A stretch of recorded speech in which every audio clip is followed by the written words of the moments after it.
What's up, guys? It's your host, Spartanic Arts DxD, back with another high school DxD related video, and today, this is going to be what if Issei was betrayed and snapped the movie. So this is basically just all parts. And my next series is going to be what if Naruto was betrayed, and I might do a what if Issei consecutively with it, if you guys know what I mean. So like 2 series at a time. I just really wanted to do a Naruto series because that's just so tempting for me. But yes, thank you so much for 20,000 subscribers. You guys want to know exactly when I upload or the time I upload, it'll be the little blue button right next to the subscribe button. It just says join. So again, thank you for all your support. And without further ado, let's go ahead and play the movie. So, as I said, this story is called The Scarlet Betrayal. This is a new series. I hope you guys enjoy it. Go ahead and hit the sub button. And without further ado, let's go ahead and get right into it. For reference, I'm talking as Issei right here, by the way. After school, after the meeting ended, Azazel and Ross Weisse left because they still have things to do as teachers. The ORC prepared for the school festival with the remaining members. Looks like me and Kiba have to do power-related tasks. I then glanced at Rias. She's looking at the documents used as the meeting and is reading it. She still hasn't returned to her good mood. What should I do? If I don't reconcile with her before the game, I'm scared that it might cause difficulties. Apologizing? It seems like she won't forgive me unless I acknowledge the cause and apologize to her, and I don't know what the cause of it is. It happened when I was having my head all puzzled over it. A light runs through the top of the table. The light drew a circle and turns into a shape of a magic circle. It's a familiar symbol, Phoenix. Konoko mutters, "That's right, it's exactly like Konoko said. This is a magic circle of the Phoenix. It's a small magic circle which has the size to appear on top of the table. So it is the communication type? But who? Don't tell me it's Riser. What does he want?" I was suspicious. But then, from the magic circle, a holographic image was projected and the face of a young woman appears. She has a high-class atmosphere and looks like she has her hair up and adorned with expensive-looking accessories. "Okasama," Ravel made a shocking voice. Okasama, Ravel's mother? So that means she is the wife of the current head of the House of Phoenix? Which also makes her the mother of Riser? She's pretty. She looks like she is in her 20s. Since she is a devil, I don't know her real age, but she certainly looks like Ravel. "How do you do, Ravel? Sorry for the call suddenly. I couldn't get any time, so I ended up calling at this hour. In the human world, Japan, it's school time, right?" "Yes, it certainly is, but why did you call all of a sudden?" When Ravel asks, Lady Phoenix says, "Are Rias and Sirikusu-san here?" "The one who was called by her is Buchu. And me? Why me?" Buchu stands in front of the projection. "How do you do, Obasama? It's been a while." "Ara, Rias, how do you do? It certainly has been a while." And the lady looks around. Is she looking for me? I position myself where she could see me immediately. "Ah, hello, Hyodo Issei." "Hello to you too. This is our first meeting like this. Isn't Issei Hyodo-san of the Sekiro? I apologize for introducing myself like this." "No. So do you have some business with me?" I asked while asking politely. "Yes. I thought I should greet you properly. Normally, I should go and greet myself to Rias, who is in charge of the Hyodo residence and the academy which my daughter will be home staying at, but there were reasons why we couldn't visit. You know, since the demands of the Phoenix tiers are increasing, so they don't have many time because of us." Kiba whispers into my ear. "Ah, I see. House of Phoenix are the main suppliers for the Phoenix's tiers after all. I heard that they are emergency demands of the Phoenix tiers, and that they can't keep up with the supply, so the lady must be with it as well. That must be hard. It's much appreciated, seriously." Butcher replies while smiling. "Not at all, Obasama. Your words would be enough. Please leave Ravel to us." "I'm truly sorry, Ria-san, for having you take care of Riser after the game, and also having you look after Ravel. It seems like she isn't saying it with bad intentions. I thought they would hold a grudge against us because the engagement was cancelled, but it seems they don't have any time of it. There are so many big-hearted people in the House of Phoenix. But for Buchu, it must be complicated. After all, she couldn't decline the transfer of Ravel and to look after her." Then the lady looks at me. "Also, Issei Hyodo, please especially look after my daughter." "Me too?" And she emphasized the word especially. "Of course I would look after her." "Yes, of course, but Buchu is also here, and there are people who can look after her better than me in our club." "Yes, of course. By entrusting my daughter Ravel to Ria-san and everyone else, then she would have no trouble at school in the underworld. But what I would like to ask of you is different from that. Will you please protect her so no weird pest would come near her? By having Sekiro, who gained many achievements next to her, then both my husband and I can feel assured." "Weird pest?" Issei says. So she's telling me to look after her so no guys would come near in the human world? I'm also a guy, you know. Well, I won't do anything like laying my hands on Ravel. She's my important junior. She's cute, but I won't lay my hands on her. I understand. I don't know what much I could do, but I will protect your daughter. When I said that, the lady made a bright expression. And besides me, Ravel has her face very red. Hey, what happened, Ravel? For a moment, the face of Bichu who appeared within my sight looked sad, but what was that just in my eyes? I thank you very much, Ravel. Yes, Okasama. You know what you must do. You have to support Ria-san, and you have to listen to your seniors, and on top of that, to deepen your relation with Issei Hyodo. As the daughter from the House of Phoenix, work very hard so you don't tarnish the name of our house, okay? Of course! Looks like the mother and daughter are talking about something. I don't know why, but Ravel has her face red, and it looks like she is filled with spirit. And lastly, Issei Hyodo. The lady talks to me yet again. Yes? I hear that is your dream to become a high-class devil. Yes, it is. And? My daughter is currently my bishop. I traded with Riser. Yes, I have heard. Please remember it very well. My daughter is free. She is my bishop. She doesn't belong to Riser. Very well? Yes, understood. That's something I already know, but well, I just nod my head just in case. Hearing that, the lady nods her head. She looks satisfied. Why? My business is done here, Ria-san. Issei Hyodo and everyone else, please forgive me for my sudden introduction, and it's time now. Ravel, behave in a manner where you won't make shame as a lady. Yes, Okasama. Now then, everyone, goodbye. Flash. The light brightens. It turns into a shallow light and disappears. The greetings of Lady Finish became like a storm. It must be due to worrying about her daughter and greeting us to us. Though there were things I'm not sure of, I was doubts and made a sigh. And Buchu, who was about to leave the room unsteadily on her foot, appeared within my sight. But Buchu, where are you going? When I ask, Buchu stops. She mutters without turning around. Issei, will you protect me? Why do you ask such weird things such suddenly? I don't know, but my answer is obvious. Of course I will protect you, Rias. And Azia? Yes. I will also protect Azia. And Akino? Akino-san? That is obvious. But what happened suddenly asking me such a thing? I don't get it. I don't get where Butcher-san's intention are at all. But President asked with a lower tone, Hey, Issei. Yes? To you, what am I? Who am I? I don't get the meaning of this question, but to me, President is president. And the moment I said that, idiot, she scolds me with a mixed sound of her crying. President rushes away from the spot, and she left the club room. Riasoni-sama! Azia goes after the president. Azia turns to me after she reaches the door. Her eyes are soaked with tears. Why is Azia crying? Issei-san, you are horrible. It's too much. Why can't you just understand Oni-sama's feelings? Saying that, Azia goes after the president. Having Azia also say that to me, I just stood there, dumbfounded. Wait a sec, what's the meaning of this? Why is Azia also mad at me? That wasn't right, Issei-kun. Kiba makes a sigh. Not right? As in what? That precisely. Jeez, you are so... I can understand very well what the girls are going through. Exactly, it's natural for Rias and Azia-san to get mad. Akino also sounded mad. Even Akino-san? Even I, who was as dense at these sort of things, thought you were a bit off, Issei. Even Zenobia looks at me with her eyes half closed. Idiot, Issei-kun. Sure is a no-no. Poor Rias-san. Even Irina was mad. You are the worst. Ooh, I just received the coldest. You are the worst quote from Konoko-chan. I don't know what I did wrong. I just don't know. To begin with, maybe I should go after her. I tried to leave, but then I was stopped by Akino-san. The current Issei-kun will just hurt her even more if you go after her, so don't. Seriously? Is it that serious? But it's my fault, right? My fault. I really don't know. No, I actually have maybe kind of guessed, but inside me, that possibility is very unlikely. It's basically impossible. That's why I don't understand. Shit, I started to get confused even more thinking about it. Hey, Gasper, am I really that bad here? I asked my junior. Gayasuke says it's apologetic manner while twitching his body. Yes, I think you are very bad. Even Gasper says that to me. I felt down. Then Ravel asked while panicking.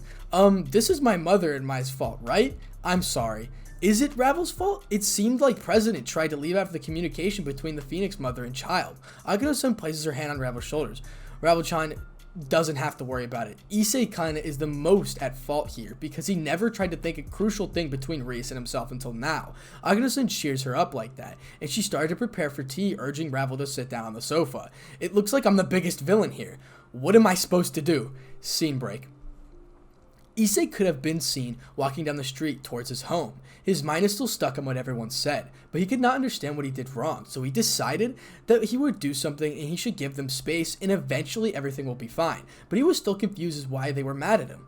So for the next few days, Issei ignored the occult research club as he could spend mere minimum time required.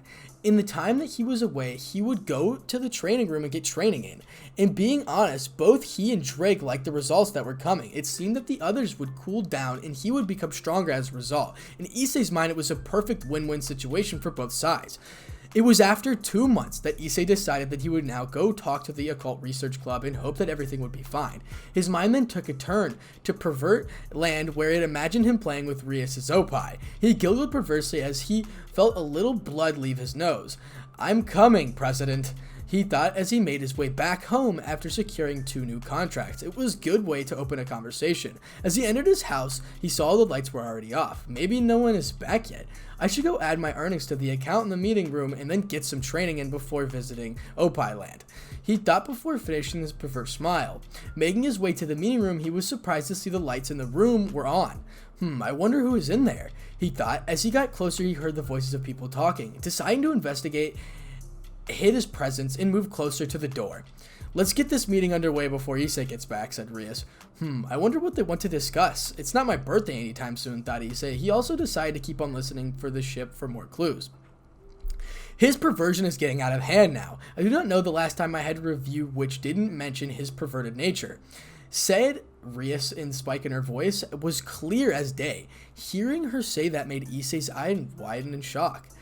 Not to mention that he has been perving around other girls a lot more than usual. The amount of the hate the club gets because of him is increasing day by day, said Kiba.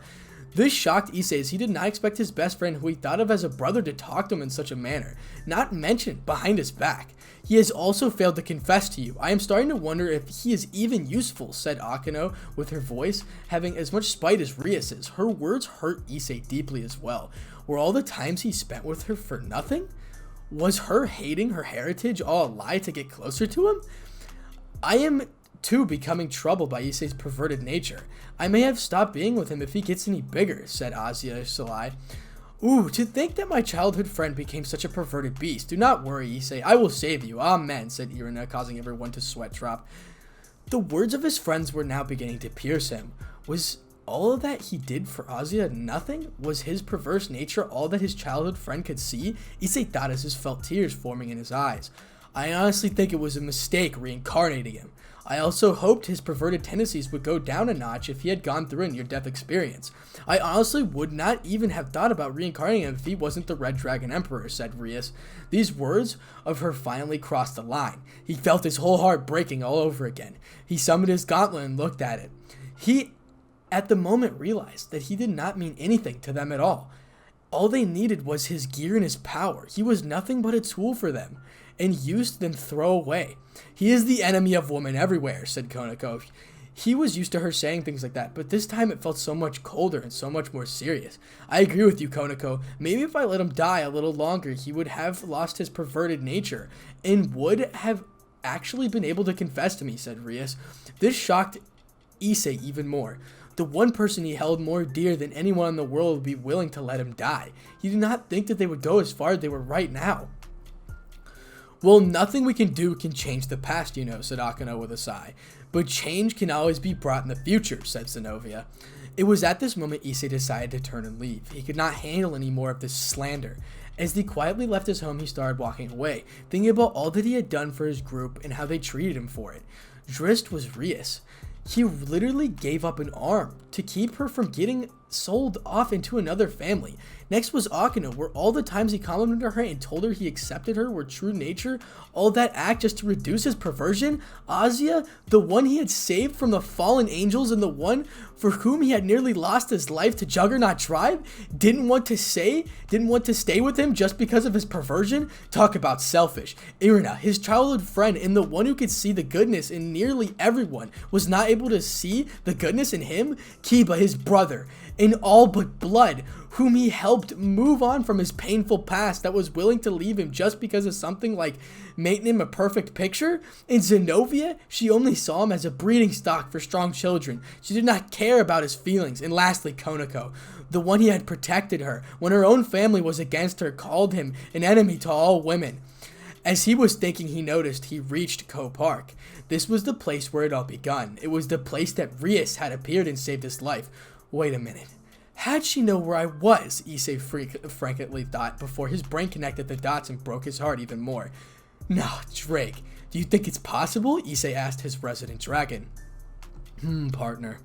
Now that you mention it, it was her familiar that gave you a summoning paper at the start of your date. I believe she knew of the Fallen's plans to kill you. Then she would come and save you, earning your eternal loyalty, replied Drake. He himself was angry now that red-haired devil was treating his best host. Son of a bitch. They never cared for me. All they ever did was manipulate for my perversion to get the better of me. But no more. I am done being the nice guy. If they expect me to come back after what they said, they are fucking in for a surprise. Drake, is there any way we can remove my evil pieces to get away alive? Issei finished his rant with a question. Well, there is one way. I will change your body into that of a dragon, answered Drake. Well, then let's do it. I will remove my pieces. I want you to begin my transformation, then teleport me somewhere far away from here, said Issei, which Drake grunted in agreement. Summoning the boosted gear, Issei shouted, Purge! As he said that, all of his 8 of his evil pieces came out of his body. They were accompanied by a large amount of blood and a hellish pain. He turned and threw his pieces into a bush. Drake then teleported him to an unknown location. As soon as his feet landed on the ground, he fell down face first on the ground, with blood profusely leaving his body. He weakly looked up to see a blonde-haired girl in the distance. Help me! Issei weakly called out before he fell unconscious. The blonde girl, who turned out to be Lefei of the volley team, quickly ran up to him and took him into her team's hideout. She then explained everything to Volley, who had both Kuroka and Biko heal him. He would never admit it, but he liked Issei. He was like a Fafnir twin of his. He needed to know what happened to him to cause him to get into this situation. Albion then appeared and said, Drake, what happened to your host? He asked. He would never admit it, but Issei was one of the few hosts of the Welsh Dragon that Albion had come to respect. He did not want him to die this early into the rivalry. This will take a little bit of time. Also, I kind of need your help, Albion. I am currently turning him into a dragon to help him survive. But I need help in doing so without any repercussions, said Drake with a sigh. Very well then. But you better explain as me. Kuroka and Lefei help you. Volley, put your hand on his chest and leave the rest to me, said Albion. As Drake accepted his condition and started explaining everything that had transpired in the recent months, it took him a few hours to explain what happened. During the time, everyone's expression went from shocked, sad, to angry. Even Albion was growling near the end. As he helped Drake with the transformation, he then intensified his efforts to ensure the process would go without a hitch. It was another few hours before the process was complete. Drake then said, Wielder of Albion, I ask you to allow my partner to stay here until he wakes up. He will be able to leave by the end of the week. Volley just waved his arm and said, It's not a problem. He can stay here for as long as he wishes. After all, I am not going to let him die before we have our fated match. Drake thanked him as everyone left. The only one who stayed in the room was Lefei, and she had a look of worry on her face. Back with the Occult Research Club, scene break.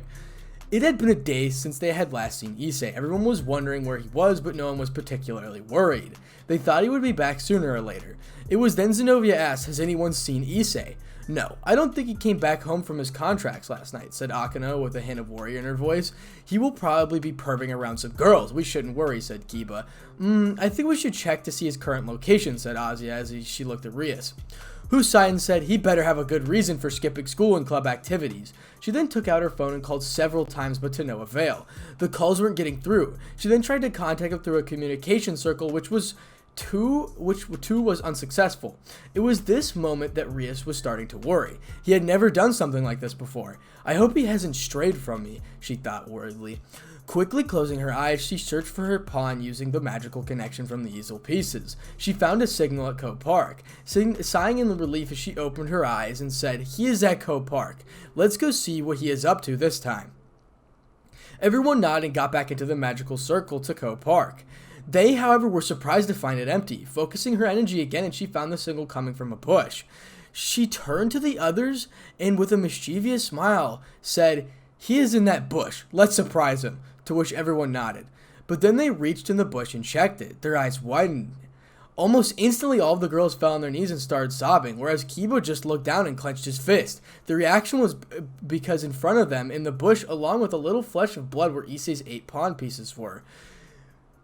And that concludes Chapter 1. Let's go to Chapter 2. Chapter 2, looking back at the year. Boost, Dreg talking. Divide, Albion talking. Boost, characters talking.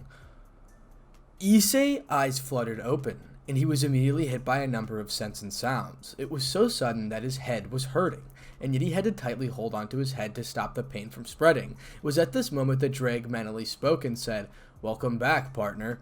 Boy, I am glad to hear you. So what happened to me, and where am I?" asked Issei. "Well, currently in your rival Volley's headquarters.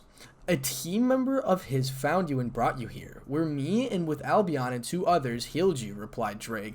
"So, I guess I owe Volley now, don't I?" asked Issei, which Dreg grunted in confirmation. "So Dreg, how did the transformation go? And I need to know about my new powers that I might have gained," Issei further asked.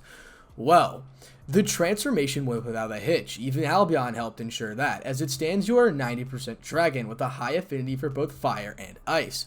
Being a dragon that has strength in all 5 of your senses multifold, which is why you can hear the different sounds and smell different scents. Your magical reserves have skyrocketed from meager to almost as high as an average high-class devil. Getting the body of a dragon has also caused an increase in your body strength with it, getting much more sturdier as a result of your muscles and bones breaking and reforming. Even your thinking capabilities have fastened to the point that you can make decisions in a matter of nanoseconds. Also, your lifespan that you lost by taking in Volley's gem and Juggernaut Drive has been recovered. And the best of all, since you were exposed to Albion's energy for a long time, you can use Divine Dividing power without it affecting your life. Also, the Soul Fragment and past hosts inside the gem are also awake. The Soul Fragment, who I address as Ali, is your own vanishing dragon. Also, your appearance has changed as well. Your eyes are now heterochromatic, with one being blue and the other being green. Also, your hair, though still has major brown, have stripes of red and white in them. There are all major changes. Finished. Dreg, causing Issei's eyes to widen. All of those, specifically the Divine Dividing, were an amazing upgrade. Now all he needed was training to control his powers, and then he would be unstoppable. Okay, maybe not unstoppable, but strong enough to hold against his own and any kind of opponent. Okay then, Dreg, can I talk with AI? Asked Issei. Of course, partner. He is going to be our partner, so you should treat him like you do me. Hello, Ali. Over here, partner wants to talk to you, said Dreg, before yelling out again. Sheesh. I am here. Don't shout, Dreg. Well, hello there, partner. I am AI, a fragment of the soul of Albion that came to see when you absorbed the gem from Divine Dividing. The reason I wasn't able to wake up earlier was because I was too weak. However, after recent exposure to the Vanishing Dragon's energy, and with you being a dragon, I was able to awaken. I hope we get along.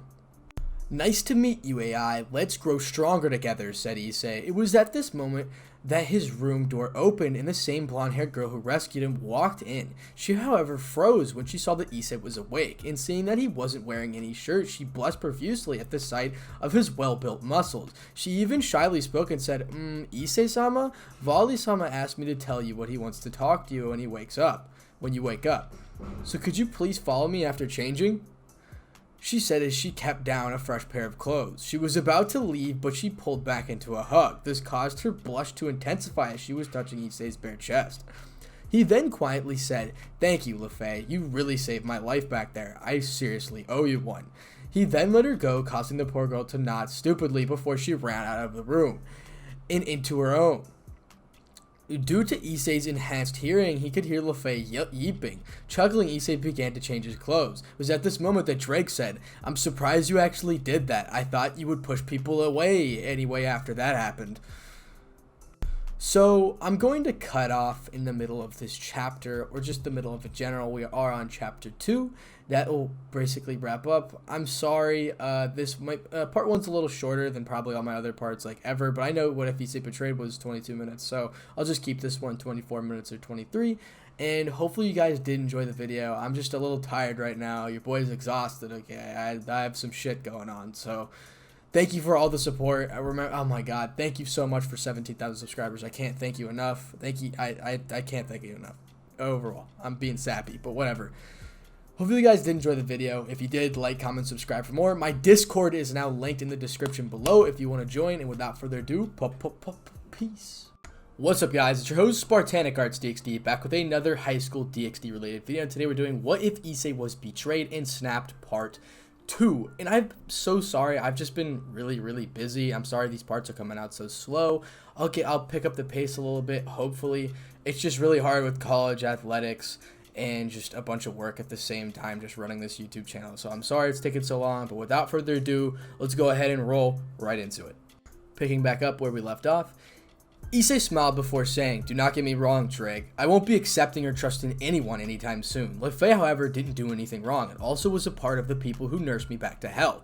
I won't go as far as trusting them completely, but I will still give them a little trust, and from there I will see where it goes." Both AI and Drake nodded at this before Issei left the room to go talk to Volley. He knocked the door to the living room to find Arthur reading a book. Byuku was eating a bag of chips. Kuroka was just laying flat on her back with Volley doing something on a computer. Issei was surprised he did not think that some famous villains who actually live a life similar to teenagers, though he soon realized that all of them were his age, and so it should not really be that surprising that they have similar interests. Volley looked up to see Issei and smirked. He closed his laptop and motioned Issei to sit down on the couch on the opposite to his, to which he complied. Byuku went to sit with Volley. Arthur kept on reading his book, whereas Kuroka was looking at the scene with interest. "Drake already told us what happened with you, and I want to know that I am sorry for what happened," said Volley. Issei shook his head and said, "It's not really your fault. I am thankful to you guys that you actually nursed me back to health despite having no reason to do so." Volley smiled a genuine smile before saying, "I did have a reason. There was no way I am letting my rival die. The only one who can kill you is me. Though I do want to ask you, what do you intend on doing? Are you going to join us?" Issei shook his head and said, "No. I will be leaving. I am thinking of going off the grid, but since you guys did nothing to make me doubt you, I will have Drake send you the coordinates of wherever I am." Volley nodded before saying, "So, then I guess I should wish you good luck. Good luck, and remember, if you ever want to talk, we will be here." To which Issei smiled before getting up and walking out the door, donning his balance breaker, and he flew out into the sky. Scene break. Issei had landed at a clearing in a very secluded mountain. Looking around, he decided this was the perfect place to stay for a while. As he built himself a hut, he decided to start training once he made his living arrangements. Once it was done, Issei said to Dragon AI, "Guys, so what do you think we should do for training? Both of us have decided a perfect plan for which you should start taking it to the next level. So start meditating and then you can go meet with your trainers. Me and AI have already talked to them," said Drake, to which Issei nodded before sitting cross-legged and breathing deeply. He was soon pulled into the gear and entered a white room full of people. Issei recognized them as the past users of the boosted gear. He immediately had his guard up. He noticed a striking difference though. Normally when he appeared here, the previous users remained blurry and unrecognizable. Now though, he could see the face with perfect clarity. He was unsure what that meant for him. "Hey, Issei Hyodo, looks like you are in a pinch. You need some direction. You are facing a worthy opponent." These voices are some of the previous senpai. It's the first time he heard them speak. Now, he took a look closer, to most of the senpais are wearing tuxedos, holding onto wine looking like gentlemen, and sitting on their chairs elegantly. One of the senpai is shaking the wine glass with no wine inside and tends the speech tone of a gentleman. "Foo-foo. To get out of a situation like this, we can only use that one, correct?" "What do you mean by that?" "Yes, we can only use that. That must be it." The senpai started to agree with each other. "This flow, you guys aren't telling me to use Juggernaut Drive again, right? I was worried they may maybe do something dangerous again." But the senpai shook their fingers aside. No. Wrong. Yes, we have already graduated from Juggernaut Drive. We were introduced to something even more great from you, yes? The power of breast. Huh? What the heck are you guys saying? These idiotic senpais. They're wearing the clothes of gentlemen, so I was wondering what they were going to say, and they have the power of breast. That is an outrageous thing that Sensei predicted, and it was different from the power confirmed. Shit, why are these senpais putting on such a bright face? Even if I said that, the senpais aren't listening to me. It creates a vision of the air of the whole entire white world. What appeared is a breast. Let's depend on these breasts. Yes, that is the source of the Oppai dragon who protects the future. We became gentlemen who enjoys breasts after connecting with you. Fufu, this really doesn't feel bad. What are you guys muttering about? I don't get it, senpai. Then put on a serious face and then said it with a serious tone.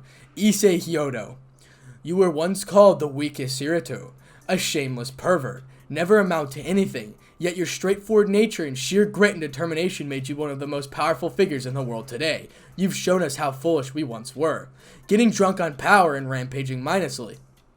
But you have shown a bright, beautiful light in this dark world. You cleansed a millennia of hatred with your charismatic personality, and freed us from the chains which we were bound by. You have shown us a future worthy for fighting for. You have also shown us the gloriousness of the Oppai. That's why we decided to help you in your adventures. We now have lifetimes of experience in a multitude of a field that will give you the training, knowledge, and abilities that will make you shine, as well as aid you in groping of the lot of Oppai in the future. Go forth and show the world the true power of the Sekiro. Issei just stood there, shocked. He couldn't believe it. The senpais of the boosted gear were banding together to train him, some of the greatest warriors to ever exist, probably with deadly skills to match. He knew he could learn a lot from them. He also knew it was safe as he trusted Drake, who sent him there. So what exactly are you going to do here? Issei asked his boosted gear seniors. He was excited at the prospect of training, but still needed a picture of what the final product would be. One of the senpai stepped forward and said, "It's simple, really. You are up and close and a personal fighter, but you have no style. Here we will train you in several different martial arts, making you a lethal fighter even without the balance breaker. Also, we will teach you the perfect sword style so that you don't waste your perfect blade of yours. Moving on, you have a high affinity for fire and ice. We, along with the past White Dragon Emperor here, will help you masterfully tap into those trinities, and then you create your own spells. The past White Dragon will also help you with your dividing gear. And finally, magic training, since you lack talent in it, and we will only teach you enhancement magics, which will pull correctly will help you against even the power of destruction. Finally, you'll be training your new Vanishing Welsh Dragon Balance Breaker with 2 lizards out there. That's the end result we are aiming for. Every night, we will bring you into a gear and train you in the arts and techniques. As the next day you could practice them, and then we make mastering them completely," the senpai finished. Awesome. That's awesome. I can already see how badass I would look. Let's get started. We've got a year to make me into the biggest badass alive. Issei was happy. Gone were the days when people would look down on him. It was his turn to fly and look down on everything. The old Issei Hyodo was gone, and now a new one, a much stronger one, was born. And the world needed to be ready for the force of nature that was coming their way. Time skip 1 year later. It had been a whole year since Issei left the Occult Research Club. During this year, he had grown exponentially stronger. He, in his own hand-to-hand style that he created after learning several different styles, he had become a proficient swordsman, one who could force someone of Arthur's caliber to fight seriously. His control over his fire and ice elements have gone up exponentially. He was now freely manipulating them. He had his own Vanishing Dragon Balance Breaker, and even combined Subsu would combine both Dragon and AI's power. His dragons wanted him to call the form the True Heavenly Dragon Balance Breaker, but he rejected the notion as it would be disrespectful to Volley, who had become a very good friend to Issei. So instead they named it the Vanishing Welsh Dragon Balance Breaker. The said form was red color. Its gems were blue and the whole armor had a white outline in it. Instead of 2 regular, there were now 4 wings and 2 tails instead of 1. We currently find Issei sitting in the cabin, recalling how slowly he had gotten close to all of Volley's team members. He had learned that nearly all of them had suffered betrayal in one form or another. After hearing their stories, he decided to fix their traumas and help them move on. So he first started with Byuku. Byuku left his ancestral territory for the reason that no one appreciated the amount of work he put in. He would work his ass off to make others acknowledge him for who he was, and the next thing it was Wukong. As one who changed their views on him, he eventually gave up. After his training was complete and he had mastered all of the techniques of the Wukong, he abandoned his ancestral right and began traveling the world. During his travels, he had to run into Volley, and the two of them hit off pretty well. It was soon after that the both of them had joined the Chaos Brigade.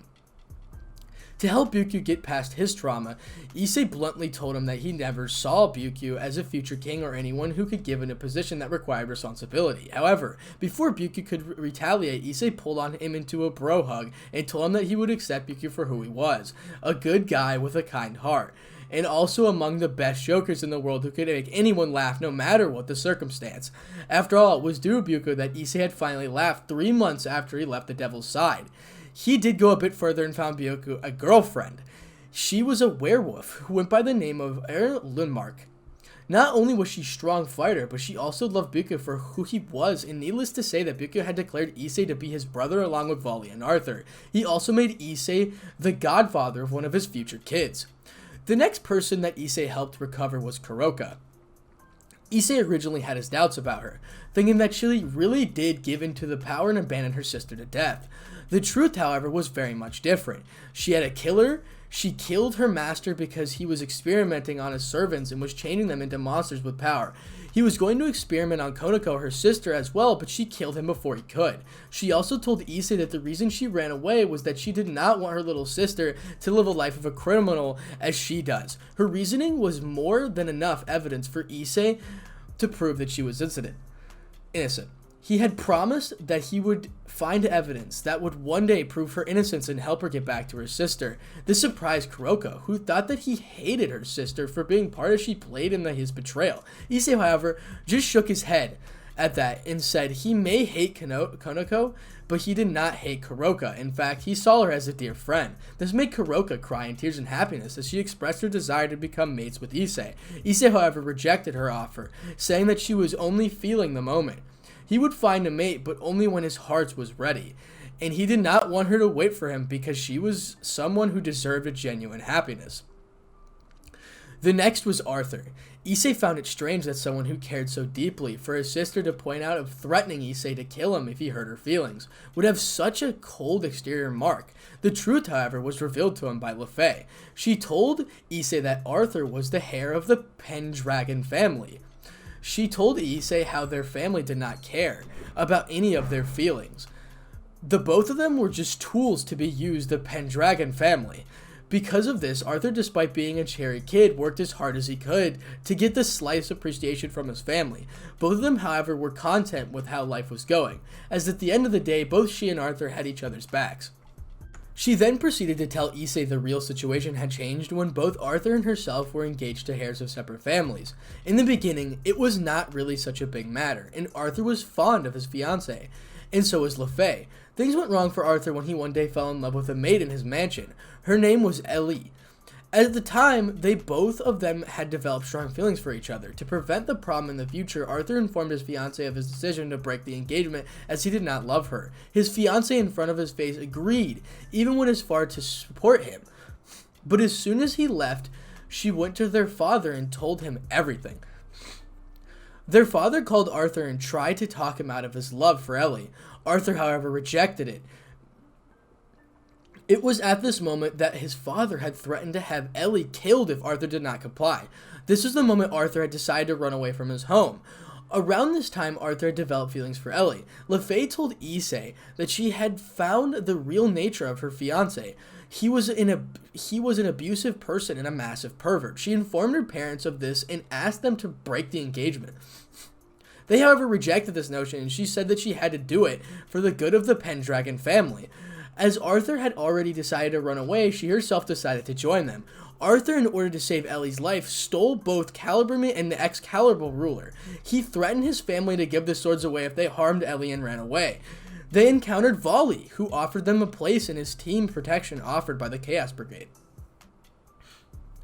Issei was stunned, but quickly he knew what to do to save the remainder of his heart. He got Ellie's location from Lefay and invaded the Pendragon mansion. He not only rescued Ellie from a prison where she was being held, but he did it in the nick of time as she was about to be raped by Lefay's fiancé. Issei saved her and kicked LaFay's fiance in the balls before flying away to the location of Volley's mansion. Issei smiled as he remembered the look of pure relief and happiness on both Arthur's and Ellie's face when they reunited with each other. The next few times that Issei saw Arthur, he had a much brighter and actually had a small yet warm smile.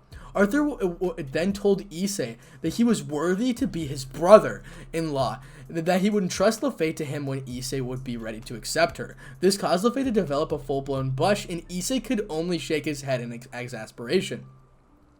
The next person was the one and only Volley Lucifer. During one day of his training, Issei decided to take a break at AI's suggestion and decided to visit Northern Europe. At the end of the next day, he was sitting in the park when he suddenly smelled 3 scents that were seemingly similar to Volley's. Deciding to investigate, he followed the scents and finally saw a mother with 2 small children. The woman then spotted Issei and her eyes widened. Making her way towards Issei, she finally asked in a shaky voice, "Is it really you, Volley? I can sense your dragon inside." Issei, though shocked, kept his outward reaction static. Shaking his head, "No, my name is Issei. By the way, may I ask who is Volley and what does he have to do with my dragon?" The woman sighed before saying, "Since you must be the Red Dragon Emperor, let me tell you a story. I was originally the wife of the original Lucifer's grandson. I had a son who named Volley. But the son of Lucifer, Resvim, who was an extremist, tortured Volley because of him being half-blood. My husband was weak to oppose his father, and in the end could do nothing. Eventually were the plans of Resvim killing me and my husband in front of Volley to break him completely. So my husband faked his death and sent me back to the human world, whereas sacrificing his life. I moved and married again, but I still crave to see Volley. It's been so long since I've looked into those sweet eyes of his. Oh, I'm sorry. My ranting must be boring for you," said the woman, quickly wiping her tears. She was about to leave when Issei held her hand and stopped her before saying, "I know Volley. He is fine, and he is still caring boy you knew him to be. Only this time, he is a badass fighter and a team leader of a strong group of fighters." The woman's eyes widened as she quickly held Issei's hand and said, "Can you take him to me?" Issei shook his head before smiling, saying, "Wait here." He took out his phone and urgently requested Volley for backup. And a few moments later, a whole Volley team appeared in the park. Volley, who was expecting a fight, grew a tick mark on his head. However, before he could say anything, he heard a gasp and turned to look in that direction. What he saw shocked him out of his core. The face he had been yearning to see in years was standing in front of him. He was unable to move due to shock. The woman slowly made her way to Volley before touching his cheeks. She then softly asked, "Volley, is that really you?"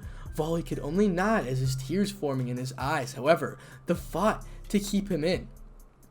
Seeing this, Issei moved towards him and placed his hand on his shoulder before he gave a reassuring nod.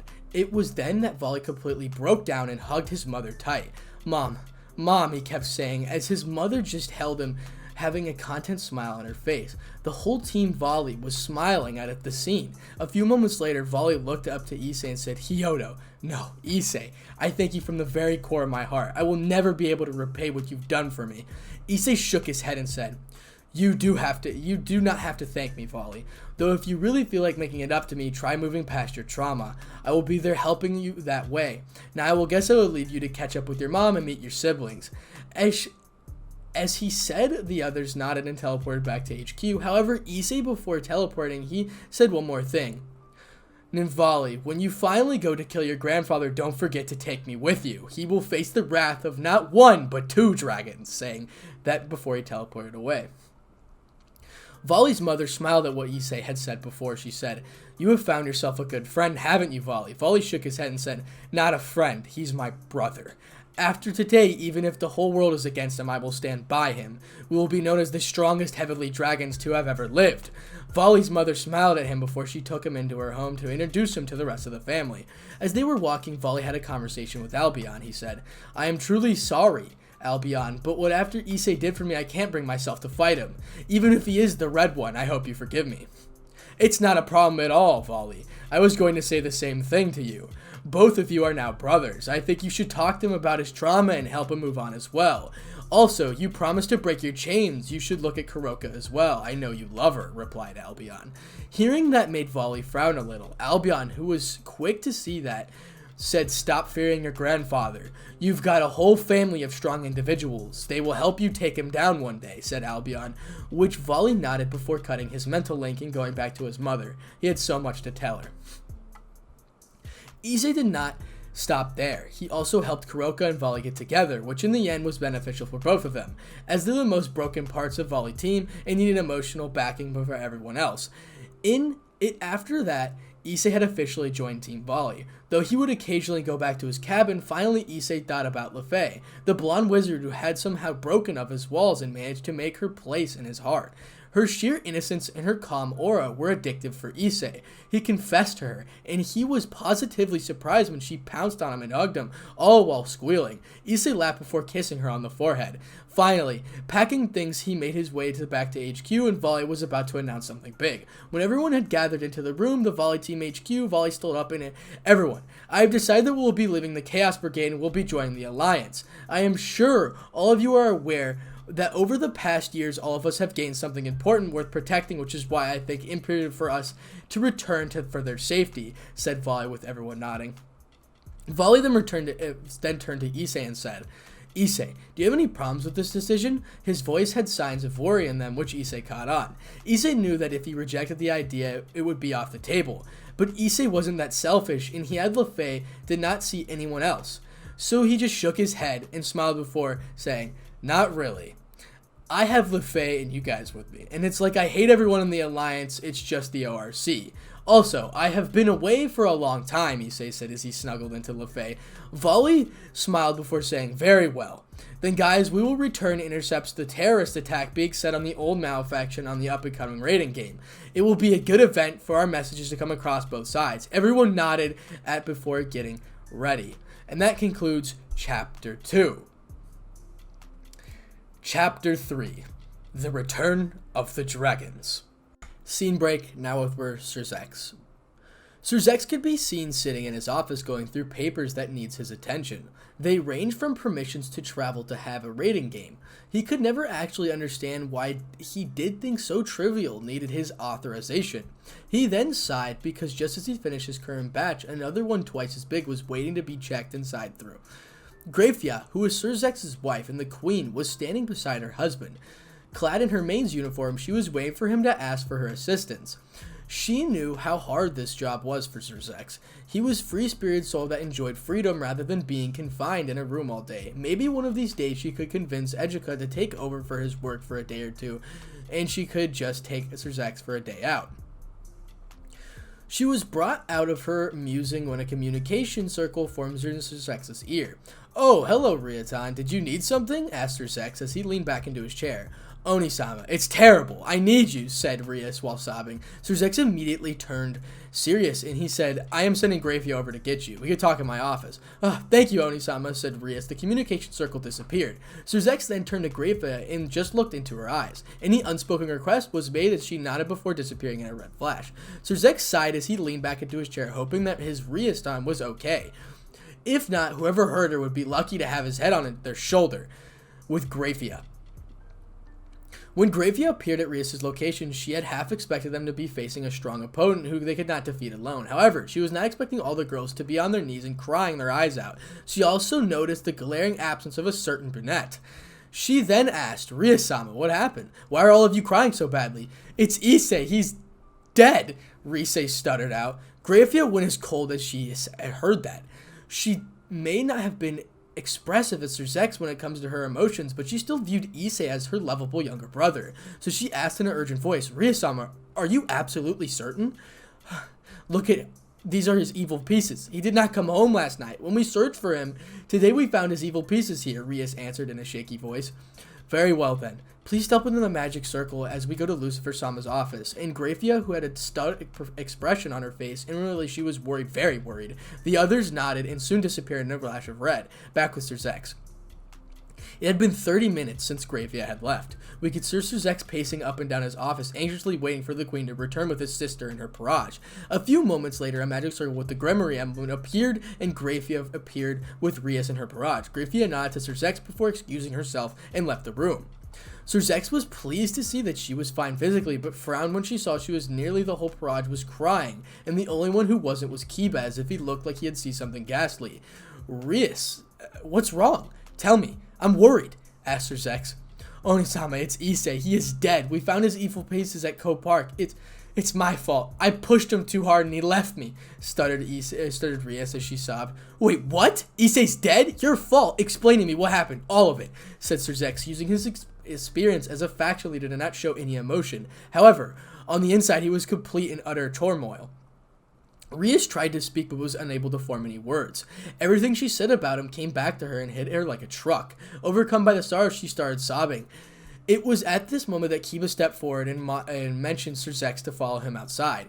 Once out on the porch, Kiba began to explain everything that happened over the few months. He, of course, omitted the part where the Occult Research Club had badmouthed Issei. He said, it all began 2 months ago, around the time that Ravel had transferred into the school. Issei-kun had failed to confess to Rias, which caused her to run out of the room. Despite the fact Issei looked genuinely confused, everyone ganged up on him and called him on it.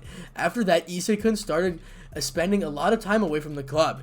He was there only for the least possible time, performing his contracts and leaving, then continued for 2 months before he found his evil pieces in a bush and contacted you, said Kiba. Sir Zex was taking it all that had been said before he finally spoke. Did you find Issei's body? Kiba shook his head. We did find a little flesh and blood, but no body. Sir Zex brightened a little at this before saying, there is a chance that Issei is alive. I will organize a research party for him, and we will know the findings as soon as possible.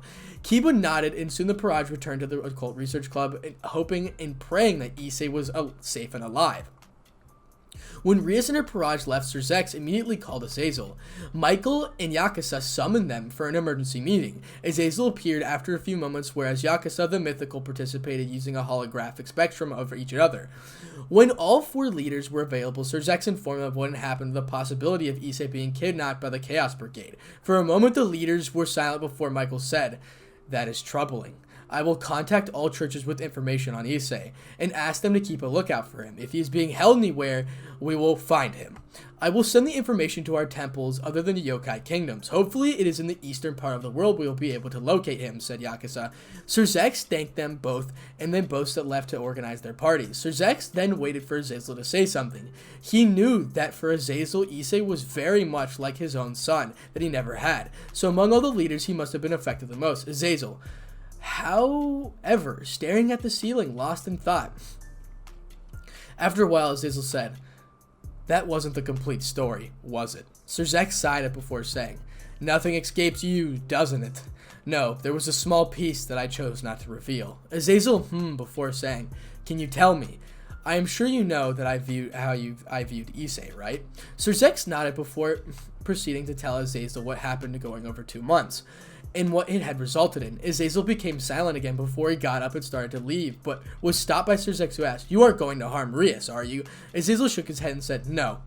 She is almost somewhat like a daughter figure, and moreover, she is a maiden in love. I understand that heart in love can get desperate, so no, I'm not mad. Though I will be sending in a team of my best trackers out hoping to find where his body was taken. Sir Zex sighed in relief before asking, what do you want that his body was taken? He could still be alive, you know. Azazel turned around before touching Sir Zex on the shoulder and saying, I have been a faction leader for over 5,000 years, and I know when a cause is lost or not. This time, it is. I suggest you mentally prepare Rias and the others. The news won't be good for them.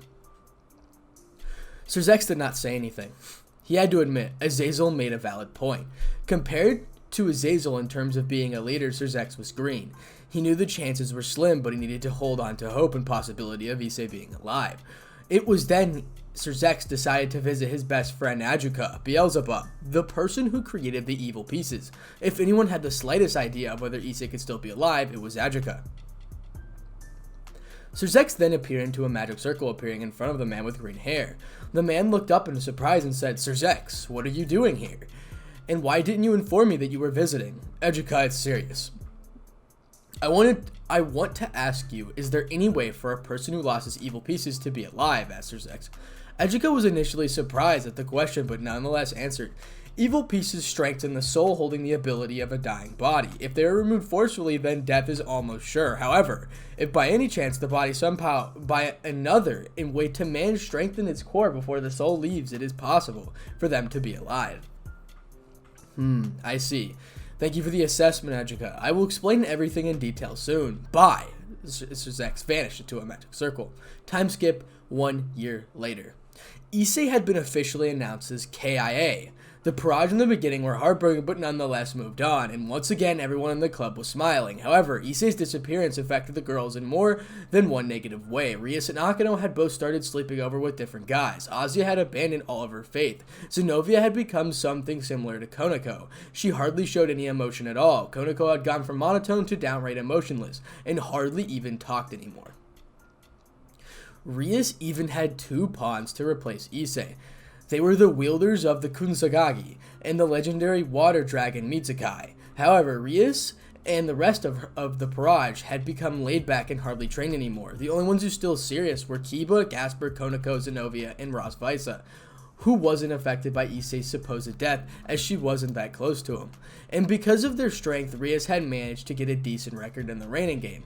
We currently find the Parage in the Gremory Mansion in the Underworld. They had a rating game at the weekend, hence were taking in the Underworld, before a sudden very loud explosion was heard. "What was that?" shouted Rias. At the moment, Sir Zex and Grafia appeared, then later spoke as said. "The old Satan faction have attacked 4 territories. The Sea-Tree territory is one of them.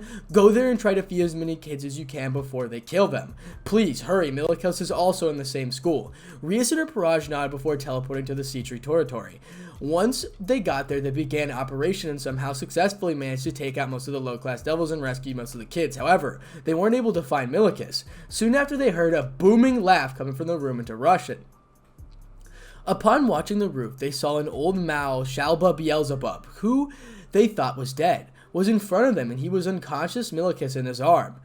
Rias shook in anger as he saw the unconscious figure of her nephew. "You! I will kill you!" Rias growled and fired a wave of destruction at Shalba, who simply shrugged it off, shocking Rias and her Parage. I was expecting Sir Zex to show up. His power of destruction is worth facing. Yours barely even tickles, much less can kill me. Now I will kill this boy. Then all of you will force Sir Zex to become a cold-blooded avenger, who can be manipulated. Ah ha ha, said Shalba. However, before Rias could reply, a voice boomed in the air. "Even coming back from death, you haven't learned your lesson, have you, Shalba?" The infuriated Shalba, who shouted, "How dare you insult me of the great descendant of the original Beelzebub? Show yourself, or I will kill this boy right now." Shalba was about to stab Milikos before a blur rushed past the Parage and punched him hard, forcing him to release Milikos, who was caught by the blur. As Shalba was flying back, the call of "Divide" was heard. Shalba looked up at the ground and shouted, "Volley, how dare you betray a fellow Mao?" The figure, who was wearing a hoodie, removed it to reveal the face of Issei. He was instantly recognized by everyone there. He put Milikos on the ground and jumped in front of Shalba before the Parage could say anything. Issei looked at Shalba and said, "Balance breaker, Welt's dragon, balance breaker." Rang out Drake's voice as Issei was now clad in his scale mail ready to fight Shalba. With Sir Zex and Azazel, we're going back to Sir Zex and Azazel. Sir Zex and his Parage, along with Azazel, were fighting of the Jabberwocky bought by the old Mao faction, along with the other ultimate class devils of Mao. The monster was itching its way to the Century of Lilith before they had a chance. "I, who is to awaken, the White Dragon Emperor who will take the law down to darkness. I walk the road of domination with infinite destruction by piercing through the imaginary dream. I shall become a pure Emperor of White Dragon, and I shall have you obey the silvery white illusions and the perfect evil ways. Juggernaut Impero Overdrive." A white mechanical dragon appeared and started battling the Jabberwocky, whereas the rest of Volley teams scored the city and started taking out any threat to the civilians. This scene surprised Sir Zex and Azazel, but they nonetheless accepted the help and got back to facing the ultimate class devils of the old Mao faction that were attacking the city. Now we're going back with Issei. Everyone was staring at Issei, their eyes wide in shock. Shalba pointed accusing at Issei, said, "You bastard, how are you here? You were supposed to be dead. The reason I am here is simple, to kick your ass." "And how am I alive? I never really died, I just decided to go off the grid for a while," replied Issei. It doesn't matter, today is the day you will die alone." With the boy and the sister of that fake Mao, said Shalba as he fired a concentrated blast of demonic energy at Issei. Issei, however, remained rooted to his spot and took the hit head on. There was a loud explosion, resulting in a crater of smoke from Issei's position. The Parage looked on worried. They thought Issei was gone again, after he'd just come back. However, from the smoke came Issei's voice and said, "Seriously, is it the best you can do? You sure are an insult to the rank of Mao. I thought you'd be a little stronger, considering the fact that Sir Zex and Volley are almost at Maul level." "You insolent fool, how dare you speak of me that way? You are nothing but a bug compared to me," shouted Shalba. Issei sighed before he began charging the attack.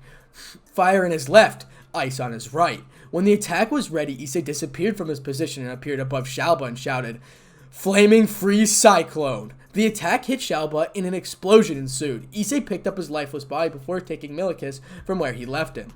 Issei was about to leave when, "Issei! Issei-kun! Issei-san! Issei-senpai! Issei-kun!" The whole of the Parage ran towards him and bear-hugged. He, however, did not react at all. After a few moments, he asked, "Could you please let me go? I am running late, and my girlfriend is waiting for me to come back." This shocked the girls, who did not say anything. After a few moments, Reassassin said, "What do you mean, Issei? You don't remember us?" "Oh, I remember you all right. You guys are just bitches who want to use people and throw them away after you're done playing with them. Now, if you'll excuse me, my team is waiting for me," said Issei as he released his wings before flying in the air. The girls were shocked. They now understood why Issei had left them. He had overheard them talking behind his back. They knew they needed to apologize to him as soon as possible, and hopefully he would forgive them and give him a second chance. Rias then turned to her Parage. "He must have gone to Lilith. Let's head there." The others nodded before quickly going after Issei. Now we're back with Volley. Volley, in his improved Juggernaut drive, was fighting the Jabberwocky. He had gotten in several strong and devastating hits, but the regenerative ability of the damn monster was way too overpowered. "Tsk, how am I going to defeat something with regenerative abilities of this scale?" he thought. "How about destroying it completely all at once?" suggested Albion. Volley grinned at that before he flew into the air, shouted, "Compression!" Compression divider came out. Came a voice from the Divine Dividing. Suddenly, the Jabberwocky was being pushed down hard. Albion was repeatedly shouting, "Divide!" and the Jabberwocky was screaming in pain. The monster's very existence was being divided. Soon the monster had been completely divided. Volley had literally removed the Jabberwocky from existence. He then removed his armor before sighing, as he heard Issei's voice. Seems like you are done as well." He then removed his armor before sighing, as he heard Issei's voice. "Seems like you are done as well." Volley nodded at before saying, "Let's go to the others and meet Azazel and Sir Zex." Issei nodded, and both of them flew towards the two leaders while sending them a message to the rest of the team telling them to take convergence. When both of them reached the two leaders, they found out that they had defeated their enemies. Hearing them arrive, Azazel nonchalantly turned into their direction before his eyes widened at the sight of Issei. "Issei, is that you?" Azazel croaked out. Issei smiled warmly at him, and while he dropped Shalba and gave Milikis to Volley, he said, "Yo, Sensei, did you miss me?" Azazel did not say anything and said he went up to Issei and pulled him into a hug. He hugged Issei for a while before breaking away, then chopping him in his head. "Bah! What was that for, Sensei?" asked Issei as he rubbed his head. "That, my dear boy, was because you left everyone without telling me that you were dead," said Azazel, making whistle and look away. "Ahem. What did you do to Milikis, and why are the two of you together?" asked Sir Zex in a strict tone. "Oh, I didn't do anything to him. I stopped Shalba from killing him when he was about to stab him sometime soon. And as for why we're together, Volley decided it was time for the team to return to an alliance. He decided to infiltrate this attack and stop the old Mao as a message to the Chaos Brigade that he was leaving, as he was short on numbers and he asked me for help, which I gladly accepted." Replied Issei, giving nods of understanding from both of the leaders. "We may be able to forgive the other members of your group, but Kuroka will be executed as she is a straight devil," said Sir Zex. Volley then tossed him a journal and said, "Read that, and you will know the real reason why she did what she did." Sir Zex opened the journal and began to read. As he read it, his eyes widened before he took a look at disgust on his face. He looked at Volley and said, "Very well. This is big evidence of her innocence. I will be removing her name from the stray devil list. Also, now that you're back, what do you intend on doing?" "Oh, me and my time will be moving to Ko, and hopefully start our third year at Ko. Most of us are around Issei's age," replied Volley. "Very well. However, Issei, I need an explanation of where did you go and why did you leave," said Sir Zex. "Sure, that is a reasonable request," replied Issei. As he said, the rest of Volley team appeared along with Ellie and Ari. Kuroka jumped on Volley's back and kissed him on the cheek. LeFay moved to beside Issei, who picked her up in a princess carry before kissing her on the cheek. LeFay blushed it, but soon returned the favor by kissing Issei on the cheek. The scene shocked Serzex, who thought Issei would want to go back with Rias and the others, whereas Azazel warmly smiled as he knew both of the Sergeant sons had their other halves. Rias and her Parage soon landed and saw the whole scene take place. Looking at the way Issei was treating LeFay made her heart sink and caused their rage to rise at Blonde. She weakly said, "Issei?" Issei turned to look in her emotionless eyes, causing her to flinch at the coldness of his look. Issei then looked to Serzex and said in a calm tone, "Do you want my answer here or in the meeting room?" And that is the end of Chapter 3. I'm going to be ending What If Issei Was Betrayed and Snapped Part 2 right here. Thank you for all the support once again. I'm under a lot of stress and I need to chill out for a minute. So I'm going to come out with more parts sooner than I did before. I'm sorry it took so long. It's just been dealing with a lot. So yeah, hopefully you guys did enjoy the video, and if you did, leave a comment, like, and subscribe for more. And thank you to all my supporters. Okay, thank you for all my channel members who've been joining my channel membership. I have 5 members now. A shout out to you guys. I tell you, if you want to know the perks of becoming a channel member, I give them every time, like a day or 2 before I'm actually going to upload the video, and that's the perk of becoming a channel member, and I'm giving them a shout out. So thank you very much for all the support, and if you guys enjoyed, leave a like and subscribe. Without further ado, Spartanic out. What's up, guys? It's your host Spartanic Arts DxD, back with another high school DxD related video. Today we're doing What If Issei Was Betrayed and Snapped Part 3. Now, thank you for all the support that's been going on during my channel. We have 18,000 subscribers and everything's been going super duper well. And thank you to all my channel memberships. If you guys don't know what that is, basically it's the little blue button on the side of my subscribe button. And if you join my channel membership, I tell you when I upload earlier than expecting, or tell you just what my upload schedule is. So again, thank you for all the support, and if you want to join, go ahead. I'm not forcing you to, but without further ado, let's go ahead and get right into Chapter 4, the reveal. Everyone was sitting in a meeting room. Rias and her Parage, including her pawns, were standing beside the wall. Serzex and Azazel were sitting together at one of the end of the table, whereas Issei and the Volley team were sitting opposite Serzex and Azazel. The room was silent, with everyone waiting for a person to break the eerie silence. "So where do I begin?" asked Issei. "Why did you stop spending time in the Occult Research Club following the arrival of Ravel?" asked Serzex in a formal yet curious tone, with Ravel looking on in interest. She had spent a whole year blaming herself for Issei's death. Now that he was back, she would ensure that he won't let him go again. "Well, considering that everyone ganged up and betrayed me for something I was not aware of, I decided it'd be the best to give them space to cool down before we talked again." Issei answered calmly before looking at Ravel, who was frigiding. Issei then said to Ravel, "Ravel, I am not mad at you. You weren't the reason I left. I look forward to having cake with you again soon." This caused Ravel to sigh in relief and the other girls to slightly glare at her. The next question: "What happened on the day you disappeared, and how did you end up joining the Volley team?" asked Azazel. "Well, it was about 2 months ago after the whole betraying incident. I decided that I'd been long enough, and I would go talk with everyone else.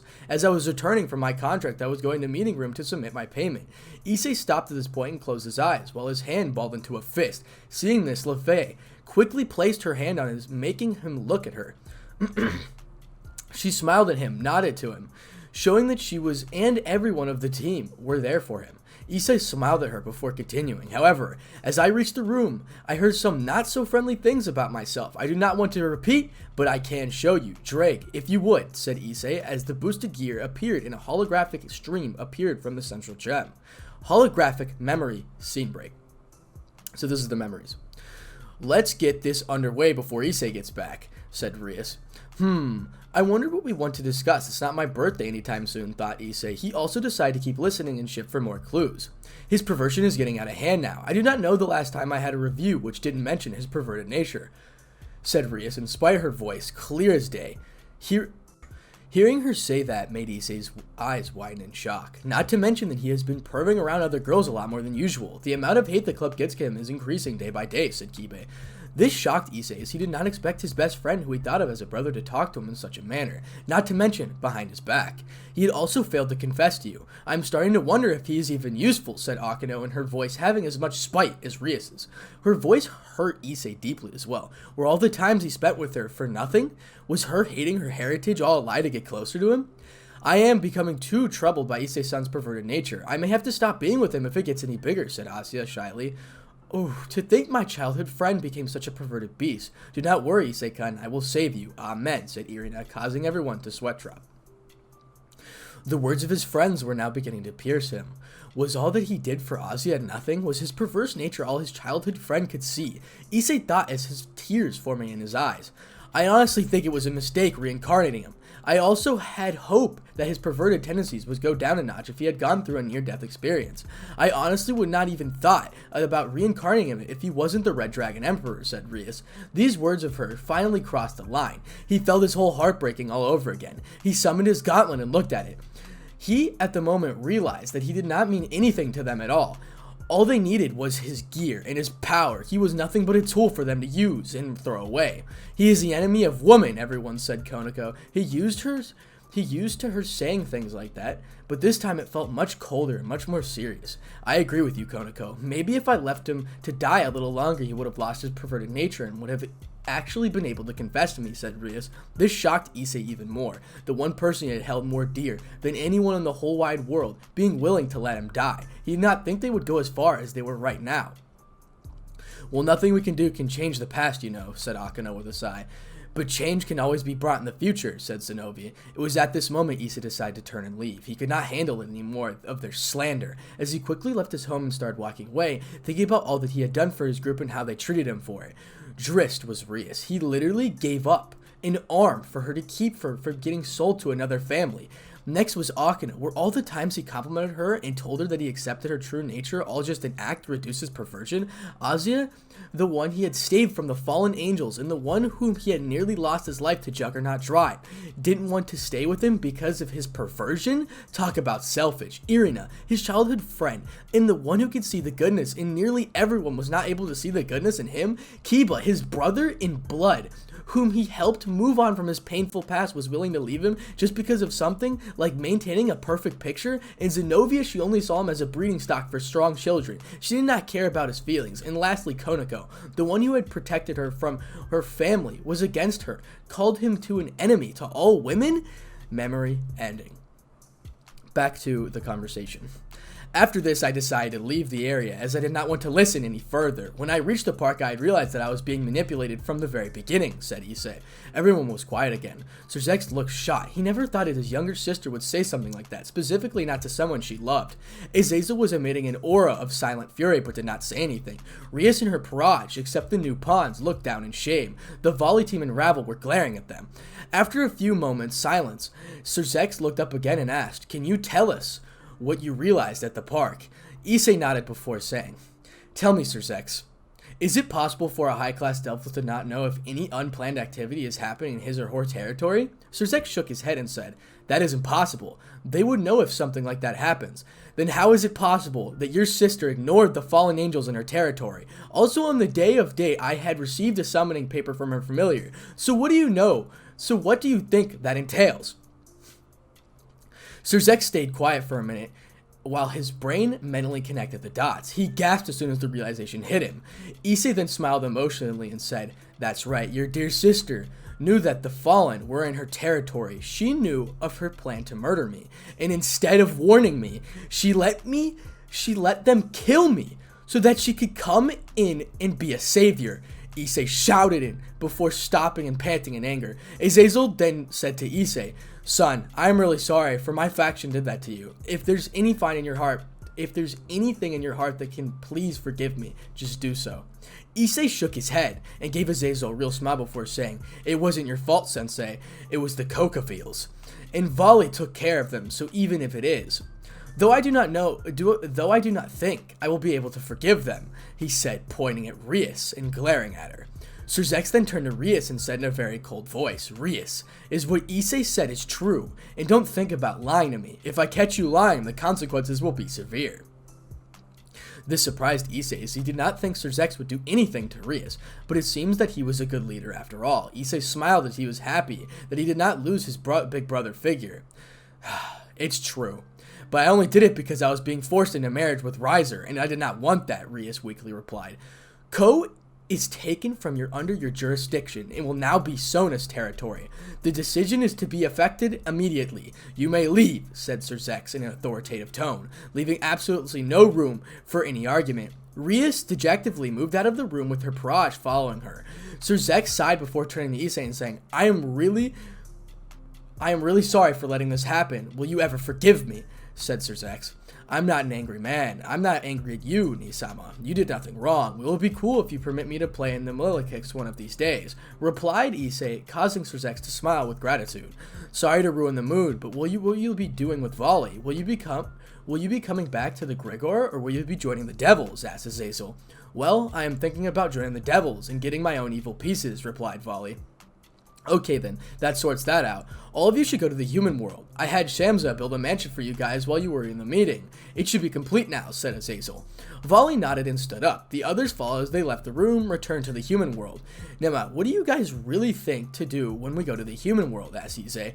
We don't really have an idea. None of us had an idea of the opportunity to see this we actually know, replied Volley.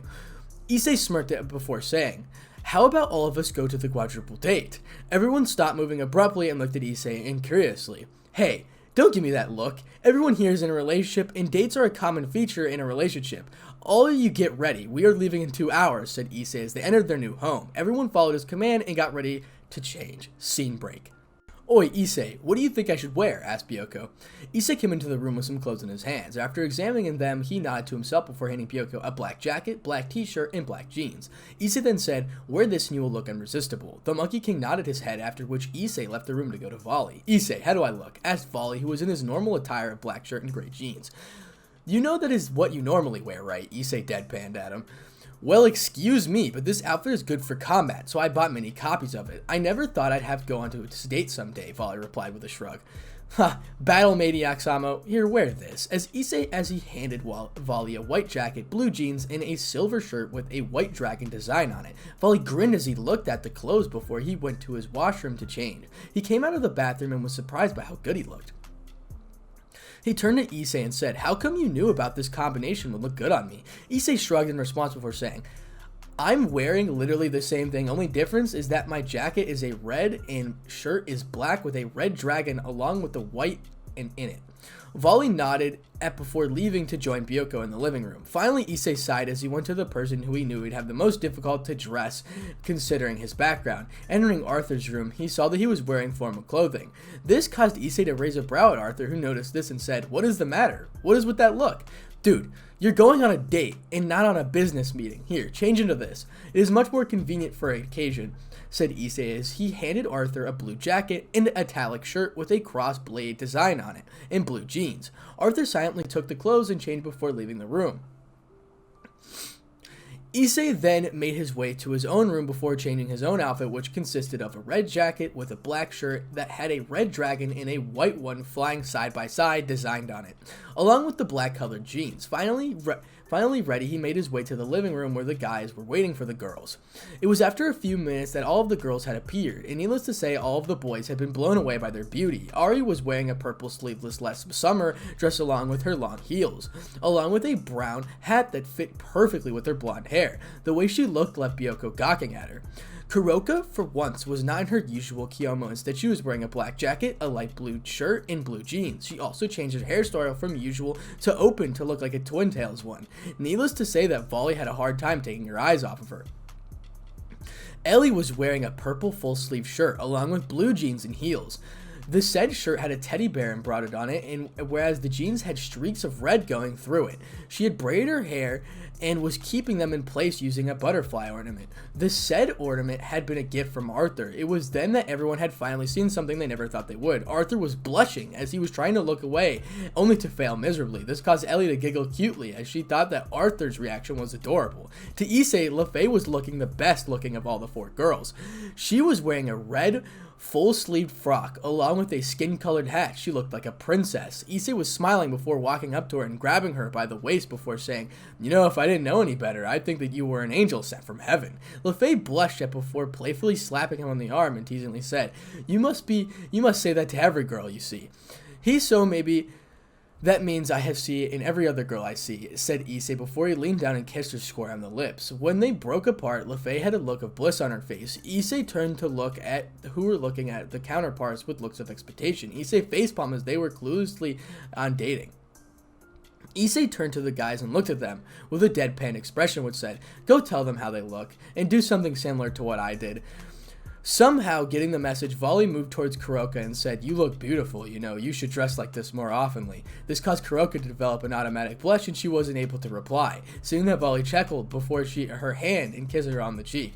The next boy to move was Byoko, and who did what you expect from a prankster. He moved towards Aria without speaking, lifted her in a princess carry before spinning her around and then kissing her. After they broke away, he looked straight into Eris's eyes and said, "You would pass as a queen right now, and not just any young queen." This caused Ari to blush as she simply pushed her head into Byoko's chest. Electing chuckles for Volley, Kuroka, Lefei, and Issei. Everyone then turned to the final couple in the room. Everyone was waiting in a bated breath to see what the noble Arthur would do. Arthur followed in footsteps of the other guys. He looked at Ellie with a long, loving smile before touching her cheek and kissing her on the forehead before saying, "If you keep looking like that, I will have to become a full-fledged knight again." Everyone chuckled at that before Issei clapped his hand and got everyone's attention. He said, "All right, ladies and gentlemen, let's go on the quadruple date. I hope you guys like what I have planned for us." The first thing that Issei had planned for the group was to visit the amusement park. Why, you asked? Simply all due to the circumstances in their lives weren't able to visit an amusement park as kids, so he wanted them to experience it. And also, it'd be fun to see the reactions. So then the first ride that we're going to go on is the roller coaster, said Issei as he pointed the ride behind him. Everyone looked at the ride before paling. The exact feelings were translated by Volley, who said, "That looks like more like Death Valley than a ride," causing a remaining 6 to nod as Issei scoffed before leading the group on the roller coaster. They were soon in a waiting line. After a few minutes, it was their turn to sit. Issei then turned to rest. "I will be sitting in front with Lefei. You guys can sit in any other order you want." He helped Lefei sit down before he made sure all the safety contraptions were on her functioning. He then sat down beside her and turned to the group before saying, "Okay, if you feel afraid during the ride, just scream." The others were confused by his suggestion, but nonetheless agreed. The ride started moving before reaching a peak, then spreading down towards. As Issei started screaming in enjoyment with Lefei clinging onto him for dear life, Arthur and Ellie surprisingly both were calm and composed and seemed to be unaffected by the ride. Both Byoko and Ari were screaming in enjoyment just like Issei. It was mainly because of their nature as yokai. The worst of the branch were Volley and Kuroka. Both of them were clinging to each other and were screaming out of pure fear. When the ride finally stopped, Volley, Kuroka, and Lefei looked at they had seen become a ghost. They looked like they had become a ghost. My bad. Byoko and Ari were overexcited and wanted to go again, only to be stopped by Ellie, who looked green. Issei then chuckled before lifting Lefei in a piggyback and let go of the group of cups to let them relax. After they went for crashing cars, it was both Issei and Volley had reignited their rivalry and only targeted each other's cars while shouting insults at each other. The girls and Byoko laughed at the same time while Arthur simply looked in his head in amusement at his friend's antics. Issei then said, "Okay guys, let's go for a movie before we grab dinner then go home." Everyone nodded and made their way to a restaurant. Once they entered the restaurant, Issei went to the manager and said, 4 tables for 2 going under Issei Luca Dragon. The manager nodded before checking the system. A few minutes later, he looked up and smiled before saying, "This way, please." Issei nodded and motioned the others to follow him. He first made the girls be seated on the 4 tables before turning to the boys and saying, "Listen, guys, if anyone wants to ask, we are cousins with the Surav named Luke Dragon. Also, I arranged separate tables for all of us, so don't be shy and do what you want, okay?" The rest of the boys nodded before Issei made his way to Lefei. She smiled at him before saying, "You really are working hard to make sure they don't mess up, aren't you?" Issei sighed before he sat and took her hand in his and said, "Hey, I learned a lot in my past year, and I am just giving them pointers so they don't get hurt like I did." Lefei nodded before saying anything. After a few minutes of silence, Issei squeezed the hand of her, getting Lefei to look at him and said, "Thank you." This confused Lefei, who was a little titled in her head in a cute way, and asked, "For what?"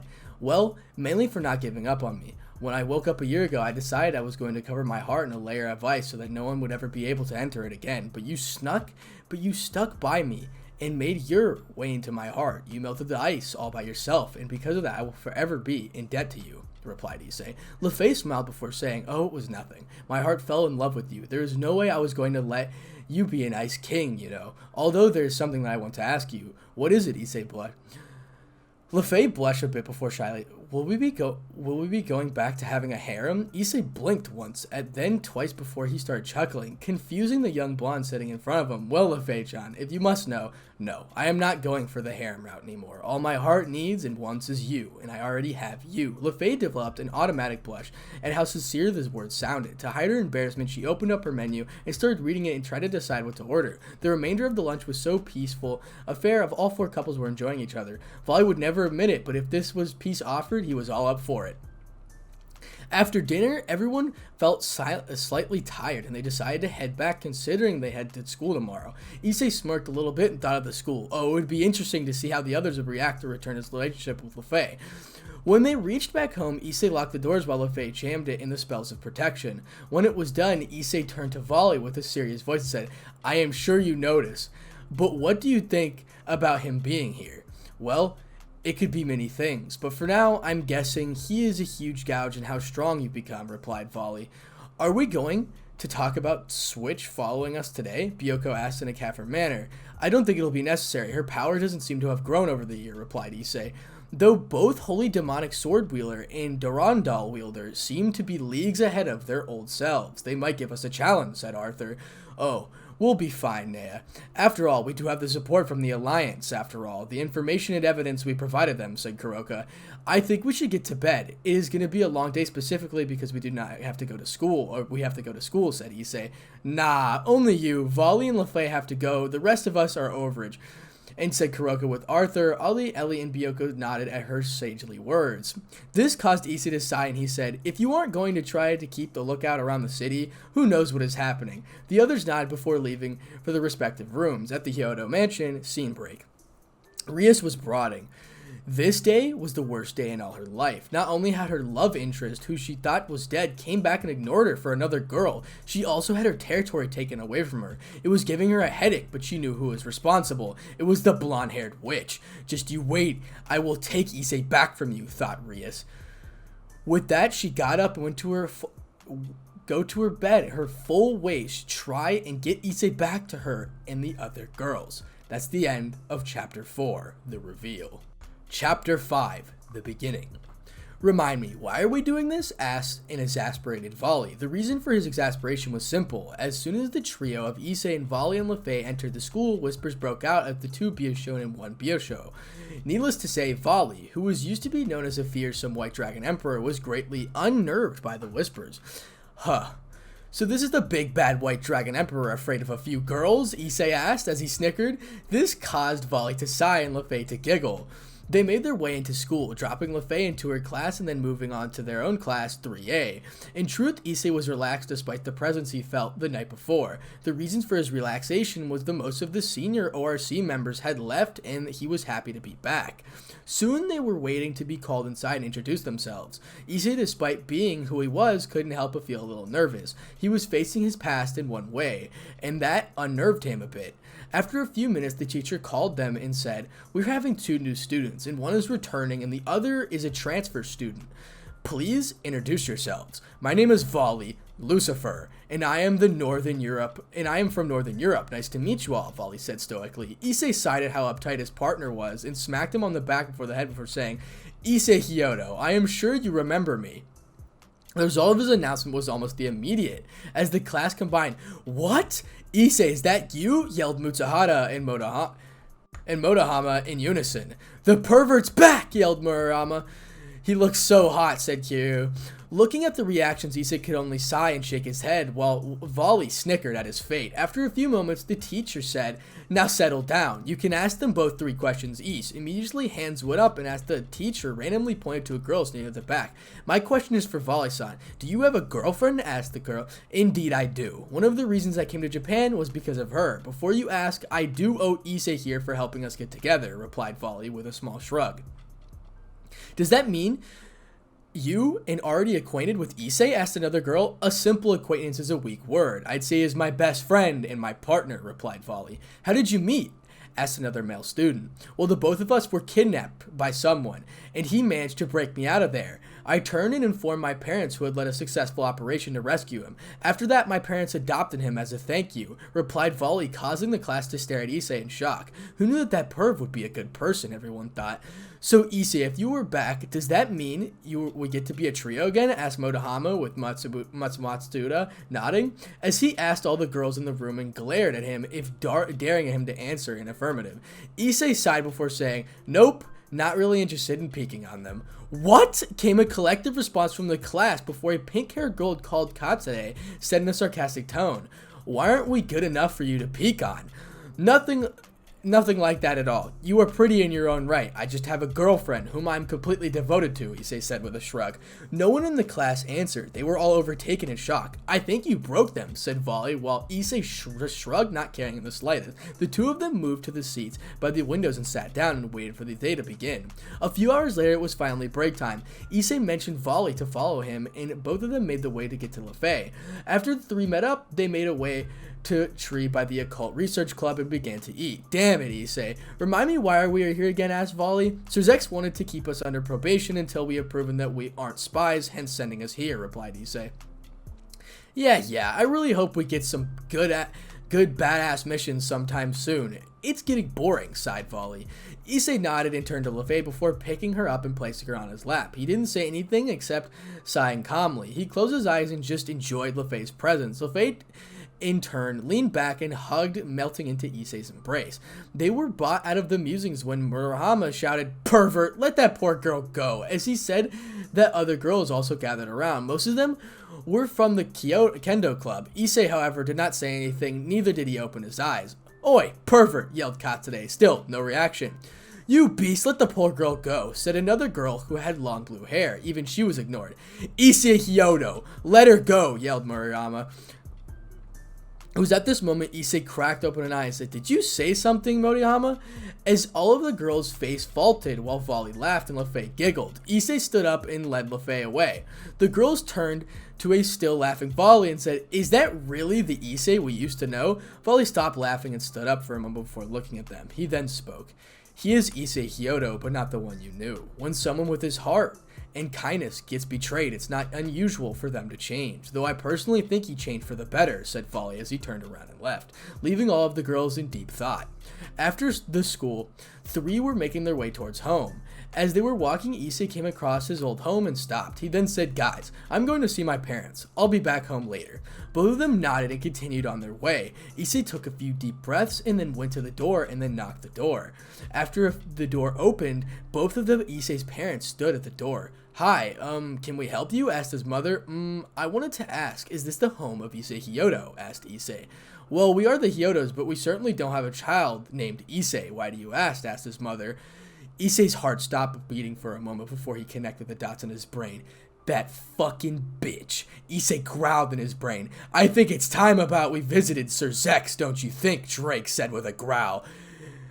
AI did not say anything except gearing in anger. "I see I must have mistaken you for someone else." "Might I ask if you have any kids?" asked Issei with a slightly bated breath. "Well, we have 3 lovely daughters who make up our whole world," replied his father.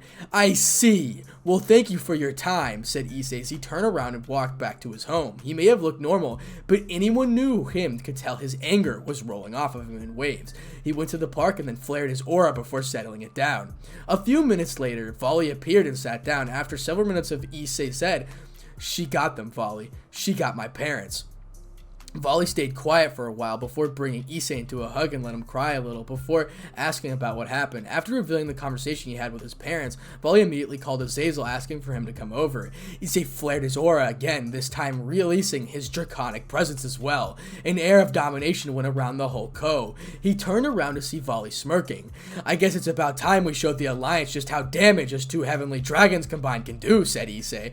"And here I thought you said we would stay low." "When do we begin?" asked Volley. "As soon as Azazel gets here," said Issei with a feral grin. It was going to get wafty for real here. That's the end of Chapter 5, The Beginning. Chapter 6, The New King. Issei and Volley were in meeting with Azazel and Sirzex. After revealing what Rias had done, Sirzex bowed, his head in shame. He was hoping that Issei would let it go, but that was not the case. "So then give me at least one good reason why I shouldn't go rip her apart." said Issei in his tone sturdily yet quite leveled. Could you write it off as a maiden in distress mistake? Asked Sir Zek sheepishly. Fine, I won't rip her heart apart, but I am not going to forgive her either. What I will do will make her wish for death, but she won't be able to die, as in Issei's face, now adoring a look of pure malice. What exactly are you planning, Issei? Asked Sir Zek's all uncertainty in his voice, and there was an underlying threat in his voice. Nothing. I will just keep ignoring her until she grows mad and messes it up completely, replied Issei as she stood up and made the way towards the door. However, before he could reach it before the door exploded, he turned to Sir Zex and saw that he had his power of destruction ready and flaring. Issei smirked and said, "So that's how we play. Fine by me. Divide. Boost. I, who am about to awaken, am the heavenly dragon that discarded the principles of domination and supremacy set by God. I mock the infinite and walk the dream. I shall become the heavenly dragon that sets down the path of domination and supremacy for all others to follow. I shall take you from the depths of crimson purgatory to the heights of the white heaven. Vanishing Welt's dragon balance breaker."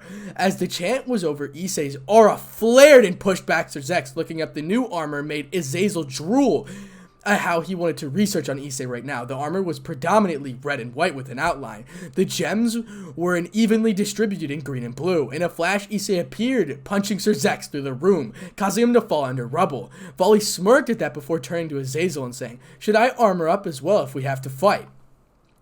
"That won't be necessary. Even if you are both equally strong as Sir Zex in a whole other horizon, he'll play with you before kicking your asses," Azazel replied casually, causing Volley to frown before he smirked. "Just so you know, Issei is 100% dragon now. His body can take a lot of boosts and divide. Even if Sir Zex is stronger, he will have his work cut out for him," said Volley. Sir Zex came out of the rubble and faced Issei, who sighed and dropped his armor, confusing Sir Zex. Looking at questioning glance, Issei said, "You attacked me first. I retaliated. We are even. There is no point in continuing," he said as his body flickered away, leaving a chuckling Volley as amused as Azazel and a confused Sir Zex, who slighted before suppressing his power again. Back in Ko, scene break. Issei made his way towards the Occult Research Club. He entered the door without knocking, shocking the whole Parage. Before anyone could say, he said, "I'm only here to talk. I think you should send your Parage out." Wordlessly nodding, Rhea said her Parage out of the room and turned to Issei, who was sitting opposite of her.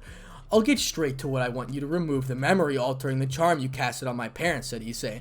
Now, Issei, why would I do that? You can't attack me because of my brother, and I won't remove that charm until you leave that bitch who stole you from me and come back here," replied Issei with a smug smirk. "Ha! You were right, I can attack you, but I won't come back to a whore like you. Anyways, you are in for it. I'll teach you why you shouldn't mess with a dragon," replied Issei. As he said, he was surrounded by a whitish red aura as he glared Rias, looking deep into her eyes. The stare unnerved her and she didn't back down. Soon, however, Issei suppressed his aura again and stood up before leaving, caused Rias to sigh in relief. After a few moments, her Parage ran back in and frantically checked on her. "I am alright. He is on a leash due to Oni-sama, so we won't be able to do anything. The only way he'd get his parents back is if he comes back to us," said Rias with a sneer, causing the others to accept Kibe and Zenobia to snicker. The other two just frowned and hoped they'd get a promotion soon. It was a manacle staying with Rias. With Issei, we find him making his way back as home as he felt a familiar energy signature inside. He said, "You know you can come out, Gregor." Issei, your sensory abilities are as good as always. I believe this is the third time you managed to detect my dimensions," replied a blonde-haired youth distressed in a wizard's outfit. Issei snorted and said, "Cut the crap, Georg. I am in a foul mood. Why are you here?" Direct as always. "Well, me and other of Hero Faction's top brass want to offer you a chance to join the faction and become our leader," replied Gregor stoically. "Huh, that's new. So what happened to KO?" asked Issei in an amused tone. "Let's just say he grew frustrated because of you, defected of the Hero Faction, and decided to join another group of the Chaos Brigade. It is the most shady of all of us, and none of the other factions have even the slightest bit of information on it," replied George. Interesting. Very well. Give me a couple days. I'll discuss it with my team before letting you know. Meet me at the park here in 2 days. And Issei, said Issei, which Gorg nodded and teleported away. Sighing, Issei made his way to the house before calling Azazel over. When he entered, he signaled for a whole team and entering the meeting room.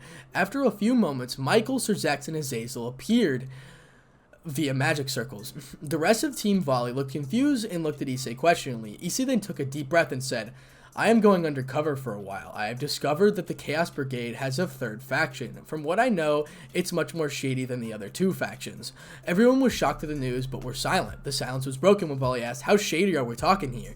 Enough to make Kevo defect them from being the leader of the hero faction and join them, replied Issei dryly. And how do you know that, asked Azazel? Simple. I have been offered the role of the hero faction at the new spearhead, and I have decided to join as an undercover agent, replied Issei. Joining that will be beneficial. We will be able to beat the hero faction and we'll have information on third mysterious factions, said Sir Zex, causing the others to nod. When do you leave? Asked Azazel. In 2 days, asked Issei as everyone left the meeting room, leaving behind only Issei and LeFay. Do you really have to go? LeFay softly asked.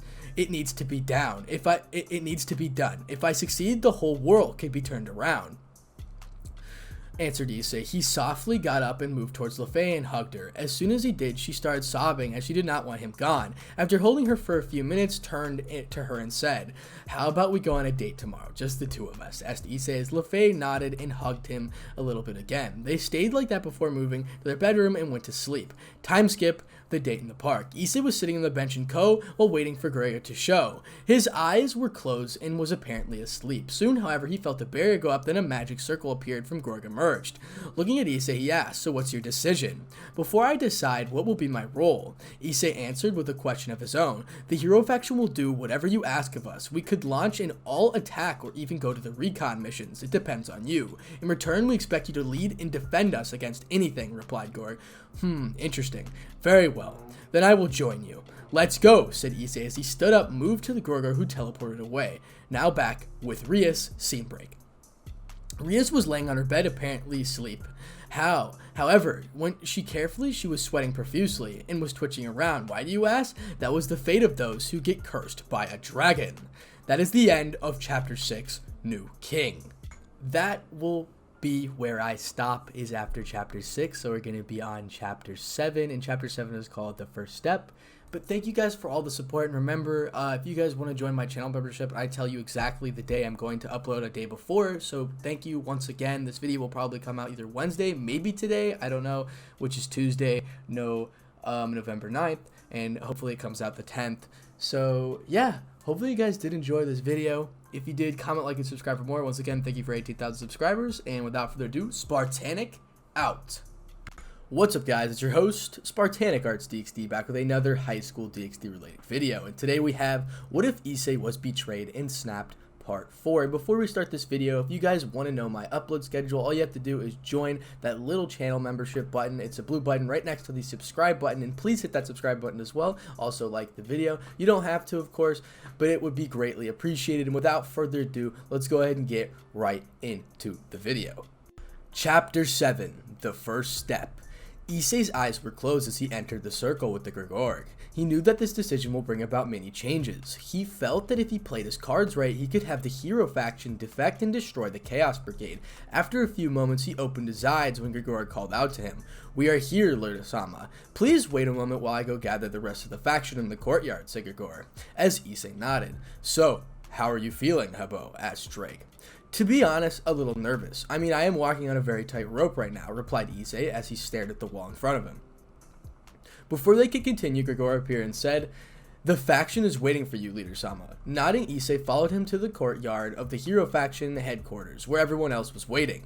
Upon entering the courtyard, he was faced by a large group of people who were looking at him with excited looks on their faces. It was then that the Gregor spoke and said, ladies and gentlemen, our new leader, the Red Dragon Emperor Issei Hyodo. After a round of applause, Issei stepped forward and said it. It is an honor to become a part of this faction. I promise to lead you to the best of my abilities and ensure that our factions remains intact and strong. Following another round of these cheers, Issei began to individually greet them of the members present. After the greetings were over, Issei turned to Gregor with a hand-hardened gaze and said, Gather around the other influential members. I need a rundown of our recent actions so that we can formulate a decent plan of what we need to do next. Gregor nodded at the and motioned Issei to follow him, leading into the meeting room. After a few minutes, 4 figures entered the room. Issei remotely recognized them as Hercules, Jean, Siegfried, Leo, and Gregor. Thank you all for coming to this meeting, was called by Leader Sama to find out about our latest assignments and objectives, said Gorg. I want all of you to give him a report on what you've been doing over the last 2 to 3 months. It should give me a fair idea of what to do next, said Issei as the other members began the reports. The first to speak was Siegfried. Thanks to KO leaving, we have had a massive cuts in our numbers, and because of this we haven't been able to active at all.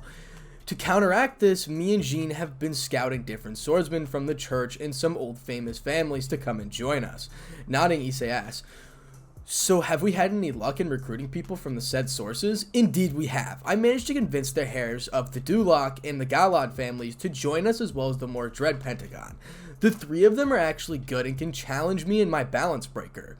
As for the church, it's a little risky, as most of the people who leave are a flight risk in themselves, hence I am filtering those that are okay to join us, Siegfried replied. Good, that's good. One thing, Siegfried, I want you to try limiting your use of Graham. Don't get me wrong, you are way too valuable to lose, hence, I want you to take your squad of subordinates and retrieve the demonic sword rebellion for your use. Consider this as your first mission, said Issei. Siegfried's face went from a frown to a bliss, and he said, wow, I have been requesting to go search for that sword for a long time. However, I was never allowed to do so. Alright, Leader Sama, I respect your decision and will limit the use of the Graham. When can I leave for my mission? You can leave right now. You have a whole month to finish this, so take your time doing it, said Issei as Siegfried nodded before standing up and leaving with Jean. Are you sure it was wise to let Leader Sama? We currently are short on members. Are you sure it was wise to let him go, Leader Sama? We are currently short in numbers, said Gorg. Don't worry, the next few months will be laying low. I intend to not only get numbers, but also to strengthen the others without making sacrifices, said Issei, to which Grigor nodded. I guess I will go next. Just as Siegfried said about our numbers, I have been recruiting talented explosion experts and hand-to-hand fighters who have the ability to harm supernatural beings. They are called hunters, and I have recruited the strongest duo among them, said Hercules. Good work, Hercules. I want you to go on recruiting these so-called hunters, and also good luck for a sacred gear for me, said Issei. What sacred gear are we talking about? Asked Hercules. It's the strongest Virtua gear. It holds Virtua souls, along with all of its other powers. I want you to search for it and bring it to me. Here's a map of its presumed location, said Issei. Nodding, Hercules stood up and left to start his mission. Gorg, I want you to take Leo and go meet with the rogue mage group. Your objective is to try to locate the wielder of the incarnate anthem and recruit her. After that, I wish for you to go to the Celtic faction and find Scarlet Lancer and try bringing her here to talk to me, said Issei. Jorg nodded and stood up before bowing and leaving Leo on his tail. Sighing, Issei sat down and began wondering how Lefay was doing and how the next few months would play out, and that's the end of Chapter 7. Chapter 8, Gaining Ground. It was after 3 weeks that Grigor had returned. Report, Issei ordered. I had a few suspicions regarding the Road Maid group, but after a little snooping around, I learned that they are a part of the Chaos Brigade. Since the old Mao faction is already eliminated and they aren't with us, so it's safe to presume that they are part of the third group, said Gorg. How troublesome, said Issei. So what happened with the Scarlet Lancer, asked Issei again. She did not want to join, but agreed to give us refuge in her realm if we ever needed it, replied Gorg. That's fine. Good work, Gorg. You are dismissed. Take the rest of the day off and relax yourself, said Issei. Gorg nodded as Issei was left to his thoughts again. The news on the third shady group was troubling to say the least. He needed to wait for the others to return so that he could organize a proper infiltration mission. For now, though, he had to wait to see what became of Siegfried and Hercules' mission. A week later, both Siegfried and Hercules had returned from their missions. Both of them were successful. So Hercules, go first on the report, said Issei as he was training. Leader Sama, the mission was a success, and here is what you asked me to bring. Also, on the way, I found some hunters who were planning on joining the Chaos Brigade. Albeit not join us, said Hercules as he handed Issei a purple orb. That mystery group was turning out to be way too troublesome. Anyway, good work, Hercules. Take a couple of days off. Dismissed, said Issei as Hercules bowed and left the room. Now then, Siegfried, you go next, said Issei as he turned to the white-haired swordsman. Leader Sama, allow me to thank you once again for the mission. It was a success. I have successfully obtained not only the rebellion, but also oblivion. Though we were faced by opposition from an unknown group who were after the swords, but they were defeated. The trouble was when they muttered something about KO, but I sadly wasn't able to get anything out of them, said Siegfried. That complicates things. It seems that we were going head-to-head with the mystery group. It could turn out troublesome. Anything else, asked Issei? Leader-sama, I have a new recruit for us. His name is Yamato Tenzo, and he wields the demonic guns Ebony and Ivory, said Siegfried. Well done. On not only completing the mission, but also getting us a new powerful recruit. You are dismissed, get a couple days of rest. Oh, and send Gregor to me when you see him. I have a mission that requires his many talents, said Issei, to which Siegfried nodded and which about and then left him. A few minutes later, Gregor walked in and said, You called for me, Leader-sama. Yeah, I want you to get Leo. Tell him to create shadow monsters made from resonance. I want you to send the upper ethiclons of the Vactin, 2 to the underworld and 1 in the Mao office. One of the Gregor, and last 5 of them to get much information of mystery about the Chaos Brigade group. Tell him to create a central monster and keep him here so that the other branched ones can send it information as soon as possible. Any questions? Issei said as Gregor shook his hand and left. Talking out and then observing the purple orb in front of him, Issei summoned both of his gears, said Dreg and Al. It is the real thing. Yes, it is, Habu. I am sensing a very strong genetic presence coming from it, Drake said in a very serious tone. It's definitely Vitra. I can feel it mainly because of how similar our powers are. He was known as the unofficial Black Dragon Emperor for a reason, though it is said that he wasn't sealed normally, replied AI. Nodding, Issei picked up the orb and placed it into his chest. It went into his soul with ease. After it was assimilated, Issei closed his eyes and entered his mindscape. There he saw standing in their auras Grondir, Dreg, and AI, followed by a sleeping Vitra. The prison dragon was purplish black in color and was a long-like serpent having many tentacles.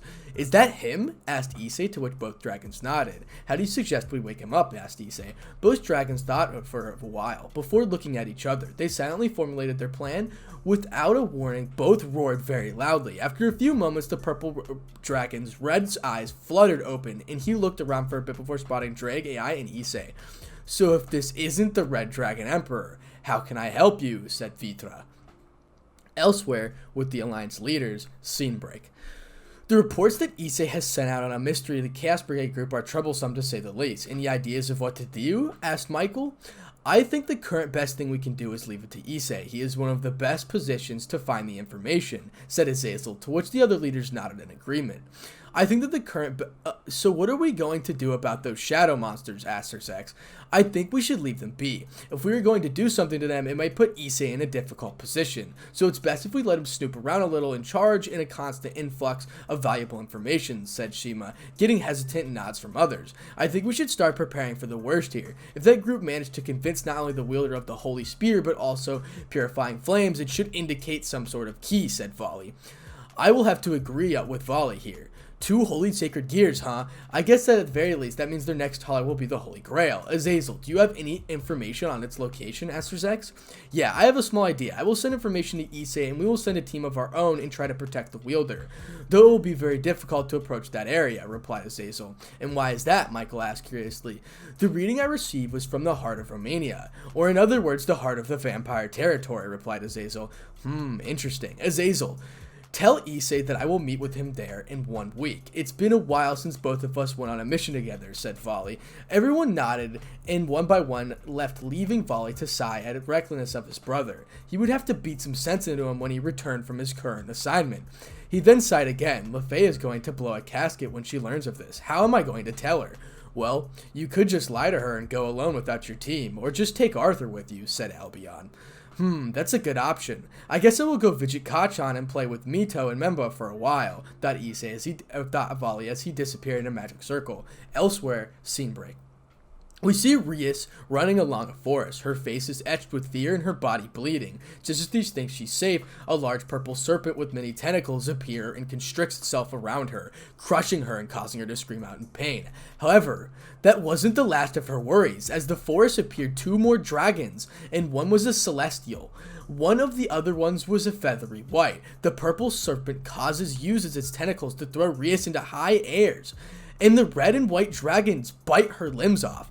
"Ugh!" yelled Rias as she screamed, getting up from her dream. These nightmares have been getting even worse, and nowadays was hardly getting any sleep.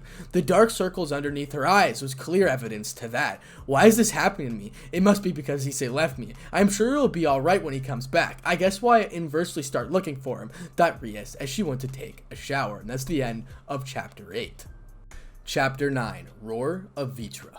Inside his mindscape, Issei was standing face to face with another one of the sealed dragon kings, Vitra. Issei then said, Hello there, Vitra. I wanted to ask you if you'd be willing to lend me your power. Now, why would I want to do that? You already have Dragon as soul fragment of Albion. Why do you need me? Vitra questions back. Well, you were just sitting there wanting to be collected by someone. Why not do something productive in that while? As why I need you, I am playing the role of double agent in very dangerous organization. If I play my cards right, I will be able to avert bloodshed and pledge to the cause of peace. That's another reason why I need your power alone. As interesting as the prospect sounds, I still don't see any reason why I should help you instead of me returning to my sleep. Virtue replied with a yawn. Oh, don't be like that, Vitra. Partner, here, we can handle both of mine and Drake's powers together. He is strong. He can also control both fire and ice, can use both elements together with sacrificing its effectiveness. AI said as he vouched for Issei. Before Vitra could reply, Drake decided to give in his own 2 cents as well, not to mention the fact that he is extremely stubborn, has a very strong drive to succeed, and his determination is second to none. Drake said, as he listed Issei's qualities of the prison dragon. You are right, these are impressive qualities to possess. Fine, I will give you my full support. But only if you manage to convince me in a fight using only your power. It hurts my pride, but despite being called an unofficial Black Dragon Emperor, both Drake and Albion are stronger than me, Vitra said. Issei smirked before he removed his jacket and shirt, revealing a very muscular body. Not the one like most bodybuilders, which becomes ugly. He had a few more of a swimmer's body that could have a perfect balance between speed and power. Looking back at Dragon AI, Issei said, You guys can go watch some TV. I will be done here soon. Both of the dragons nodded before they blew off, leaving a confused Vitra behind. How do you have TV here? Well, it's my mindscape. I can do whatever I want here. Both of them are my partners, so I try to make things as comfortable for them as possible, Issei replied in an honest voice. Now this surprised Vitra. Dragons were normally seen as monsters with no feelings whatsoever. It was because of this reason they had either hunted, killed, or sealed, or even left alone. Vitra was surprised to see that someone actually existed who thought of his kind as sentient beings. Now then, Vitra almost had half heart to unconditionally agree to help his new host, but his dragon's pride would not allow him to do such a thing. Specifically, after looking at how determined the boy was showing him, Vitra decided that he would help the boy regardless of how he fought here. The future looked interesting. After a few moments, Issei blurred out of sight and appeared right in front of Vitra. He then punched the Dragon King as hard as he could. The punch actually caused his face to tilt to the right. Issei smirked at that, but then the smirk soon left his face when a tentacle hit him and sent him hurling to the floor. Groaning, Issei looked up to see the smirking form of Vitra. Sighing, Issei stood up and cracked his neck before flexing his shoulders. He then shouted, Dragon Force! Immediately his power skyrocketed, causing Vitra's eyes to widen. Issei's appearance had completely changed. His nails were longer, his body was full of red and white scales that were even on the sides of his face. His canines had grown and were now fang-like. His eyes were now in slits, and there were an extra eyelid in between his eyes. He flexed his shoulders again, releasing his wings, then flying, taking a deep breath, and then shouted, Fire Dragon Emperor's Roar! A large stream of fire left his mouth and hit Vitra head on, causing him to wince at the intensity of the force of the flames. Jumping back, he threw his tentacles towards Issei, who deftly used his small stature to dodge before getting behind Vitra and shouting, Ice Dragon Emperor's Roar! This time a concentrated stream of pure ice energy hit Vitra, causing him to fly towards him.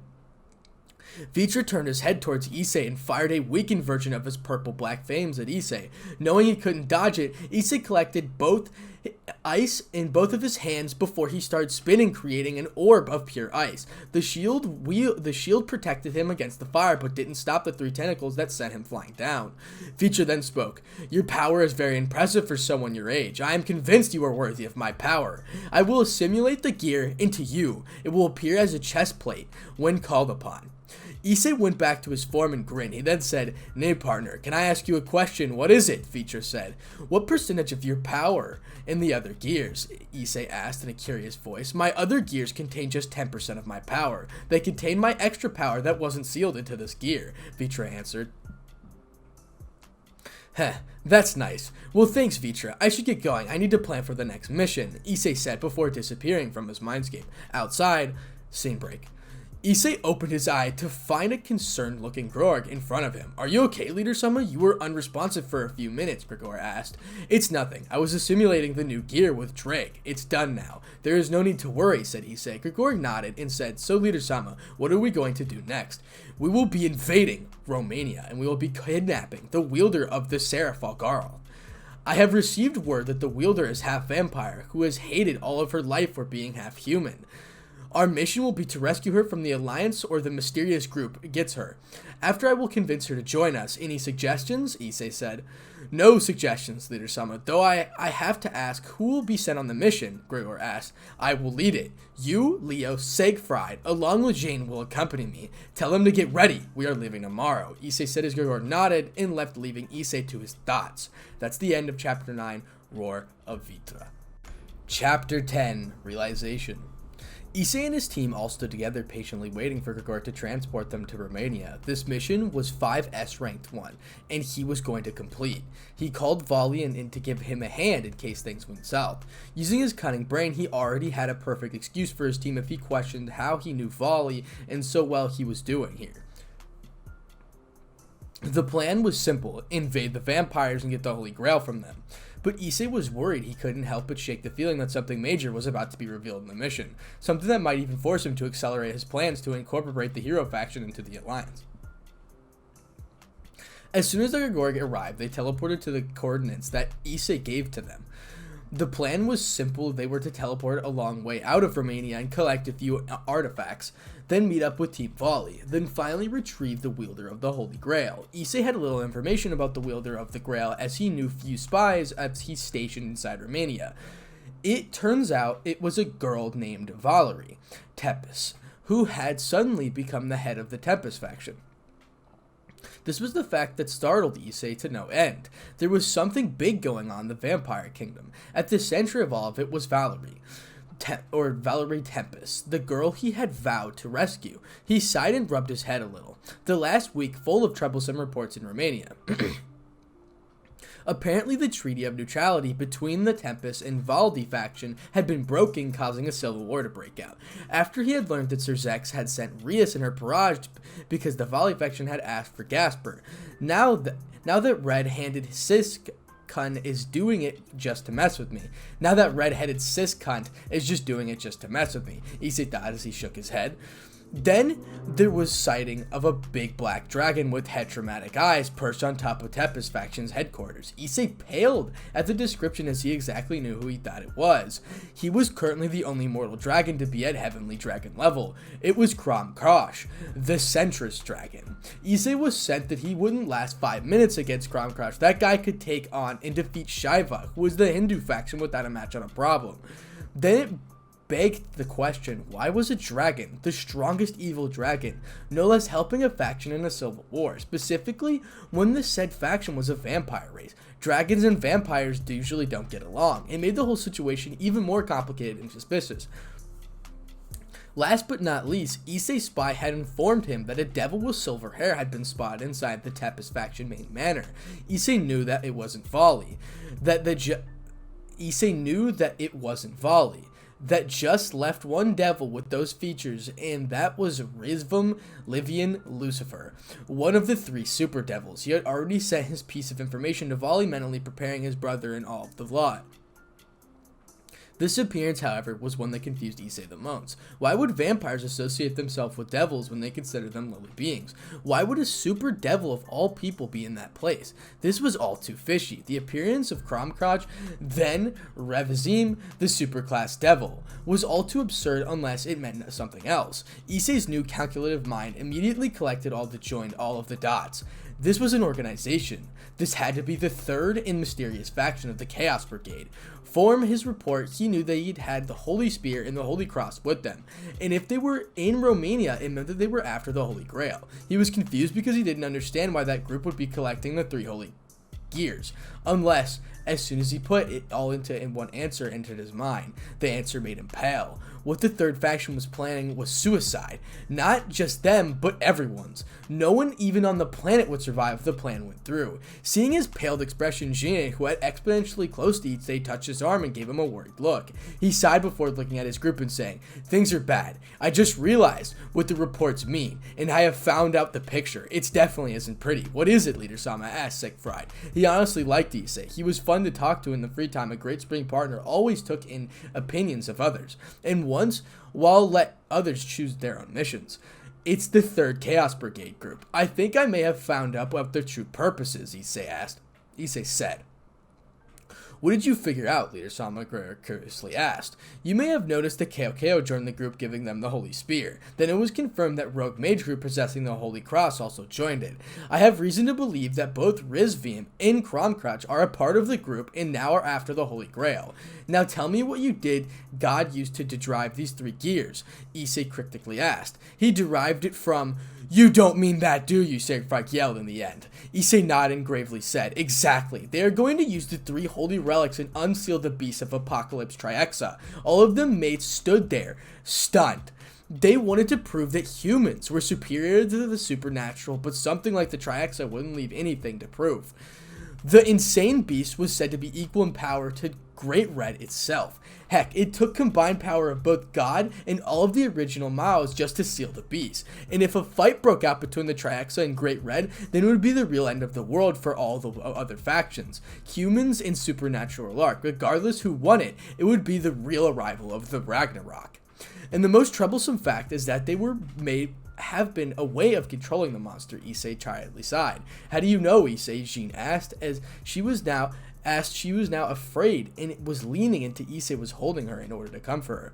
"I know Kromkrach likes challenges and Rizvim wants destruction, but neither of them are stupid enough to release the Trihexa without a solid way to control it. The beast would kill them in an instant if not controlled." Issei answered them in a tone becoming even more grave than before.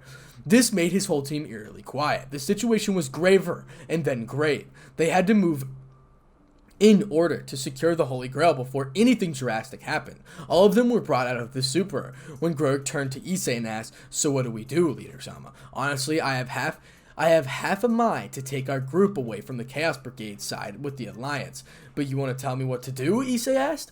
"Your thoughts are the most logical ones, Leader Sama. There will be no one to prove our superiority if all of us die. Therefore I agree joining the Alliance to deal with the 3rd group," Gregor said. "I have no qualms in joining the Alliance, Leader Sama. Despite being with us for a short time, you haven't led us wrong. We are actually stronger than ever, so I will trust you and be your sword until the bitter end," Siegfried said with conviction. "I fell in love with you, Issei. I won't leave you. The devils may have done that. I won't. I will follow you until the end," Jean said. "You are a good leader. You care for all your subordinates and treat them as if they were your equals. You changed me from being a simple tool to a boy of my age. There isn't anyone I trust more than you, so I will follow you as well," Leo chirped, causing Issei to smile and ruffle his head affectionately. "You guys, thank you," Issei said honestly. "Well, let's get going. We need to find a way to stop Quillipoth," said Issei as he turned around and started walking towards the direction of the relic he wanted. "Quillipoth? Is that what we need to call a mysterious group?" Gregor asked. "Yes.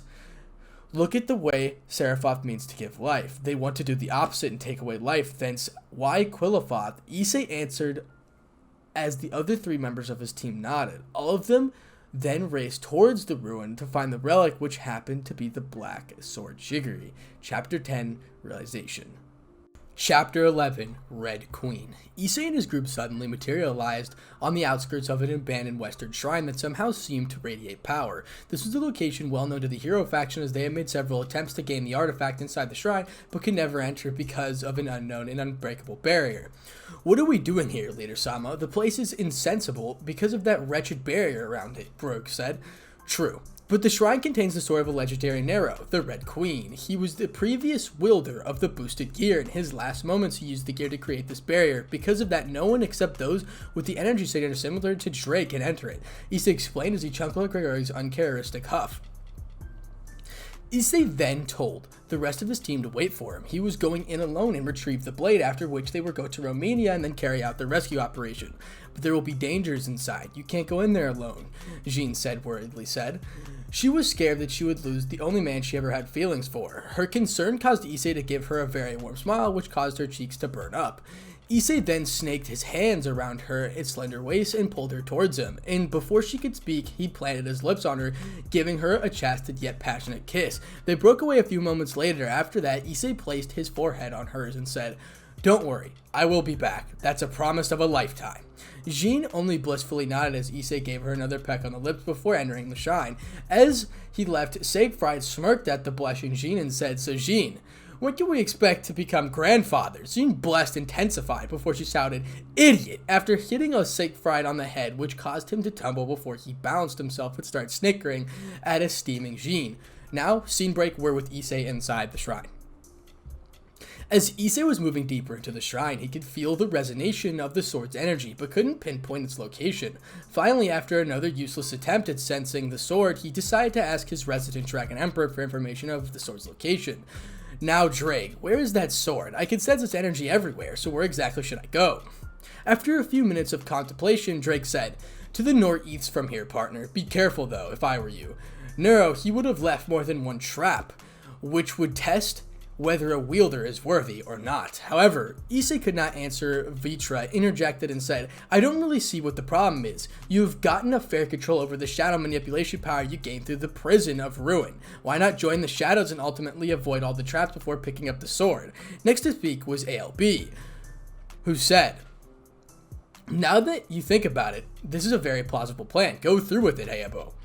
Nodding at the assessment of his partners, Issei summoned the Prison of Ruin and said, "Balance Breaker." As he said, the Virtua called out in the Prison Dragon, "Balance Breaker." In a purple flash of light, Issei was donning a purple Gearonic light armor with 2 wings on his back and a shadow sword on his hip. "Let's do it," said Issei as he dissolved into the shadows and started making his way to the sword. A few floors down the shrine, Issei finally came across a locked room that was emitting much power. "Well, this must be it," Issei said aloud before he kicked the door open. In the center of the room was a sword embedded in a boulder. Moving towards it cautiously, Issei grabbed the hilt of the blade and pulled it out. Just as he did, the hologram of the Nero appeared. Nero was a tall blonde man with violet eyes. He was muscular and lean built. He has a kind of smile on his face. It seems the Red has chosen her new wielder. "Use her well, kid. That blade has the power to make it possible to conquer. Don't let it go to your head and you will be fine." The hologram said it before it disappeared.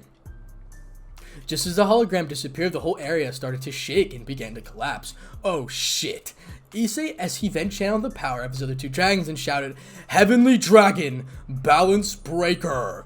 The 3 dragons shouted in unison as Issei was now donning a completely different and stronger armor. It was black in the color and had the color of the Welsh dragon, wings, head, and tail of the vanishing dragon. Finally, gems on it were dark red. Overall, because of the armor, Issei could have been called the new Black Dragon Emperor. Forming an energy barrier around him, he fired a strong dragon shot at the crumbling ceiling and immediately flew behind it. Soon the dragon shot broke through the roof of the shrine and flew onto the sky as Issei, who was flying close behind it, shouted, "Yeehaw!" He then landed in front of his team, who were watching the splendor of his new armor. Issei then focused the energy of his divine divining and synced it with the swords, absorbing it into the gear of Ascalon for Drake and Skydium for Vitra. He landed in front of his team and released his armor before grinning at them. However, he didn't get a chance to speak with Jean flash in front of him and kicked him hard enough in the stomach before pulling his collar and kissing him hard. When they broke apart, she hugged him tightly and whispered, "You idiot, don't do stuts like that again." Chuckling, Issei hugged her before his voice spoke. "So it was you who fired the black dragon shot, huh?" Issei immediately knew who it was with a grin and said, "It's been a while, hasn't it, Volley?" Chapter 13. Unity. "It's been a while, hasn't it, Volley?" Issei asked as he broke the hug with Jean. That it has, bro. What are you guys doing here? Volley asked as he pointed at Issei's group. Here to rescue Volley Tempest. I'm sure you have connected enough to dots considering your group is here, Issei answered back. Yep, we were actually sent by Azazel to rescue Valerie Tempest. Since both of our missions coincide, does that mean we fight? Volley asked as he released his Divine Dividing, which had a purple light coming out of his unusual blue. Interesting. So you have a fragment of Fafnir's soul in your gear along with Albion, huh? Nice. No, a fight won't be necessary since the hero faction will be joining the alliance, Issei announced as the other members around Issei nodded. So finally admitting the supernatural are stronger, huh? Never expect you to be the one to give up, Volley said, the shake of his head and angrily smirked. Really, Issei was really fun. Don't bet on it. Lucifer, the only reason we are joining is because we face a common foe. I am sure Zazel must have heard of the 3rd Chaos Brigade faction. They are planning to retrieve the Trihexa, which is why we are joining. I am sure you know the implications of that, right? Asked Issei. Very well, then we will join forces for this operation, but keep in mind, try any funny business and there will be hell to pay, Volley warned outerly as he grinned internally and turned the walk in the direction of Romania. Watch what you say, Lucifer, we are not devils here, Issei replied back, smirking inwardly as his group followed Volley to camp to meet with the rest of the Volley's group. Issei was internally excited to meet Lefay again, but it had been ages since he has last seen her. He couldn't wait to hold her slender form and kiss her again, though he would have to inform them of his decision to have a harem again. After a few minutes, they arrived at Volley's camp. They saw the rest of the group there. However, Issei could react as he tackled by a blonde bro who kissed him square on the lips. He already knew who it was and didn't waste any time before he reciprocated it. After they broke apart, Issei tightly hugged her and said, I missed you, Lefay. Lefay blushed as he didn't say anything. Soon Jean came forward and sweetly said, Issei dear, who is she? Lefay looked at Jean and narrowed her eyes before she said in a similar voice, Issei-kun, who is she? Issei sighed. He had already been expecting this to be said. Part of my new harem. You are both important to me. Lefay, you helped me love again, while Jean, you brought my heart back to where it was before. It was criminally broken. So my original aim of harem is back, but is currently subjugated. Both girls sighed before they fell into Issei's arms. He gladly hugged them both, tightly letting them know that he loved both of them equally. He then got up and said, we all have the same mission, we'll be performing it together. Before we continue, we shared the information we have to formulate a good battle plan. Volley nodded and said, information on our pet has been next to nothing. The only thing we know is that Tempest family has a sacred gear that they are using in the war versus the Valade.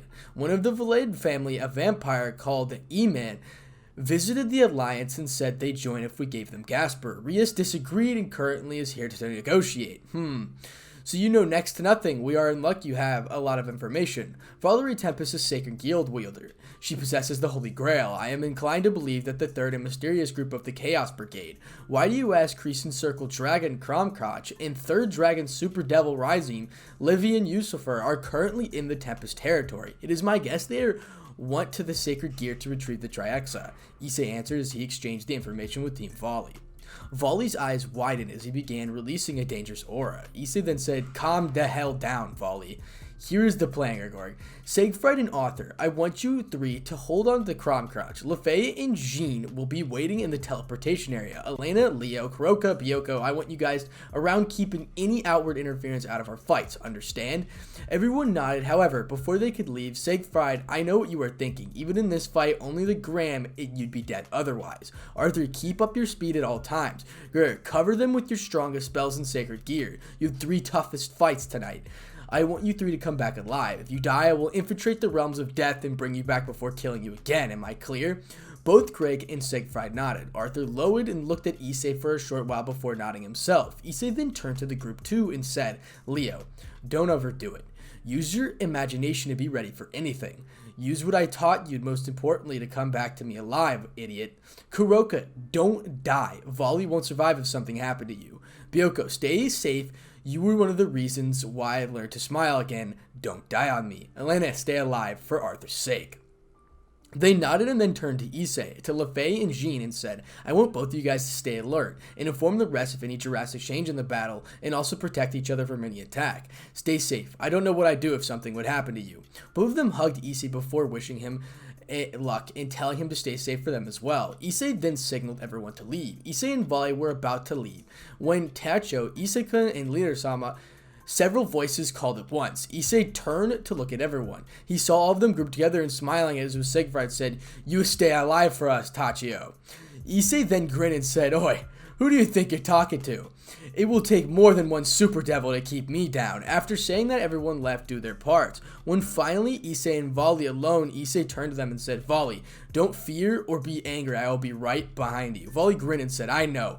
Let's go. We have a girl to rescue." He then lifted his fist and pointed it at Issei. Issei grinned back before fist bumping. It was then Vanishing Dragon, Balance Breaker. Albion roared out, "Fafnir, I will use you later if need to be." "That sounds like a plan," Fafnir replied.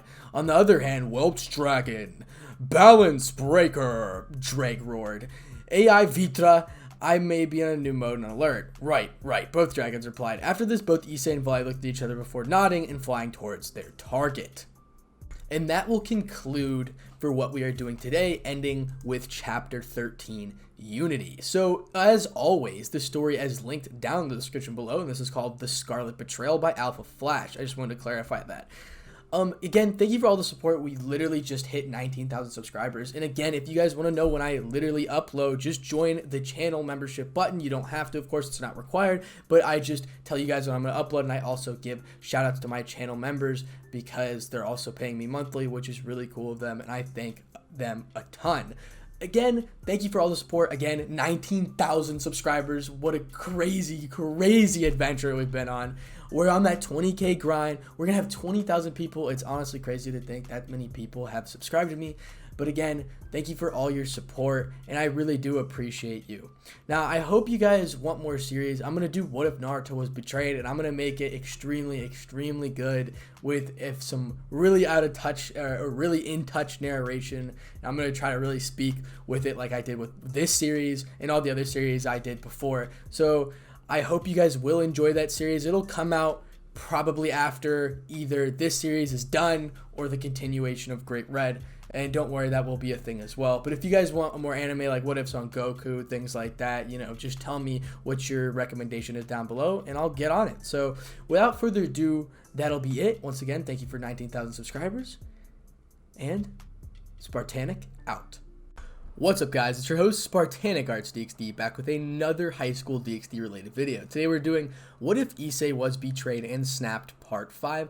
Currently we are on Chapter 14, The Fight Means to Protect. And if you guys want to know when I exactly upload, there's a little blue button that says join right next to the subscribe button, and all you have to do is join it, and that's pretty much it. Otherwise, thank you guys for all of the support that's been going on in this series, and without further ado, let's go ahead and go right into it.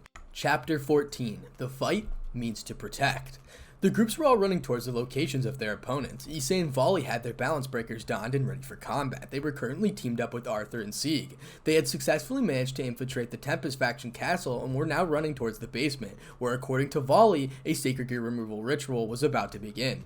They had met with Zenobia and Kiba, who had been sent by Rias to help Volley. Volley told Kiba to where LaFay and Jean were waiting, while Zenobia tasked up to join and meet up with Kuroka and the others to help them with their missions.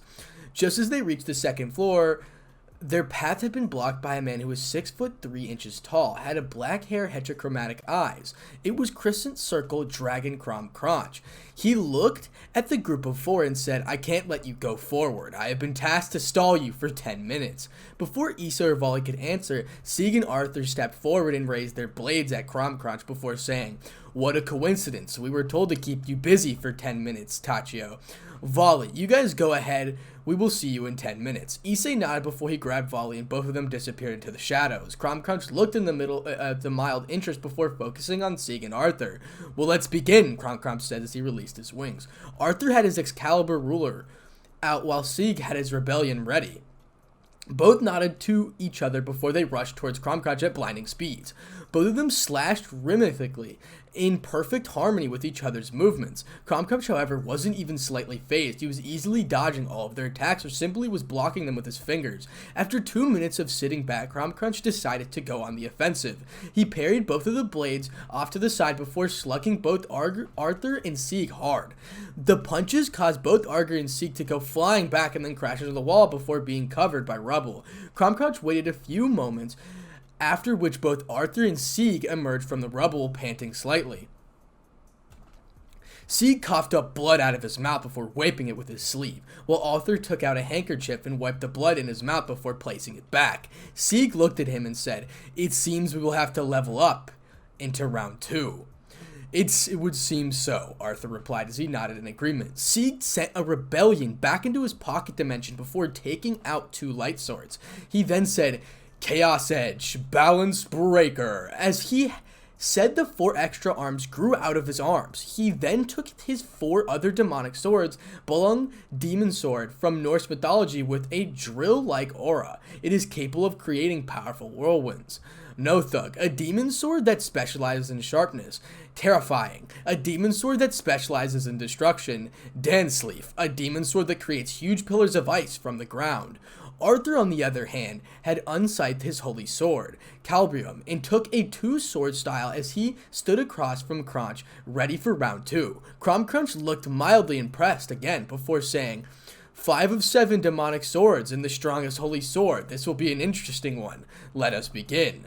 He then made a come-on sign to both Arthur and Sieg. Both of them didn't need a second invitation and dashed towards Crunch, who did not do any blocking. Instead, he chose to keep on dodging. Sieg made a different swings and managed to land a hit on Crunch, who jumped back slightly, only to be receiving end of an X-sharp slash from Arthur, which was accompanied by a holy wave.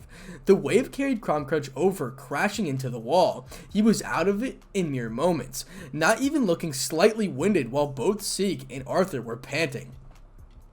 "That was much better, but still not good enough. There are 4 minutes left. What will you do?" asked Crunch as he fired a strong projectile to attack the 2 swordsmen. However, the attack was stopped midway when a large magic circle appeared in front of the swordsmen. Both of them looked up and saw Gregorg with his hand raised. He frowned and said, "I never thought I'd say this, but the both of you are idiots. What were you thinking taking on Crunch without me? Anyways, I will hold him for a minute. Get in your final forms." Both Sieg and Arthur nodded and began collecting their powers.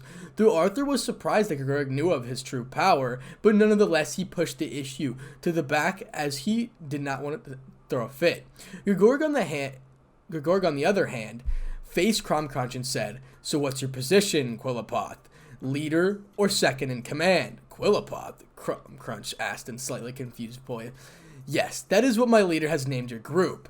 After all, it is a fitting name for a group that is trying to revive the Trihexa," Gregorg said. "What do you mean?" asked Crunch as he narrowed his eyes. "What do you mean? You don't know? It seems that your group is trying to unseal the Trihexa. We don't know what they intend to control it, but it's confirmed that they are working to unseal it," Gregorg said. "How do you know that? And what is the proof of that?" Crunch asked. "Collecting the 3 holoretics that make up the key of life, I think it's pretty much a confirmation itself. Now, enough talk. We need to keep you here until the leader gets done," Gregor said as he raised his hands with a large number of magic circles appeared. From the magic circles, a barrage of projectiles were launched towards Crunch, who wasn't able to dodge, so instead he created a simple barrier that blocked all the projectiles. As he dispelled the barrier, he felt a surge of power coming from behind Gregor. Looking at the source, he found it was Arthur and Sieg, who were pulsing with power. Arthur then opened his eyes and shouted, "Calbrium armor mode, Holy King armor." He then coated in a golden flash of light. When the light died down, he was golden knight armor. He was holding Excalibur ruler in his right hand and was excluding power. Sieg, on the other hand, was coated in purple light. He whispered, "Sage armor, activate." The purple light expanded and became thicker and thicker until it completely covered Sieg in an orb. Soon the light disappeared, and Sieg was standing in front of a purple armor with 6 arms and a necklace with 6 medium-sized beads around his neck.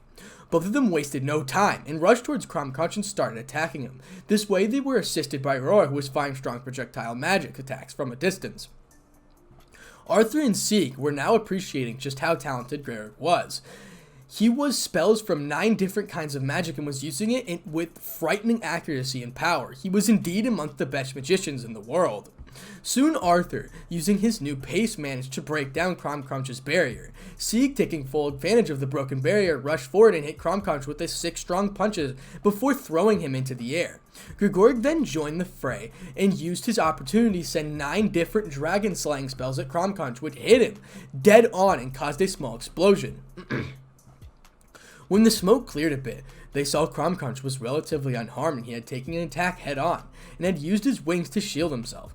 Looking at Arthur, It seems that you have had some enhancements from the set part of the Grawl. I did not enhance myself.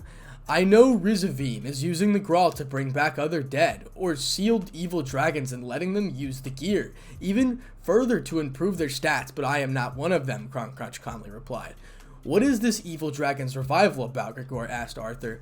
It's another thing this faction of the Chaos Brigade has been doing. Recently, Ko Academy had been attacked by Grendel, the crime force dragon who was originally thought to be dead. Azazel deduced that they were overusing the Holy Grail to bring back evil dragons, which is why he sent to us to retrieve it, Arthur explained. That's bad, leader. The leader will need to know of this, but also proves how amazing Crumcrunch. He took one of my strongest attack slaying spells without an enhancement, and it is hardly even scratched, Grigoric said. No kidding. I may need to bring out Graham if this continues any longer, Siegfried said.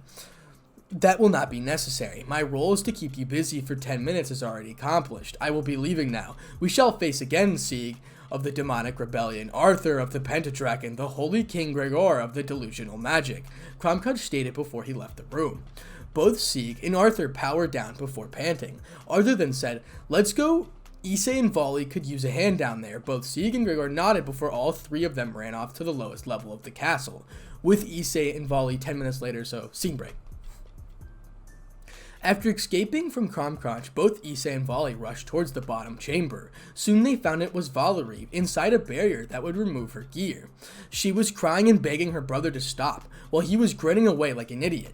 The scene made Issei's blood boil. He, in a flash of speed, appeared behind Marcus Tempest, Valerie's brother, and stabbed him with a red queen.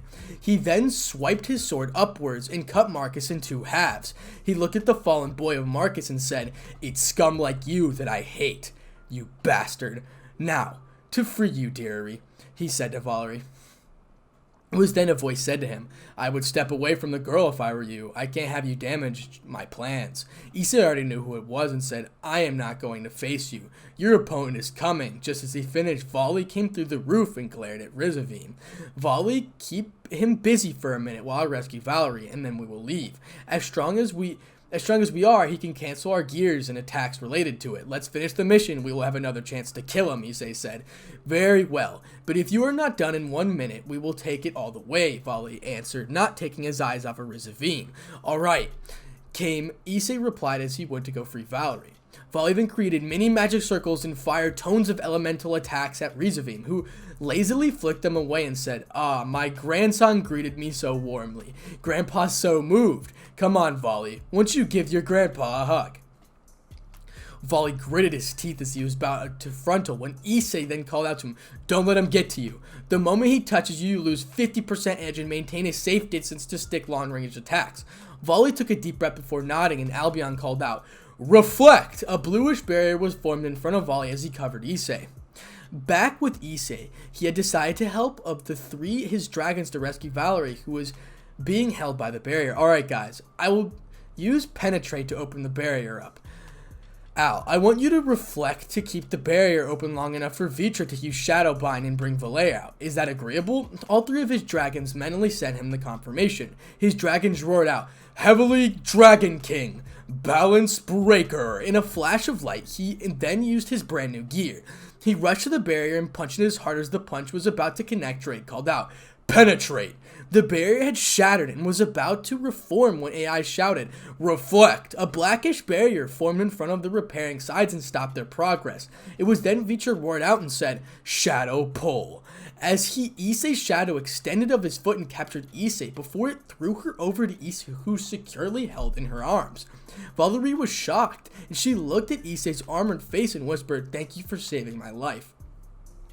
"Shh, it's fine. Reserve your energy and go to sleep. Me and my partner will take care of the rest," Issei as she nodded and closed her eyes. Volley, on the other hand, had successfully managed to block of Rizavim's attacks, but he knew that Rizavim was just playing. Issei then called to Volley and said, "Volley, I am done here. Take me over there, take Valerie and head out. Everyone to gather at a teleportation site. I will meet you there in 5 minutes. Are you sure?" Volley asked back.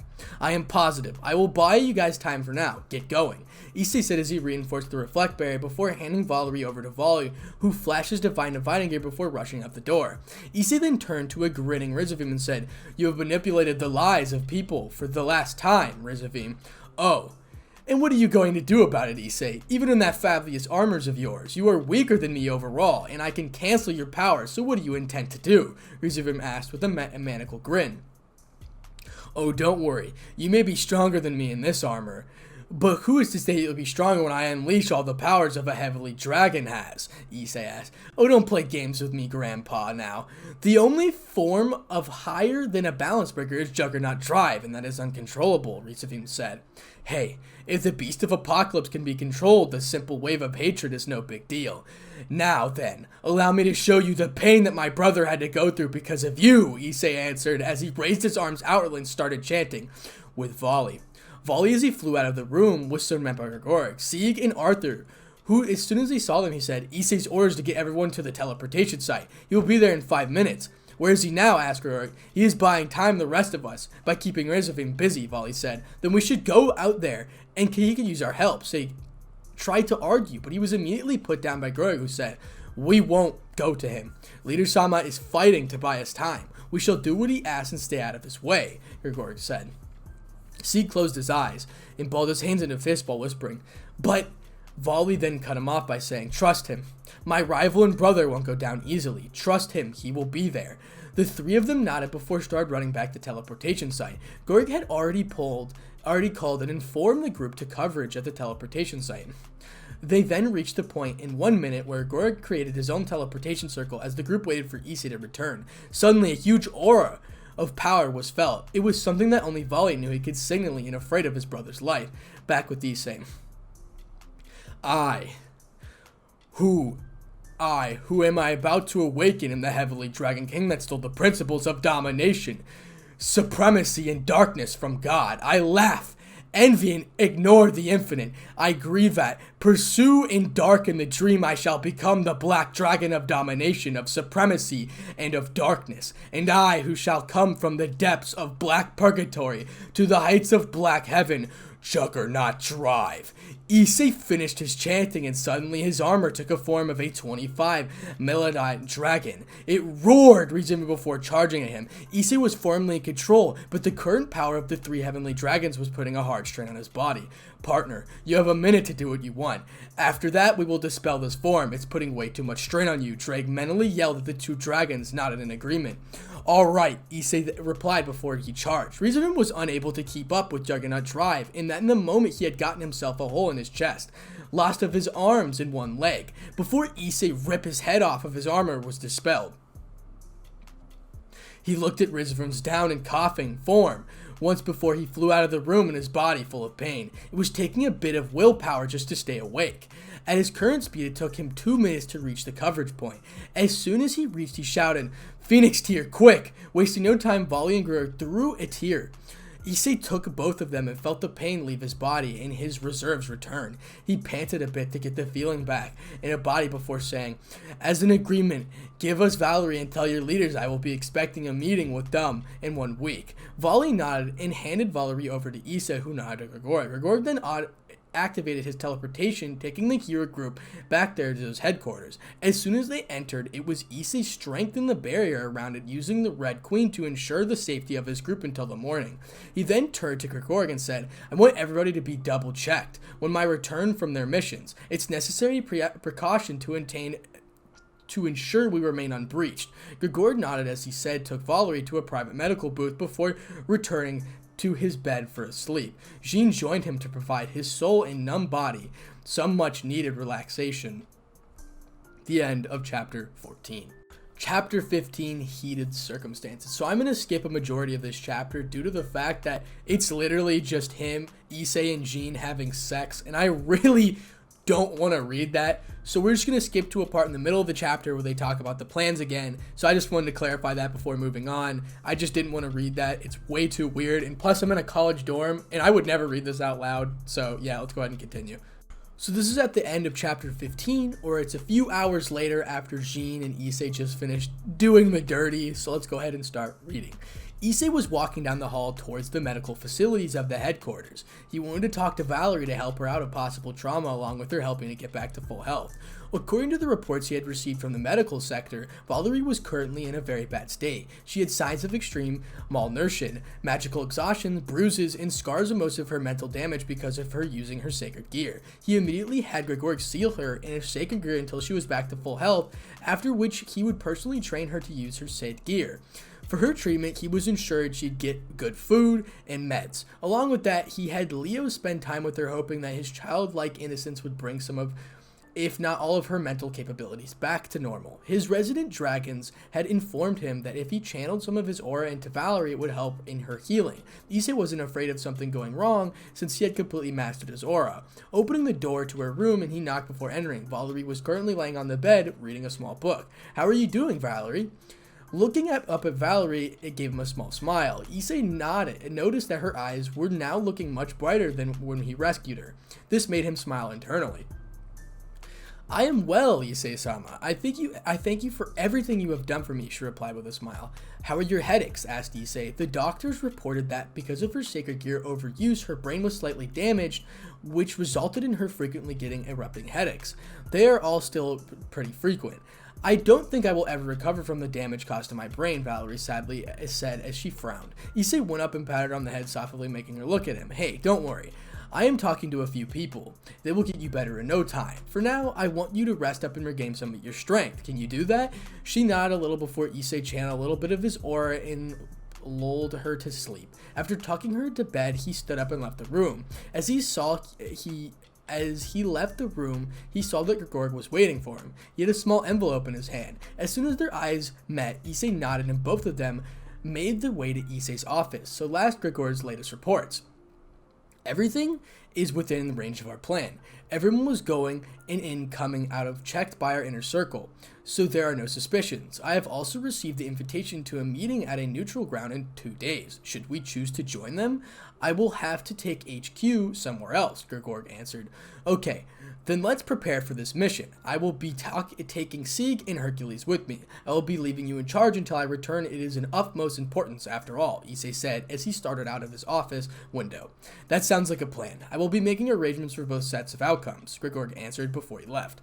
Elsewhere, so we're back with the underworld right here, with Sir Zax and people like that. In an underworld hospital, a figure of Rias Grimring was being rushed into the intensive care unit. Behind her were the members of her barrage, along with Sir Zax and Grafia. Apparently, Rias had fallen unconscious without any reason, and then had started having advanced level seizures. She had rushed into the ICU where she was currently having surgery. The doctors were hoping to cure her so that she would go back to living the calm life that she had. Inside, her mind was once again being haunted, cut, bitten, maimed, and eaten alive at the hands of 3 powerful dragons. The only one who truly knew what was happening was Azazel. He knew that Rias has been done to manipulate Issei. He knew what Rias had done to manipulate Issei. He also knew of what was wrong with Rias, working with 2 dragon emperors along with having a deal with a dragon king. He knew that she had been cursed. Not just any curse, it was the curse of a dragon. The symptoms begin simply enough. First, it's simple nightmares. The nightmares grow into night terrors. The night terrors make a person fear sleeping. The lack of sleep and trauma causes high-grade mental damage. In the end, the person goes insane before they kill themselves. The only way to counteract this curse was for the one who cast it to dispel it. Azazel, however, kept his mouth shut. He would not mess everything up with Issei's plan. This was close to fraction. In an unknown location, alright. Then we failed to get Grawl from the vampire. We are going for plan B, a heavily bandaged review said. Include, I want you to go to the Vacton to steal the original Grawl. Keo, you are to possibly kidnap Seraph Gabriel. We will use her holy power to cover up the lack of the Grail. Now dismissed. He finished as his subordinates left. He would have his revenge in one way or another. He would make sure this world was doomed. And that's the end of chapter 15, Heated Circumstances. Chapter 16, The Alliance. Gabriel, the most beautiful and powerful woman in heaven, had scheduled a meeting between a few factions. It was a meeting of messengers from Greek and Norse factions with heaven, about the means in which they could communicate, routes to travel, where to be expected, exchange letters, packages, or anything else that was needed. They were meeting in the human world, an isolated island off the coast of New Zealand, and it was generally a neutral territory, Auckland Island. The Hindu and Egyptian were the other two factions that had initially agreed to be present, but each had canceled their presence, for reasons that were not relayed. Gabriel thought that bringing messengers, they would have sent word about where to meet with the other beings. She hadn't heard anything in a month, and the meeting location and time was sent. Teleporting herself down to the island, she came to the largest area of flat land. A large portion of Auckland Island was cliffs or hillside that would prove to be counterproductive when setting up a meeting. You couldn't make a proper setting without at least some ground level or for some table or chairs. Nor could you expect a god, no matter what pantheon, to have such potentially long meeting. Glancing from side to side, Gabriel looked over the grassy land, admiring the perfect weather as she did. The sky was clear, the sun shining down and warming her through. Truly a blessed land this is, she whispered. Her favorite places in the world were those that the sun shined on frequently, and warmer temperatures. Gabriel walked to the edge of the plateau, looking over it to see if she could find any signs of other people anywhere. There was nothing, no signs of any life besides her. She tried the other side and found the same thing. I am certain that we were supposed to meet at this time. The last details she was given specified as much. It was surprising that the Hindu faction had sent word for the meeting. They were among the reclusive factions around the world. The thought that maybe meeting was canceled and she hadn't been informed never crossed her mind. Her dealings with the Hindu, as few and far between as they'd been, told her that they'd always stay true to their word. Unlike the Norse or Greek, the two factions often were too late to send a word of change, or just plain forgot altogether. Suddenly, a flare of magic came from behind her. Gabriel turned to face whoever it was. Thankfully, she apparently wasn't the only one who'd be showing up. The strange, white, almost colorless magic circle revealed a young man. The black hair, eye shape, and combination of a Japanese school uniform underneath a layer of what looked to be Chinese armor told her that he was of Asian descent. He was Keo, the previous leader of the hero faction and currently the third or fourth strongest member of the Qualipath. Immediately going to the defensive, she said, "What are you doing here, Keo?" "Ah, good to see you, Gabriel of the Seraphs. I'm glad that you decided to join me here today. Now will you please accompany to our headquarters? We'll need your power for our plans." Keo, with his unusual sneer as he materialized his spear before spinning it around and shouting, "Polar Knight, Longinus Kralava." As he finished, 7 orbs were formed and they started rotating around him. "Isitin Renatena," Keo said. Gabriel felt himself immediately being restricted. And by what exactly? She wasn't sure. Whatever it was the Holy Spirit had done, it was the common known ability. The angel's conclusion with devils and fallen wasn't surprising, and ultimately cannot be allowed. They are beings of evil. Those willingly aim to coexist with them need to be eliminated. Keo's face turned serious. The spear placed in both hands now and pointed directly towards the non-lethal vital points. Gabriel tried to summon a spear of light to defend herself, only to find herself unable to. She looked at her hands in surprise, not knowing why her abilities were failing her. She hadn't had to fight in a very long time, but she was no means rusty. Her light had never failed her before. Why now? "My mission is to capture you and take you to our headquarters where your power will be extracted to fill the gap left by our failure to retrieve Seraph the Garl. We will use that power to unleash the beast that will kill all of the fallen and devils in this world. After that, we humans will lead the charge, proving that we are not helpless beings the supernatural thinks we are." Keo changed forward, his spear still pointed directly at her. Gabriel unleashed her wings, preparing to take flight if needed. She may specialize in light manipulation, but hand-to-hand combat was by no means foreign subject to her. The spear thrust forward and Gabriel tilted her body to the right, letting it slide by her. Gabriel jumped into the swing around and kicked the man in the back of the head. When Keo saw his attack missed, he rolled his right, letting her leg come overhead. When he stood upright, Gabriel was in a fighting stance, her robe fluttering and breezed lightly. What will attacking me accomplish, other than getting heaven to search for? Her voice held none of its unusual happy tone. The battle-hardened warrior of the Great War was standing on the field now, one that had killed leagues of fallen and devils single-handedly, her sapphire blues eyed narrow towards her current opponent. "Kidnapping you will send a general message around the supernatural world. They will know that no one is safe from the wrath of the Quilipath, and we will conquer all," Keo replied. He didn't elaborate any further, wanting to get his plans moving forward before she was dead. After she was dead, Keo spun the holy spear around his body before his left hand now. I have many obligations after this, so I shall take your kidnapping short and quick. After all, I can't spend much time on you. One of the orbs have been hovering in a circle above him shone brightly. Astana Renata. Ko vanished from view. Gabriel's eyes scanned the field quickly, seeing and feeling nothing. The holy presence appeared directly behind her for a moment. Gabriel tried to take flight, to get out of the path of the holy weapon. Ah! She yelled, feeling the blade scrape her lower part of her back. If she had been standing on the ground, her head would have likely been separated from her body. As it was, there was a nasty slice where the blade of the spear had met her skin. Gabriel landed on the ground 100 feet from Ko. How are you able to lock my light powers? She demanded. My balance breaker, polar night Longinus chakra vataline. These 7 treasures allow me to combat even of some of the strongest supernatural beings. Ko pointed to the one that he used on her first. Itsuru Raitea sees my special abilities of a woman for a time, your light abilities included. She widened her eyes without her light. Hand to hand would only be the way to fight. Ko pointed to the orb he used. Asuna Raratata teleports any one of my choosing to place anything of my choosing. Near instant teleportation would make him a hard opponent. If she had her full array of powers, without them, her fate would be sealed. The slash on her back was bleeding down her robe. She could feel it stinging. Ko looked at her before pointing the spear, saying, Balanen Yakaka, Rantana. Gabriel was unable to dodge the force of attack and blasted away before she hit a tree, fell down, barely conscious. Ko made his way towards her and was going to lift her when a shout came. Dragon shot! Ko was forced to jump back his spear to cut the orb of energy that was coming his way. Issei then landed in front of Gabriel, his eyes itched with fury. He glared at Ko, who titched before saying, You came here to ruin my plans again. How troublesome are you? Don't tempt me, Ko. I know all about your organization's little ploy. Now leave before I kill you and send on my statement. Issei warned as he raised his aura beyond what Ko was emitting, who knew that the fight with Issei at this time would be very harmful. He glared at Issei one last time before disappearing, and the same with White Magic Circle as he appeared. Issei then quickly picked up the barely conscious Gabriel and started rushing to the meeting site after signaling his companions to meet him there.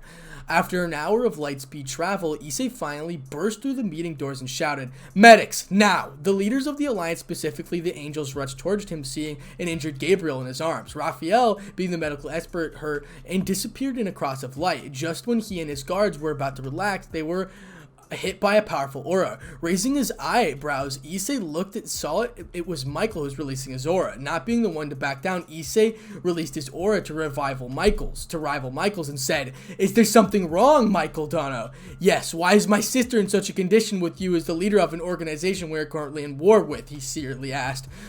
You know you really are a fool. First, you send your sister to a trap against the opponent who can seal of female powers. Second, you are threatening the people that rescued her and brought her back to safety. Are you drunk or what? You should be lucky that I found that aura spike when I did, because even if I was a moment late, you would have lost your sister for good. Now back off, Issei stated in a cold tone. Michael stared at him a little shocked before nodding. Azazel came up with Issei and said, Good to see you again, Issei. Have a break for 10 minutes, then we'll begin the meeting. Nodding Issei before plopping down on a seat. A few minutes later, Suzex walked up and said, Let's begin the meeting. We shall share information, goals, and then decide whether our alliance is in place or not. Nodding, Issei sat up, and then meeting was a go. Issei went first. It was him who had called in for the alliance. He had informed them of Quillipoth, its leaders, strongest warriors, the mention of Kromkoucher and Rezavine, along with the possibility of evil dragons sent shutters around the table. Though that doesn't even shake the foundation, Quillipoth's plans of instilling the beast of the end of the Triaxa, Issei grimly told attending the leaders. Are you certain of that? Asked Azazel, as all of his usual playfulness gone. Right now, he was in leader mode, the leader that made him amongst the most dangerous being alive. There is no doubt about it. They were collecting the holy relics to make up the Adamine key. It was one of the reasons why we rescued Valerie Tempest. The poor girl was a victim of her own circumstance. I see, that's a lot to take in. I can understand why you joined the Alliance. However, I am inclined to ask what is the goal of the hero faction threat of the Quillipoth will have been dealt with, Sir Zex asked. Our goal has been changed. Initially, the faction wanted to prove that humans are better. Now we are proving that humans can stand side by side with the supernatural. And we are closing to achieving that, as fighting alongside will be a testament of our strength, Issei answered, making the leaders nod in understanding. Well, I have no qualms with the heroes joining the alliance. However, we would ask you to remove all of your troops into our territories, said Mr. Zex. A building won't be necessary. Just lead us to one of your empty grounds and we shall set up camp there, Issei answered as he stood. Very well. I will be giving you an area inside the Fallen Angel territory. Let us go, Azazel said, making Issei nod as he motioned his guards to follow him. Soon they were in a large ground that was isolated by forests and mountains. Issei liked the place. It provided a lot of stealth and privacy. Turning to Azazel, he said, "This is perfect, thank you." Azazel in response lazily waved his hand dismissively. Issei then conjured a magic circle and set the coordinates of the location to Gregor, telling him to head with plan A. Azazel looked curious to what the plan was. A plan but didn't ask. Soon, mist started appearing in the clearing. It soon became very thick before it had covered the whole clearing. Azazel had in his body tensed, ready for anything, whereas Issei was relaxed and knew exactly what was happening. Azazel was about to ask Issei what was happening, but didn't get the chance to do so as the mist cleared away, leaving a magnificent, huge green castle. Issei turned to Azazel and smirked before saying, "Welcome to the headquarters of the hero faction, Governor Azazel. Welcome to Hogwarts." "Seriously, you named your headquarters from Harry Potter? I thought you'd do better, Issei," Azazel said with a deadpan expression. "Hey humans, with superpowers that revolve around magic living in a castle away from normal folk. The similarities are uncanny," Issei said with a huff. Yeah, whatever. However, there is something important we need to discuss. It could change a lot of things regarding your relationship with the devils," Azazel said. "What do you want to talk about, Governor?" Issei asked with a snicker. "It is about Rias," Azazel said. He noticed the air had grown heavier with the mention of the name. Looking at Issei, he spotted unbridled and raw rage. Azazel then released the current would not be solved anytime soon. Rias would have to be the first one to make the move soon, or else she was in fear even greater than turmoil. And that's the end of chapter 16, The Alliance. And that is where we are going to stop at chapter 16, The Alliance. So again, guys, thank you for all of the support. I really do appreciate it. Okay, and really tell me down in the description below, or tell me down in the comments below, my bad. I'm gonna do what if Naruto was betrayed by his friends. It became just like an absolute fucking beast, and I really hope you guys would enjoy that series. I like Naruto like a lot. I want to know if you want things like what if Goku and what if Naruto, and if you have made it to the end of the video, please tell me if you would. Okay, and once again, if you guys want to know when I exactly upload, I let my channel members know at least 2 or 1 days beforehand. So it's the blue button right next to the subscribe button. So again, thank you for all your support. Again, I just hit 19,000 subscribers. It's like a dream come true. You guys don't understand. Like, I've been trying to grind for 10K on 2 channels for a long time, and my other channel's at 7K right now. It's stagnant. I don't upload on it anymore for reasons I won't get into. But yeah, thank you for all the support. It's not a bad reason, by the way. It's not like that. Okay, I just stopped uploading on it. It's don't even worry about that. I just like this channel because I like anime a lot more. But anyway, again, thank you for all the support, and if you guys would subscribe, it'd mean a whole ton. Please like the video. Let's get 600 likes or something like that. That'd be awesome. And without further ado, Spartanic out. What's up, guys? It's your host, Spartanic Arts DxD, back with another high school DxD related video. Today we're doing What If Issei Was Betrayed and Snapped Part 6. Now, thank you for all the support on this series, and if you guys want to know exactly when I upload, press the little blue button right next to the subscribe button, and thank you so much for all the support once again, and without further ado, let's go ahead and roll right into it. Chapter 17, Prelude Evil Dragons. "So what about that red-haired bitch?" Issei asked through gritted teeth. "I wanted to talk about the dragon's curse," Azazel said unfazed. I should have guessed that you would have figured it out. I have no intention of removing the curse. I warned both her and Sir Zex about the consequences, but both of them paid my warning, no mine. Now she suffers," Issei replied with a nonchalant shrug. "Still, what would it take for you to remove the curse? I don't want to see any problems that could dispute the peace with the Alliance," Azazel said. "The only thing I need for her to do is relieve her old hold on my parents and clear any and all memories that they had during the time they lived together," Issei answered. "That's it? I mean, no large amount of money or devil secrets?" asked Azazel with an incredulous look on his face. "Nope. I cast the curse because of her holding my parents hostage. As soon as she does what I asked and releases them, I will remove the curse. She will make them a complete recovery," Issei said with a shrug. "I see.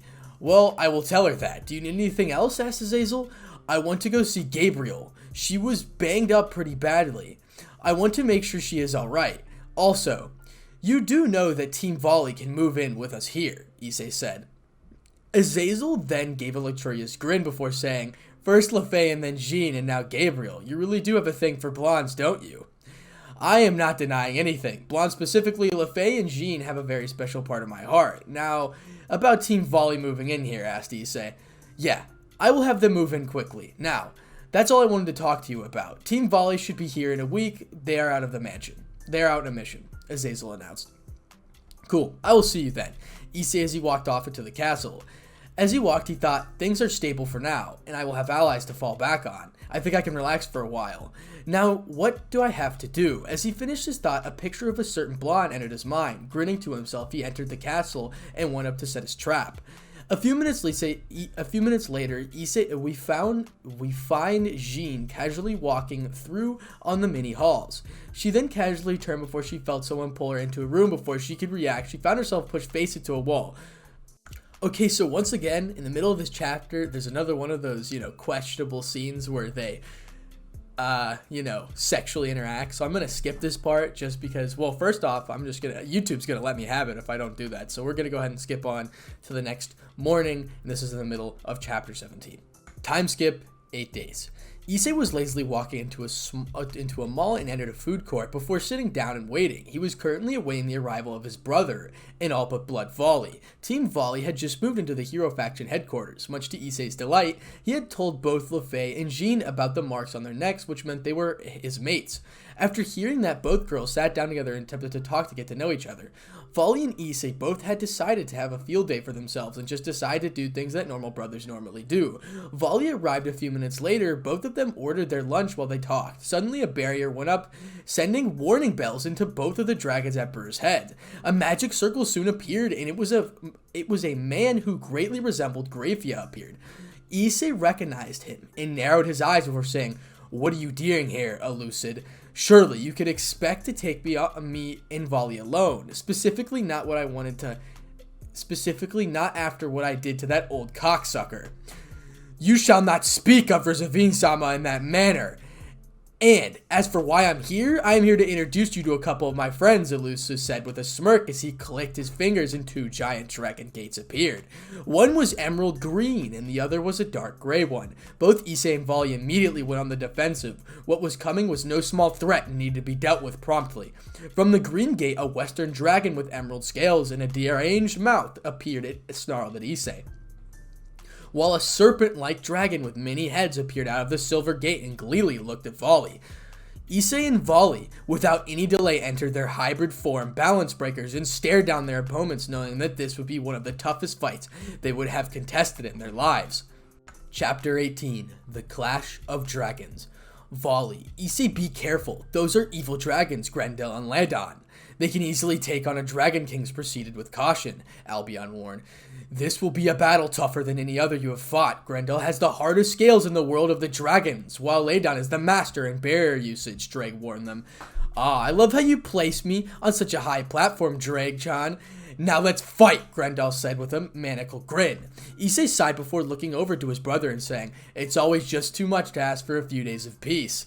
"I know what you mean, so Heavenly Dragon King and Heavenly Dragon of the Night Star," asked Volley, and smirk adorning his lips. "Exactly," Issei answered with a magic smirk. As they talked, Grendel got impatient and said, "Are they really as strong as you said? They seem much weaker than Dragon Albion," he said, looking at Elucid, who remained silent. Soon the area was hit by a large aura that was constantly growing. Looking back at the 2 Dragon Emperors, the evil dragon saw that they were both covered by auras. Issei was covered in a blood-red black aura with tinges of white in it. His eyes were closed and he was radiating power. Volley's aura was predominantly white with a shade of gold and black. Both of the Dragon Emperors opened their eyes as they dragons roared. "Heavenly Dragon King, Balance Breaker," yelled Drake and Vitra. "Heavenly Dragon of the Night Star," yelled Albion and Fafnir. In bright flash, both Dragon Emperors were in their hybrid balance breakers, both armors radiating power and reflecting of a deathly gleam. The barrier that Elucid had created was shaking along, showing small fluctuations. Issei looked at him and said, "If you want to fight us, strengthen your barrier, otherwise it wouldn't hold." Grendel glared at Elucid and said, What kind of weak barrier is this? They only entered the first base of their powers and your barrier starts shaking? It will break if me and Ladon power up. Fix it. Elucid internally huffed before raising his arm and started strengthening the barrier, which soon stabilized. Issei looked at Volley, who said, "Who will you take on?" "Leave the multi-head lizard to me. I should be able to counter his shields, while your power will be more helpful for someone with scales as hard as his," Volley answered as Issei nodded. With Issei disappeared before reappearing in front of Grendel. He reared back his fist and hit it ahead with full strength as Drake called out, "Penetrate!" The force of the punch caused Grendel to go flying back, not letting up. Issei jetted up and followed him. Landing in front of the dirty green dragon, he charges his hand with energy and shouts, "Twin Dragon Shot!" Two black orbs of energy then fly and hit down Grendel. The orbs connected, a small explosion occurs. From the smoke, a large tail arose and hit Issei, who grunted but managed to successfully blocked it. Grendel then flew out of the smoke and looked at Issei, was looking up at him. Grendel gives him a maniacal grin and says, "This is fun. This is good. Keep on coming. This pain makes me feel alive." Issei's sweat dropped and thought, "Is this guy a masochist?" "Not exactly, partner. Evil dragons tend to battle maniacs and hence take pleasure in pain," AI answers. You do know that is what a masochist is, right?" Vitra mockingly asks. AI is quite quiet and grumble. Well, the three snickered. Issei kept a straight face and said, "Sorry, but I don't swing that way," saying he rushes up to Grendel while Vitra shouts, "Poison! Prison of shadows." Large tendrils of shadows appear around Issei's back and catch Grendel, stopping him from moving. "What the hell is this?" Grendel said as he struggled to break out of the tendrils. "Your doom," Issei replied as all three dragons announced their moves. "Divide times 50, AI announced, but making Grendel momentarily stop as he felt his power leave him. Vitra then shouted, "Black flames." The tendrils all burst into black and purple flames that surrounded Grendel, but didn't seem to affect him much because of his uniquely strong scales. Drake then shouted, "Penetrate! Transfer!" Transferring the penetration power into Vitra's flames, they all started to break through, though Grendel's strong scales, and started burning him. Grendel roared in pain before he breathed a strong fireball, who had to break his hold to attack to dodge. As he dodged, a swipe of Grendel's tail caught him and sent him flying into the floor.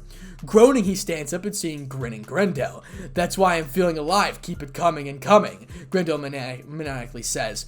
Sighing, Issei stands up and brushes the dirt off his armor. He looks at Grendel with a blank look and jokingly says, "You know, you are not a battle maniac. You are a super pervert who comes after every good fight." "What's wrong with that?" Grendel says, making Issei sweat drop a little. Issei then shook his head and dodged several swipes and fireballs before jetting in front of Grendel and sending him hurting into the ground. Grendel turned mid-air before firing a large stream of green fire at Issei, who retaliated by firing a large stream of ice. Both streams collided mid-air and started fighting for dominance. Soon Issei's ice was being pushed back by Grendel's fire. Issei wasted no time and began boosting his powers. Boost! Boost! Issei felt his power spike massively, and his ice had completely pushed back Grendel's flames and hit him head dead on. However, after the smoke from the collision cleared, Issei saw Grendel standing there completely unfazed and his scales only slightly scratched. However, before they could continue their battle, a Lucid appeared and said, "That's enough for now. We just revived your bodies. It'll be better to modify them a lot more before coming for another fight." Saying that, he disappeared along with Grendel. Issei then started flying back to the area where Volley with his fight. 30 minutes earlier, Volley took the air and immediately created golden weapons of pure energy before. So basically, let me clarify. We are transferring to Volley's fight. Created gold weapons of pure energy before holding two swords while he threw the remaining at Ladon. Ladon created his barrier and successfully blocked Volley's attack. After he sent 4 of his attacks to attack Volley, Volley then dodged the first head before kicking the second one. He used his energy weapons to cut down 3 heads and 4. He looked and saw that the heads just grew back as if nothing happened. That's when he realized something. "It seems you are just an overgrown Hydra, aren't you? So what is your real head?" asked Volley. Of the 100 heads, one rose above all and said, "Impressive, you guessed at one of my trump cards after only looking at me one time. I can see why you were regarded as the best White Dragon Emperor in history. He then signaled 8 of his heads to breathe steams of fire while the other 8 heads went for physical attacks. Albion then called out, "Reflect." The streams of fire were pushed back towards the 8 heads while he used hand-to-hand combat and hit back 8 heads of Landon. As soon as the last head went back, Albion called out, "Divide times 80." As he said, the Landon faltered a little. The barrier around his body thinned for a few minutes. Wally took advantage of this and used extra energy to create a large number of dragon shots. He glared at Landon while saying, "Dragon shot rain." A barrage of dragon shots hit the barrier before it just became 4 dragon shots to fly towards the head. 3 of them had been blocked by 3 different breathes while the last one hit original Landon head straight. Landon grunted in pain before glaring at Volley, who was impassively staring down at the multi-headed serpent.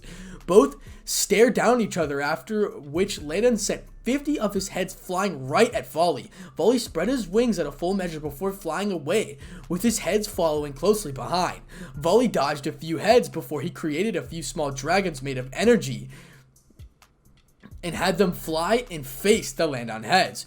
Using the distraction, he focused on the main Landon head and was 2 clones of himself using Fafnir's energy. All 3 volleys then started fearing strong demonic blast at Evil Dragon. The main Landon head created a strong barrier. The collision of the spells and barrier created a small explosion that blocked Landon's view of the fight for a small while. Volley took advantage of this and appeared behind Landon, and Albion called out, "Half Dimension."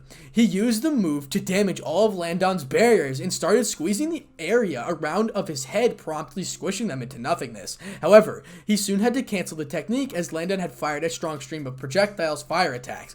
Volley dodged before a few heads caught up to him and fired their attacks. Grunting, Albion called out, "Deflect." Volley redirected all of his attacks towards the original Landon, who had set up his own barrier to stop his attack from affecting him. Volley grunted in disappointment. Nothing he did was working on Landon. The same, however, could be said about Landon. No attack he launched had any effect about the Lucifer clan. And whatever attack pattern he tried was promptly controlled and pushed back by Lucifer Hair. "You are a worthy fighter, Volley Lucifer. I haven't had this much fun in a long time," Landon commented as all 100 of his heads began firing fireballs at Volley. Volley dashed in the air before he spread his wing, and Albion began calling out, "Divide! Divide!" The extra energy he had gained into a colossal dragon shot that had laced with not only demonic energy but all little of demonic energy. Volley looked at Landon before shouting, "Demonic Solar Dragon Shot." He threw the giant dragon shot, which forced Landon to create the strongest barrier that he possessed. Soon, an epic clash between the dragon shot and the barrier ensued. Soon, however, it was clear that the dragon shot was stronger, and Landon's barrier was beginning to crack. In the end, the barrier crashed, and the main Landon was hit by the dragon shot. An explosion ensued as the dragon shot hit Landon, making the whole area become covered in smoke. When the smoke cleared, a mildly battered Landon was seen growling at Volley. However, before either of them could continue the fight, Elucid appeared before summoning a portal that took Landon away. Volley then sighed as another battle was over before he landed back on the ground and dispelled his armor while he waited for Issei to arrive. Issei soon landed and dispelled his armor before saying, "What do you think we should do? I've already sent a message to Azazel. He did say that another meeting would convey in 2 days. Volley answered as Issei nodded before they disappeared to go back to their headquarters in the Fallen Angel territory. As soon as they came back, Volley left to go to his mother, while Issei learned that both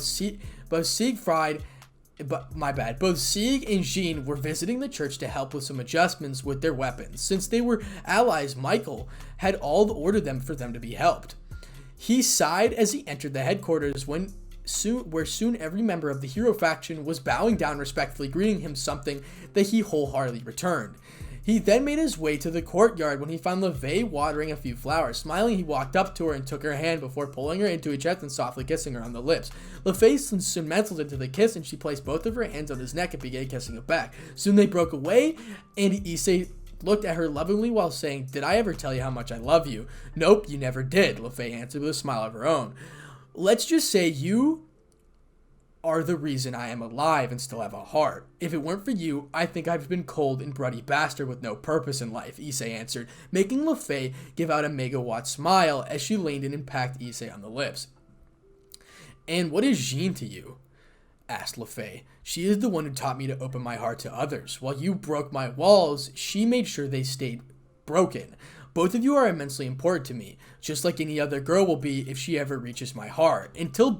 Until then, you are both my most important people in my life," Issei said. LeFay smiled as she turned around and began watering the flowers again. This time, Issei, however, was by her side, and he has his arm wrapped around her as he placed his head on hers, and he hummed a very happy tune. A few minutes later, LeFay was beginning to tire. Issei's warmth and the tune was humming down was too much for Issei. Issei chuckled as he felt LeFay doze off. He then softly scooped her up in a princess carry before taking her to his room. He then sat down before making LeFay in between his legs, her head on his stomach. He protectively wrapped his arms around her before humming a soft tune that pulled her into even deeper sleep. She snuggled into Issei and fell deeper into her dreamland. A couple of hours, LeFay awoke and she felt herself in some place very firm but warm. Looking as she saw Issei, who had put his arms protectively around him while his face had a smile. Smiling, she went up and gave Issei a soft kiss on his lips before putting her head on his chest and once again falling into a pleasant sleep. Outside the door, both Volley and Arthur were looking on, smiles on their faces. Volley looked at Arthur and said, "You know, I thought you said you'd get anyone who tried getting close to LeFay. What changed?" You and me both know what changed. Issei literally away all of our lives and rebuild the team according to Opens. We hoped for in our deepest desires. If anyone is good enough for LeFay, it's him," Arthur answered. After that, both of them got quiet as they watched the sleeping couple before they left and went on their own merry way. That's chapter 18, Clash of the Dragons.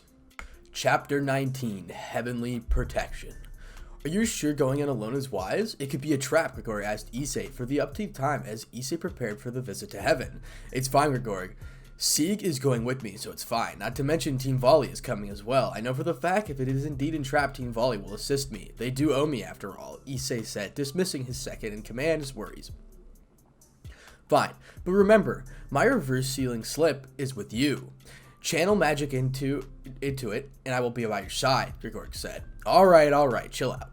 I can handle anything that comes my way," Issei said with a $1,000,000 grin. Grigori nodded with a sigh. Sometimes he just couldn't believe Issei, sometimes as he's serious as a gladiator in a fight before reverting to a goofy idiot. "Alright, then if all goes to plan, I shall see you in a couple of days," Grigori said as Issei left his office. Issei then sighed before looking out the window. It was finally the day when he would visit Heaven and Gabriel. He reminded himself to thank Azazel for setting up his meeting. His mind then wandered to the recent happenings in the supernatural world. He knew that the world was walking on thin ice. One wrong move is significant loss for the other alliance, and it was over. He sighed the heavy tension of being a faction leader was beginning to get him. However, he knew that he had to be strong. The fate of nearly the whole universe was currently being questioned as of now. "You know, you sound like an old man with all that sighing you're doing," a voice said to Issei. Turning around to find a smirking Volley, he said, "I'd like to see you doing anything differently if you were sitting on a head of a faction that you were facing an army whole sole purpose is the world extinction. Not to mention being a leader is tough. There are so many factions you need to consider. With the pressure of position gets to you, you know." "No, I don't, and maybe never will, because I know I am no leader type, and probably will never be one as well," Volley said.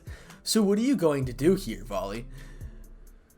asked Issei. "Azazel told me to get you. We are leaving for Heaven right now. Sieg and the others are already waiting for us outside," Volley said. "Okay, then let's go," Issei said as he stood up and clicked his fingers. A magic circle went over him, changing his outfit.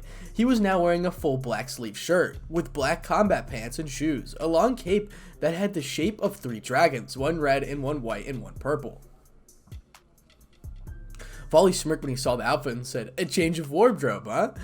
Fitting, isn't it? The Black Dragon Emperor displayed by black robes," Issei replied with a smirk of his own. Both Dragon Emperors then left the room and began walking towards the exit of the headquarters where the rest of the group was waiting. Once outside, Issei said, "Alright guys, we are here. Let's go." Azazel nodded at that before handling everyone's angelic halos. "Put those on your heads. You won't be allowed to enter Heaven without them on your heads," Azazel said. Everyone wordlessly nodded before placing on the halos on their heads. After they channeled their magics into the halo, all of them were transported to the Heaven gates. As they walked towards the 2 gates landed in front of them, one guy was around Issei's and Volley's age. He had an aloof look on his face. He had green eyes, blonde hair. This was the strongest exorcist and among the strongest angels in the heaven Dulio. The other one was a blonde woman. She had blonde hair with blue eyes. Her face was veiled behind a white cloth. She had beautiful hourglass figure. She was the strongest female exorcist while currently being the second strongest reincarnated angel, Grisiel Quarta.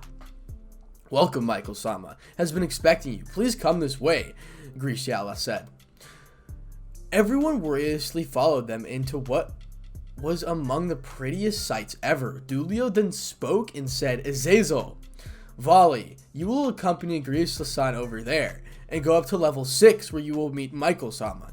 Issei, you will come with me to level 4, the Garden of Eden, where Gabriel-sama is currently resting. The rest of you will be waiting, will fellow brave knights. Everyone nodded before stepping into the lift as they followed their guides. The first stop was level 4, where Issei got off and entered the Garden of Eden while the others continued to their places. So we're with Issei, scene break. This is where these...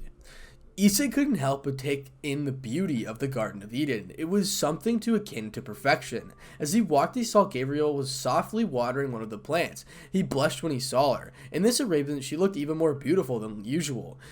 He walked up to her in a soft voice and said, Hey, Gabriel, how are you feeling? Ah, Hyodo, don't know. I am very well now. Thank you for rescuing me, Gabriel said sincerely. It was nothing, Gabriel. Also, call me Issei. Hyodo Dono makes me feel old, Issei said as he scratched the back of his head. Gabriel giggled cutely before saying, Alright, it's Issei-kun then. Then is it okay if I call you Gabriel-chan? Asked Issei. It was Gabriel's turn to blush as she merely shouted, Yeah.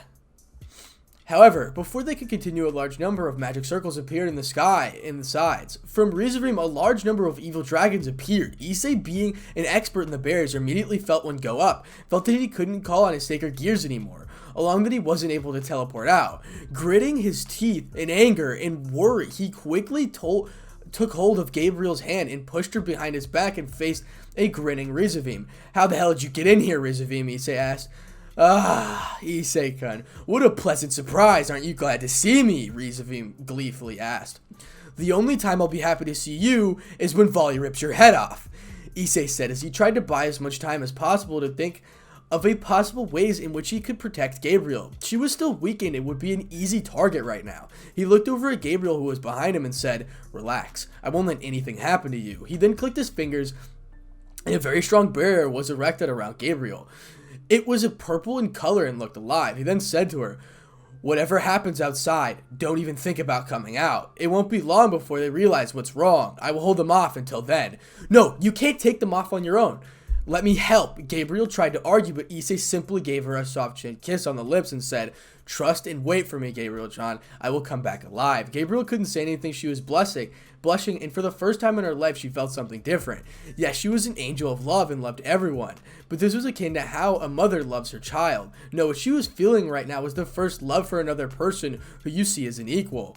She placed her arms on her heart and felt it frantic beat as she saw Issei, who currently surrounded by enemies. She shut her eyes as she thought, God, please help him. Please let him come back to me. Please let us be together. So we're with Issei. Scene break. Issei took of his coat before throwing it away. He then unsealed his Red Queen and Skytree before giving the evil dragons a predatory grin of his own. The grin silently unnerved Razim, who was expecting Issei to be a little scared. He didn't even have the sacred gear with him. You know, not having my gears is a handicap, but it was something that I completely prepared for. Dragon Force! Issei finished with a shout. Immediately, 6 draconic wings sprouted from his back and as a multicolored scales appeared around his body. Along with the change came a very drastic increase in Issei's power level. Suddenly, without a warning, he charged at the evil dragons in blinding speeds and was cutting them down at a ferocious pace. He then flew a little higher into the air after the dragons following him. He then channeled his magic into both Red Queen and Skydrum before saying, Shadow Tendrils. From Skydrum, nearly hundreds of tendrils emerged before they latched onto attacking the evil dragons. As soon as the tendrils had completed latching onto the last evil dragon, he raised Red Queen and said, Gluttonous flames of purgatory! Dark red flames emerged from the tip of the Red Queen before traveling up the shadow entrails. The flames then caught up of all the evil dragons that Shadows had latched onto. The dragons roared in pain as the flames ate them away, but weren't able to escape as the flames ate away at them all. Soon, nothing but ashes of the whole army of evil dragons were left. Issei was left panting. Using the original moves of his dragons was really taxing, as he felt he had already exhausted near 35% of his reserves. He then suddenly heard Gabriel scream and quickly turned to see her. His eyes widened when he saw the barrier was gone and Rizavim had released a barrage of attacks on her. Flying at full speeds, he appeared right in front of Gabriel, with his back turned, and pulled her into his chest, protectively wrapped his wing around her, so as to protect her from the attacks. He gritted his teeth in pain and tensed his body as the attacks at his back. Gabriel, for her part, was blushing up a storm as she found herself in love with the injured chest. However, she was steadily growing worried as she could feel the slight terms of pain in the chest as she knew that he was taking extensive damage. Rizavim watched this scene with glee as he laughed loudly and said, "Issei-kun, is this a game? You protect Gabriel-chan while I try to kill her? How does it sound? Does it sound fun? Tell me." "Shut the fuck up, you sick bastard. There's no way in hell I will let you get your filthy hands on Gabriel," Issei shouted. Yes. Keep on playing. That's what makes it fun. Let's start round 2. However, I should tell you this round will be rough and will last much longer, resuming gleefully said as he started firing demonic attacks as Issei spared back. Issei's grit his teeth in pain before he screamed in agony after the teeth blast hit his back. Yes, scream for me. This is a beautiful noise. I can't wait to get my hands on Gabriel-chan.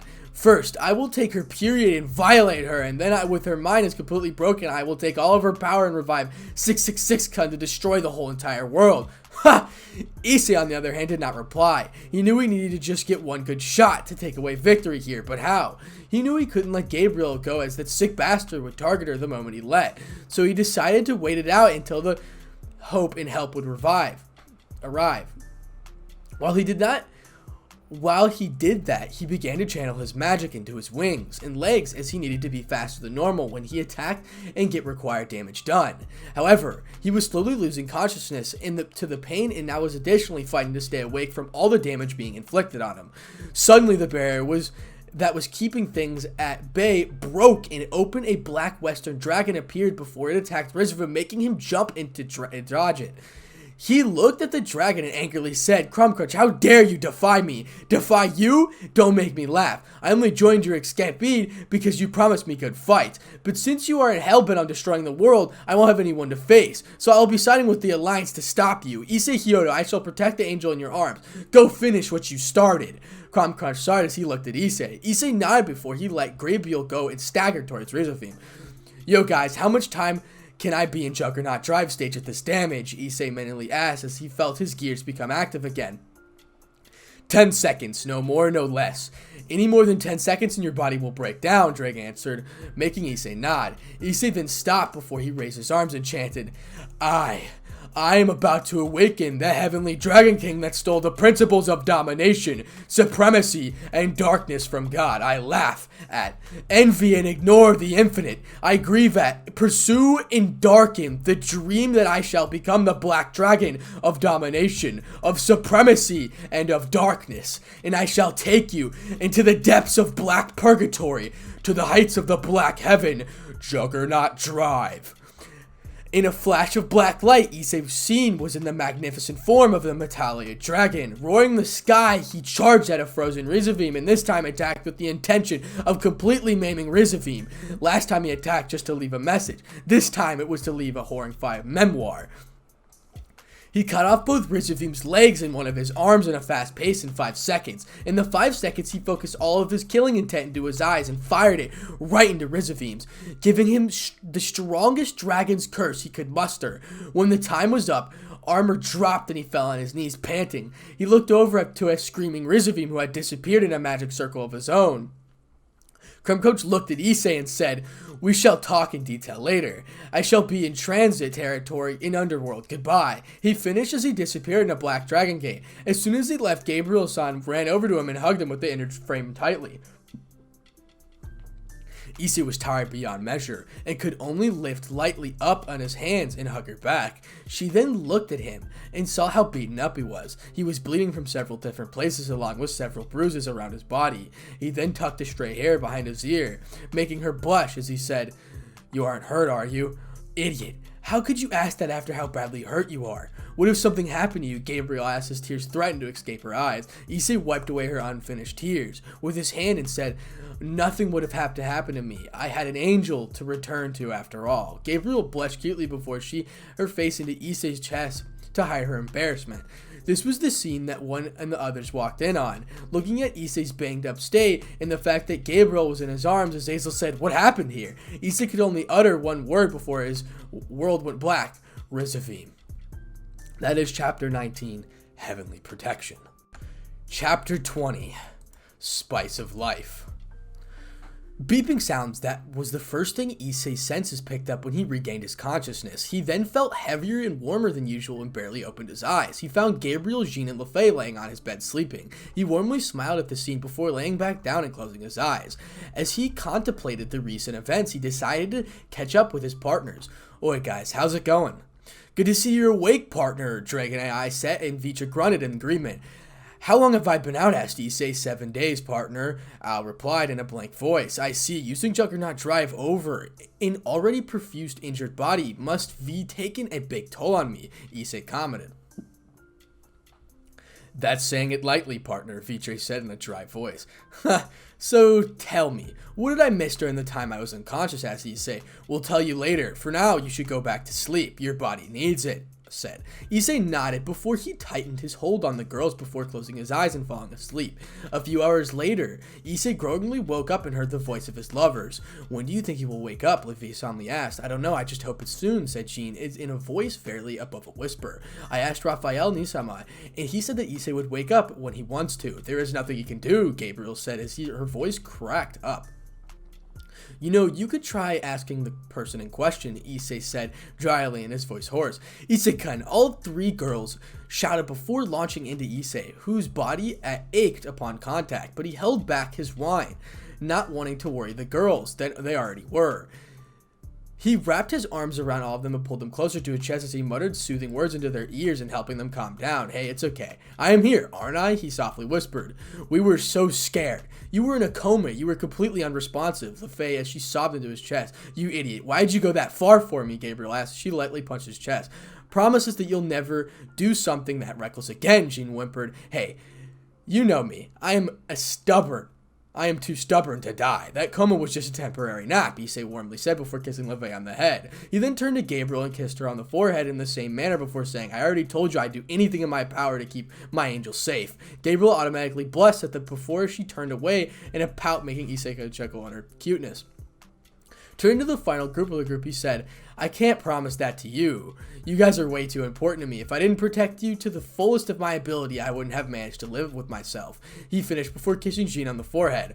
All 3 girls blushed at his words before they buried their heads into his chest to hide them, from who Issei merely chuckled for wrapping his arms around the 3 of them. From afar, the scene was being watched by Volley, Azazel, and Michael. "I think that is more than enough evidence for you to clear up any doubts you may have had," Volley said as he looked over Michael at the corner of his eyes. "I didn't have any doubts to begin with. His actions on the 2 occasions when he protected Gabby and were enough to convince me. Also, I can tell that his feelings are pure and genuine, along with the fact that Gabriel returns them. Since it's a mutual affair, I don't think I have any right in stopping them, though I am curious as to how he will stop Gabriel from falling since they have to do the deed," Michael before finishing an afterthought. "There's no reason to worry, Seraph. Your sister is now a dragon's mate, meaning she is already partially marked by Issei. She won't even fall if both of them have to sex. So relax," Albion said. "How is that possible?" Michael asked in a voice that displayed both shock and confusion. "Simple, Seraph. When a male mark is formed, it gives the receiver one power. In the case of angels, it gives them an ability to have sexual intercourse without the fear of failing," Fafnir answered.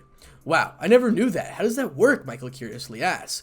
Simple. The power of the mate receives code itself as the part of marks the angel impure, keeping it safe from impurities, hence allowing them to stay pure as angels while allowing them have sexual activities, Albion chimed in. Well, I guess we should just leave them be. They have been worried about him for a long time, Michael said as Volley and Azazel nodded in agreement before the trio left. So now that I am up, let's go do something fun, Issei said as he tried to get out of the hospital bed. However, he couldn't cover much ground as he was pushed back by glaring at the three girls. What? Issei asked, confused at the tone. Don't make us, Mr. Gabriel said with a glare. Did you really expect that we'd let you leave as soon as you got up? You must have it screwed in the head, she said with a glare. You, mister, are going to stay here until the three of us deem it is okay for you to leave. Are you understood? LaFace said in a promised pain.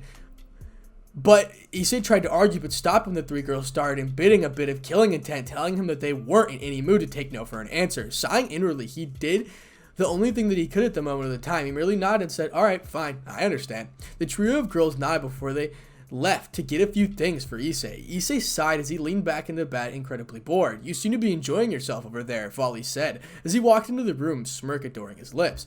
I am bored beyond hell. I already am back to full health. The guys did repair my body back to its full functionality. I need some action, Issei said with a groan.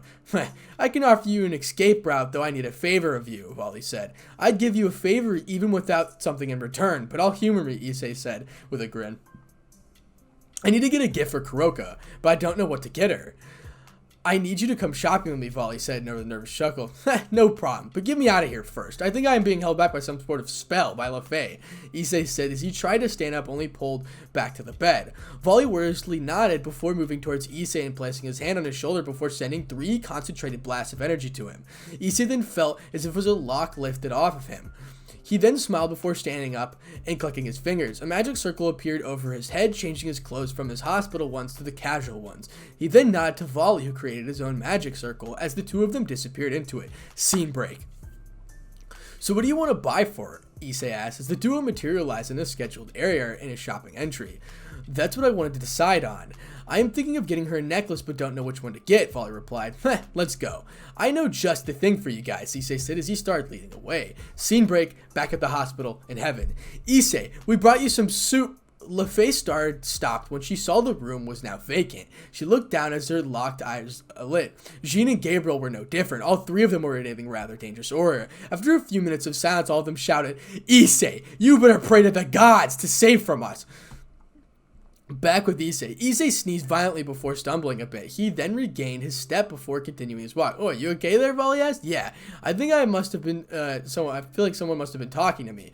Issei answered as he wiped his nose with his finger. That must have been your 3 girlfriends fighting about your escape after explicitly ordered you to stay put, Volley said with a grin. Issei shivered at the thought of the impending consequences of his choices before he shook his head and said, you know, if I get out of whatever the 3 of them have planned for alive, I will kill you. I look forward to it. I am sure I could still kick your ass 7 ways to Sunday, Volley replied with a smirk.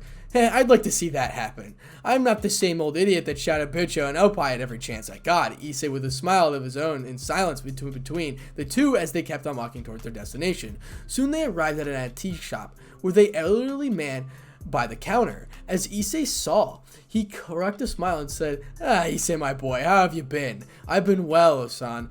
Me and my brother here would like to buy a few things for our princesses. Do you think they would have things for us? Asked Issei. I have perfect things for you. Though I have to ask, did you increase the number from back then? The old man asked Issei. Yep, 2 is now 3. Though I need to give Volley here something out of the ordinary for his girl, and the first time that he's gifting her something. Issei with a grin to the man nodded. I see. Well, laddie, you came to the right place. Hold on a second.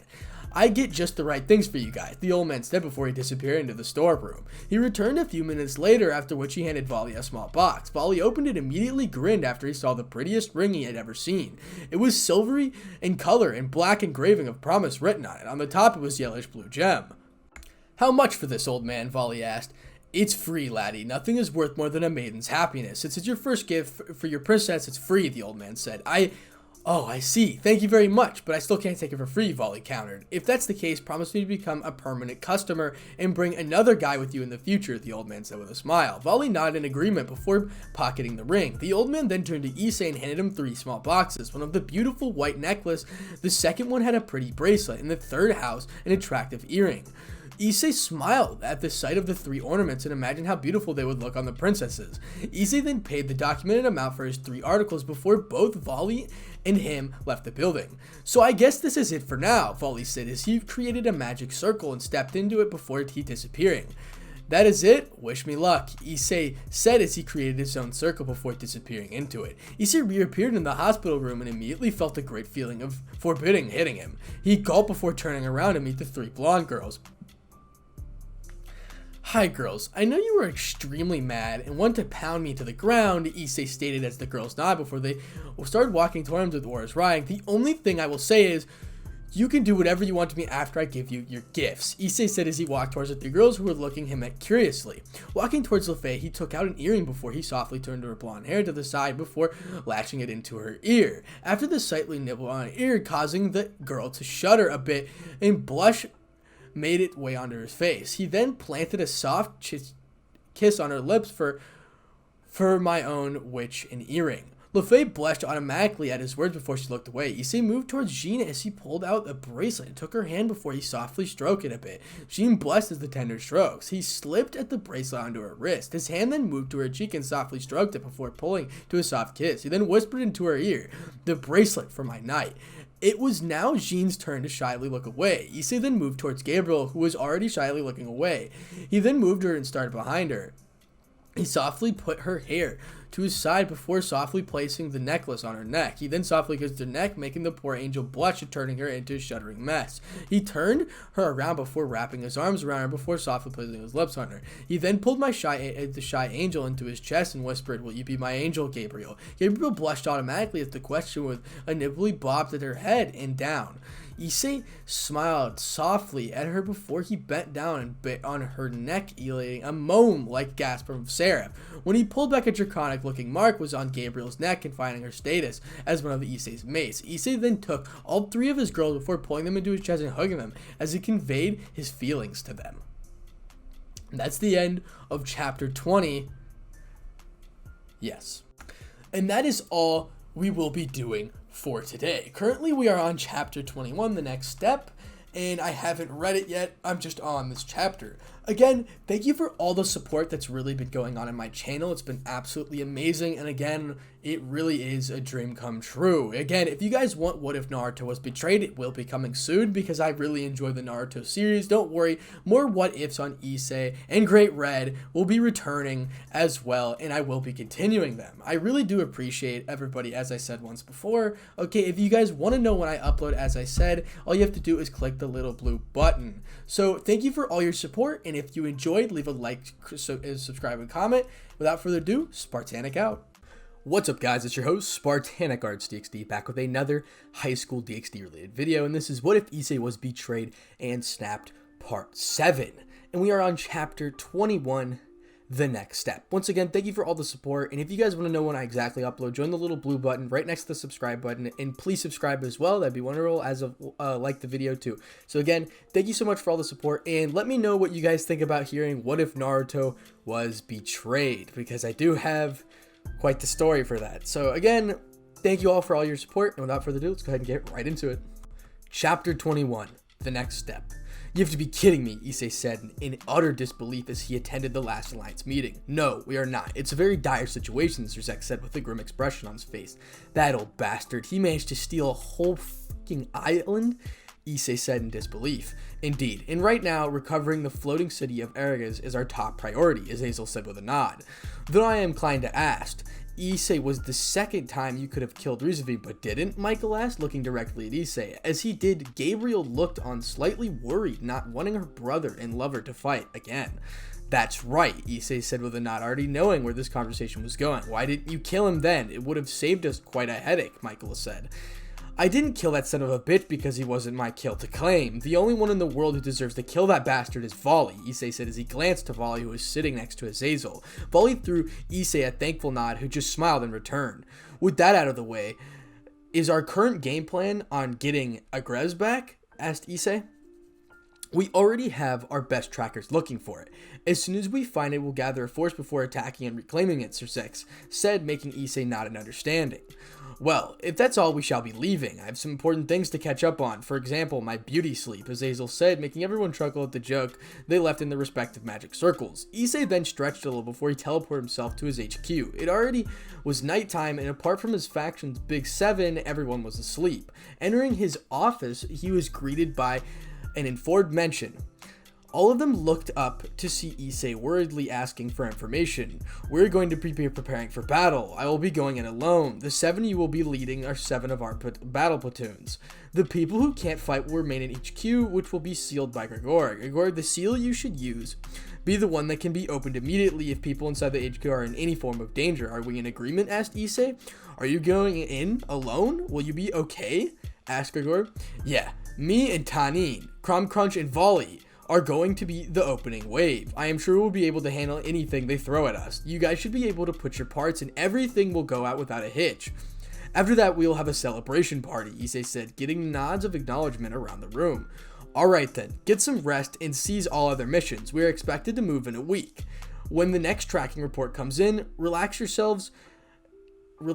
and get yourselves attuned until then. Dismissed, Issei said as the 7 people bowed out before leaving the room. Issei sighed tiredly as he slumped into his seat. He could feel that something big and bad was about to go down regardless of how much he or the Alliance as a whole tried to stop it. He couldn't explain it even if the air had an evil aura floating in it. A sense of forbidding hung around the surroundings. You seem tired, Dreg, a monotonous voice said from above him. That I am, Orphis. How can I help you? Asked Issei, his eyes still closed. I want to ask how you plan on dealing with Lilith. I am sure that you know she is currently stronger than me, Orphis said. I'll win her over just like I made accept you as your Oni-chan, Issei said as he grabbed Orphis on his lap and softly patted the lowly dragon god's head. But I don't like sharing Oni-sama's lap with everyone else. It's my personal space, Orphis said with a slight pout. Don't worry, Lilith is technically a part of you. Consider her a sister who's going through what you had to go through before you found me in Volley. We'll rescue you just like we rescued you, Issei said with a reassuring smile. Will you really do that? Orphis asked. Of course. What are brothers for? It's our job to protect our younger sisters from the mean old world out there, Issei said as he pulled Orphis into a soft hug. Good luck, Oni-sama, Orphis said in a monotone. Don't worry, Orphis, we will come back safely, Issei said as Orphis nodded before disappearing in a wisp of smoke. She must have gone to visit Volley. I wonder what's going on in that brain of his. So this part is another one of those 18 plus scenes, so there's no warning. I'm not going to read this part. I'm just going to skip over to chapter 22 because I don't feel comfortable reading this out loud. So without further ado, let's go ahead and go to chapter 22. Chapter 22, Beginning of the End, Part 1. So the flying stolen island has been located, asked Issei. Yes, it has. We are launching our retrieval mission in a couple of hours, Azazel told the room.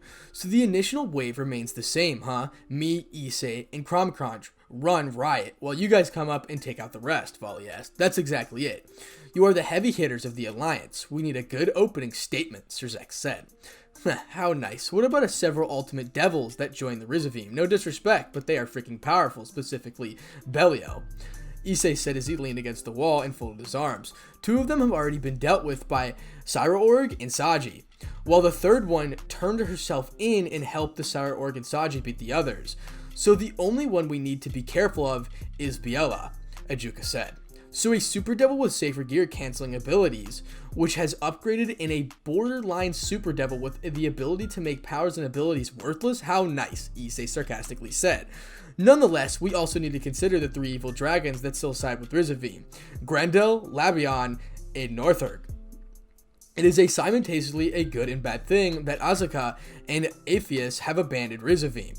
Now we have no idea where they are and what they are cooking up, Volley stated. Don't worry about them. They are much more intelligent than the other dragons and will wait, so they are not an immediate concern. However, they have planned won't be anything less than sinister to the extreme, Crunch stated thoughtfully, making the whole room go silent. I guess we'll have someone like Odin and Zeus keep an eye out for them while we deal with Rizavim. Even both of them will think twice before engaging 2 high-tier gods. For know the battle plan. I'll be taking my Elite 7 and make sure that Volley will be taking his team as well. Me and Volley and Crom will deal with the 3 evil dragons while our teams will handle any cavalry. After the Sir Zex and Azazel arrive, me and Volley will deal with the Rizavim and Bial. Issei stated, making everyone nod. If we are all agreed, let's move out. We have a giant flying island to take back, Sir Zex said. Before he could leave, though, Issei spoke up and said, though I am curious, why is the floating island of edges so important to the devils? Don't get me wrong, but the interest the devil hierarchy has been showing leaves a lot to be questioned. All 4 mouths available at the meeting froze at the question. It was after a few moments that Sir Zex sighed deeply and said, I am sure all of you know evil pieces that us devils use. When everyone nodded, he continued and said, the blessing reincarnation wasn't always available to us. The Great War and the Civil War literally cut us down to the very mirage of numbers. Added to our very low fertility rates, it was on course to extinction. That was, however, until Ajika researched the flying island. The amount of energy it radiated was simply staggering. In fact, it was much times more potent than any regular soul energy. Naturally, this fact piqued Ajika's curiosity, and he began deeper research into the agrees. Among the findings, that was the energy actually came from the crystals that grew at Aegis. It was those crystals that kept the island floating. After research and experimentation, we finally found to recreate life, and hence the evil pieces were born. Now, I am sure you can guess why the agrees is important to us. Sir Zex finished blankly. Volley groaned before saying, that makes it even more dangerous. Think, why would Rizavim need that much potent magical energy? He's trying to release the Trihexa. Forget the regular plan, I say we go all in. We need to get him before he activates his plan. Dulio and Toby, along with his team, can act as the shadow workers and cover up for any loopholes we leave. I concur the situation at hand, either all in or not. Issei added with a nod. Fine, then I'll gather our forces. We should be ready to move out in 1 hour, Fublum said. So will I, Azazel noted before he left the room. One by one, everyone left to prepare what we call the turning point in the war. An hour later, gigantic force from the Alliance marched towards the floating island. Once near, Issei spotted the 3 evil dragons waiting. He turned to his squad and said, leave Neohar to me. That bastard has it coming for what he did to Orphis. Reference to the canon scene in the light novel, by the way, if you guys haven't read it. He then flew towards the Norse serpent and called out, Balance Breaker. Heavenly Dragon King, Balance Breaker. In a flash, he was in a black scale mail and crashed into the smaller Norse serpent, who was thrown back by the force of Issei's blow. Issei watched in disgust as the mad serpent spat out a large amount of saliva. Issei stared at it and tried to get back up. However, he didn't give it a chance and started attacking it with his much barrage attacks. They were many in number, which had them holding a fixed amount of power. He was content increasing the suffering time for someone who had harmed his sister-like figure. How do you feel now, you bastard? I will make you feel everything you did to Orphis multiplied by 100, Issei said before slamming Neotarg into the wall. He then flew into the air before spreading his wings and called out, as AI called out, Compression Divider. Neohar roared in pain as he felt the very existence disappear. The suffering of his foe deterred as AI continued calling out, Divide! Divide! AI continued to chant until the very existence of Neohar had been divided and disappeared. His battle complete, and his faction, the Alliance soldiers, already taking care of the small fry, he flew towards the building where he felt the Rizavim would be waiting. However, he stopped midway before he got it close and sensed Lilith's aura inside. He knew he couldn't face her alone, and so stopped his ascent and started killing the surrounded evil dragons as he waited for Volley and Cromcrunch to appear. Now, scene break, we are with Volley. Volley flew right towards Ladon. He was the only dragon with enough abilities to actually make it a close technique fight with Volley. Volley's first move was to fire a simple dragon shot at Landon, who batted it away with the shield of one of his heads. Nodding to himself, he brought his Heavenly Dragon King scale mail. He then created a very large number of weapons. All of them were pure magical energy. Without wasting a single moment, he fired all of his spears and javelins at Landon, who jumped back and activated his strongest shield. Volley then concentrated a large number of magic into a small ball and then fired it at the one point of Ladon's shield. The potent orb expanded upon the contact and broke Ladon's shield for that point. Albion then called out, Reflect. At the same time, Fafnir's voice rang out, Creation Field Wheel. A goldish blue wheel was created and it fit itself into a broken part of the shield and then stopped it from regenerating. Fafnir then called out, Creation Field, Twin Blades. As he called out, the two mid-sized blades appeared in Volley's hands and then spread his wings to the maximum and jetted through the hole he had created, and then with Fafnir began cutting down each of one of every Landon's heads with a frightening accuracy as he raised his way to the sentry life, maintaining the head of Landon. The central head was backing away in fear. He had been prepared for Volley using the reference from their old fight. He, however, wasn't expecting Volley with this much magical potency and power, not to mention his newfound speed and finesse. It was sure to land on that despite him getting an upgrade from the Holy Grail, it was clear that Volley had triple uppered his training and now on a slaughter path. Just as he was about to swing towards Landon's made head and smiled and said, "This was a worthy battle, my young foe. I shall face you again when my energy is once allowed to take physical form." With that, Landon closed his eyes and let Volley's sword cut him down, not letting him regenerate. Volley then took a deep breath before being spotted by Issei fighting some minor evil dragons. Curious, he decided to join up with him to see what was keeping him from progressing further. Now, with Cromcrunch. Scene break. Cromcrunch sighed as he saw Volley and Issei flying towards their opponents. The brats had left him with the stupidest of the annoying evil dragons. Ha ha. So I get to face you, huh, Crom? I will kill you today, and everyone will see why I am the strongest evil dragon to exist, Grendel said, with a maniacal laugh as he spotted Cromcrunch. Cromcrunch boredly looked at Grendel and cleaned his nails from his shirt as he said, "Really? You just seem like a waste of time to me."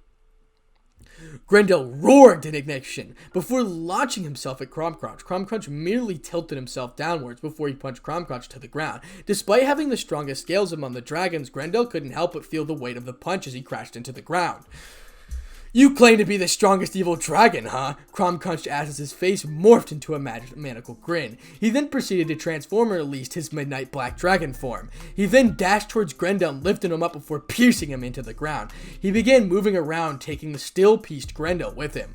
Cromcrunch then proceeded to throw Grendel into the air, before he dashed at him and buried his claw deep into Grendel's chest. Grendel may have the strongest scales among the living dragons, but Cromcrunch wasn't known as the only living dragon to be at heavenly dragon level without any reason, which is why he is able to encompass through Grendel's scales. He then once again sent Grendel crashing into the ground. Cromcrunch then decided to throw in a final shoe and show every dragon around why he was the apex predator amongst them. He then threw the two young dragon emperors. Would they reach his level? But until then, he was going to remind of them at their station as a superior. With the thought, he began unleashing a golden colored aura that shook the very foundations of the area they were in. Everyone from the meshes to the evil dragons to the soldiers in the Alliance army that included influential figures like Tobia, Dulio, and to the Volley team and the hero faction, finally Rizavim and his crew as well, stopped to look at the magnificence at Cromcrunch. The golden aura was now causing stones to rise in the air. Issei couldn't help but be slightly suffocated as he stared at the spectral in awe. Volley wasn't far behind as he couldn't help but stare at the sight before him. "Watch closely, partner. That is the level every mortal dragon aims to achieve, but only a few hand-picked manage to reach it," Drake said out loud. "So that's the heavenly level under control, huh?"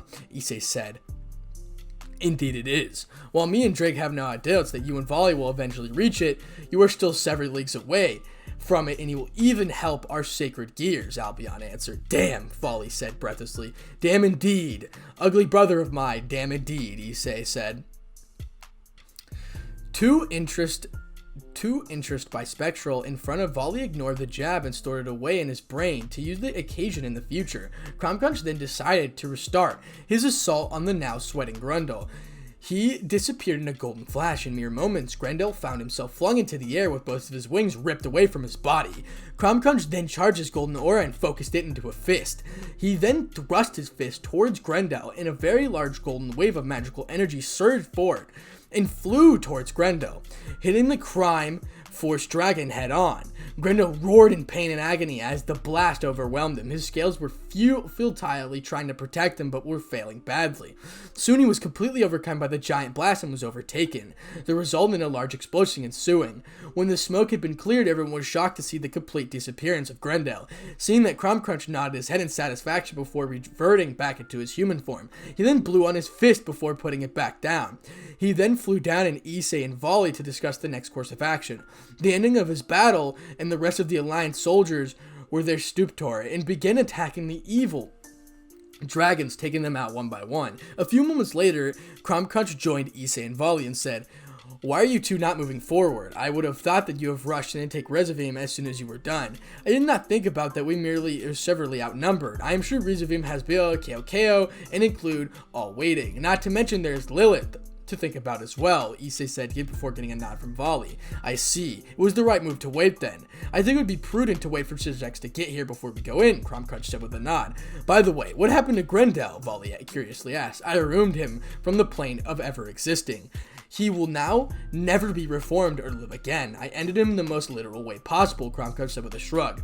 "So in a way, that attack was your version of my Longina Smasher and Volley's Compression Divider," Issei said with a nod. The trio were soon joined by Syzex and then proceeded towards the central tower, where they would face Rezavim and his remaining cronies. That is Chapter 22, beginning of the end. Chapter 24, the battle begins. Issei vs. KO. Alright, everyone is here. Who exactly faces who? Issei asked as soon as Syzex joined the group. "I call dibs on Rezavim. There is no way that bastard is going to escape my wrath this time around," Volley said in a strong voice, making everyone nod. "Leave BL to me. I am sure that I am the best equipped to face someone with his worthless ability," Crumb-Crunch said with garnering nods from the group. "I will look for and take care of Euclid. He has caused more than enough problems and sadness for Grafia already. I'm going to bring him in," Syzex said in a blank voice. However, the anger in his eyes was not lost to anyone. His aura itself was on a whole other level.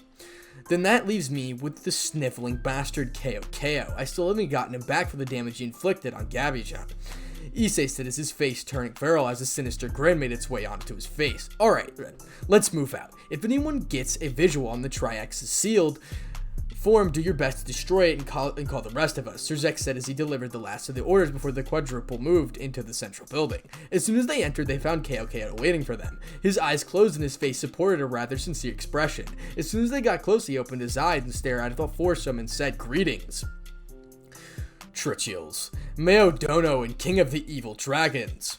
Rezavim-sama has been expecting you. As you have noticed, I am here to stop you." "Well then, let's see how you managed to do that. Go, guys," Issei said as he stopped in front of the group. As soon as he stepped forward, Drake, Vitra, and AI all wrote out, "Heavenly Dragon King, Balance Breaker, Scale Mail Level 3. You guys go ahead. I will take care of him and meet you later," Issei said without looking at the trio behind him. The other three nodded before they proceeded to walk away. KO made no motion to stop them. He himself knew that he did not stand even a remote chance against someone like Syzex or Crumb-Crunch. "You should have joined our purpose. It would have been more easy as someone of your caliber decided to join the Quillapoth," KO said to Issei. His eyes were closed. "As if I joined this crap. I'm really glad you left the hero faction. Those lads are really nice when not bothered by assholes like you," Issei snapped back. KO did not immediately reply, instead gave a maniacal grin before he opened his eyes. Issei gasped when he saw them. Instead of having normal human eyes, he now supported two purple serpentine eyes with black slits cutting down the middle. "Oh, interesting. I see in the end you are way too cowardly to complete your goals with the morals you're still in place," Issei commented. "Don't talk as if you know me, you filthy half-breed. I lost all hope in man's power to fight the supernatural, which is why I abandoned those hopeless causes. I took on a new power that made me the new Serpentine King. I absorbed the power of Medusa into me," he snapped back.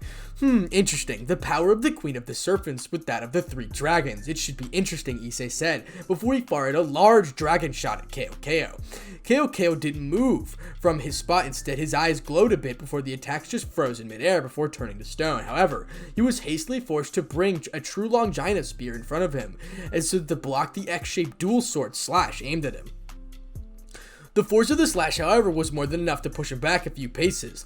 Looking, he found Issei in his black scale mail with 8 white wings, green orbs, and yellow eyes, holding a blue and red blade, and one hand in black in the other one. "You have grown even stronger than our recent extrusion," KO commented. "The one in which you ran away and your tail between your legs," Issei taunted. "You'll pay for that Polar Night Longinus, Kravion," KO called out and released the 7 hidden treasures from his gear. Issei, on the other hand, sharpened his senses to the maximum before he raised his swords ready for battle. He knew how effective those 7 treasures really were. He wasn't really worried about the eyes of Medusa, as his reserves were more than large enough to counter his stultification. Kakavil Ratana. Keokeo called out. Immediately, the 15 knight-like structures came out of the 7 treasures. Issei was immediately on guard. However, Keokeo was not done. Asturo Rataria.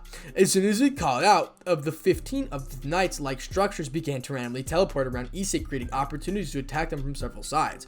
Issei, to avoid being hit from the impossible angles, threw Red Queen into the ground and called out,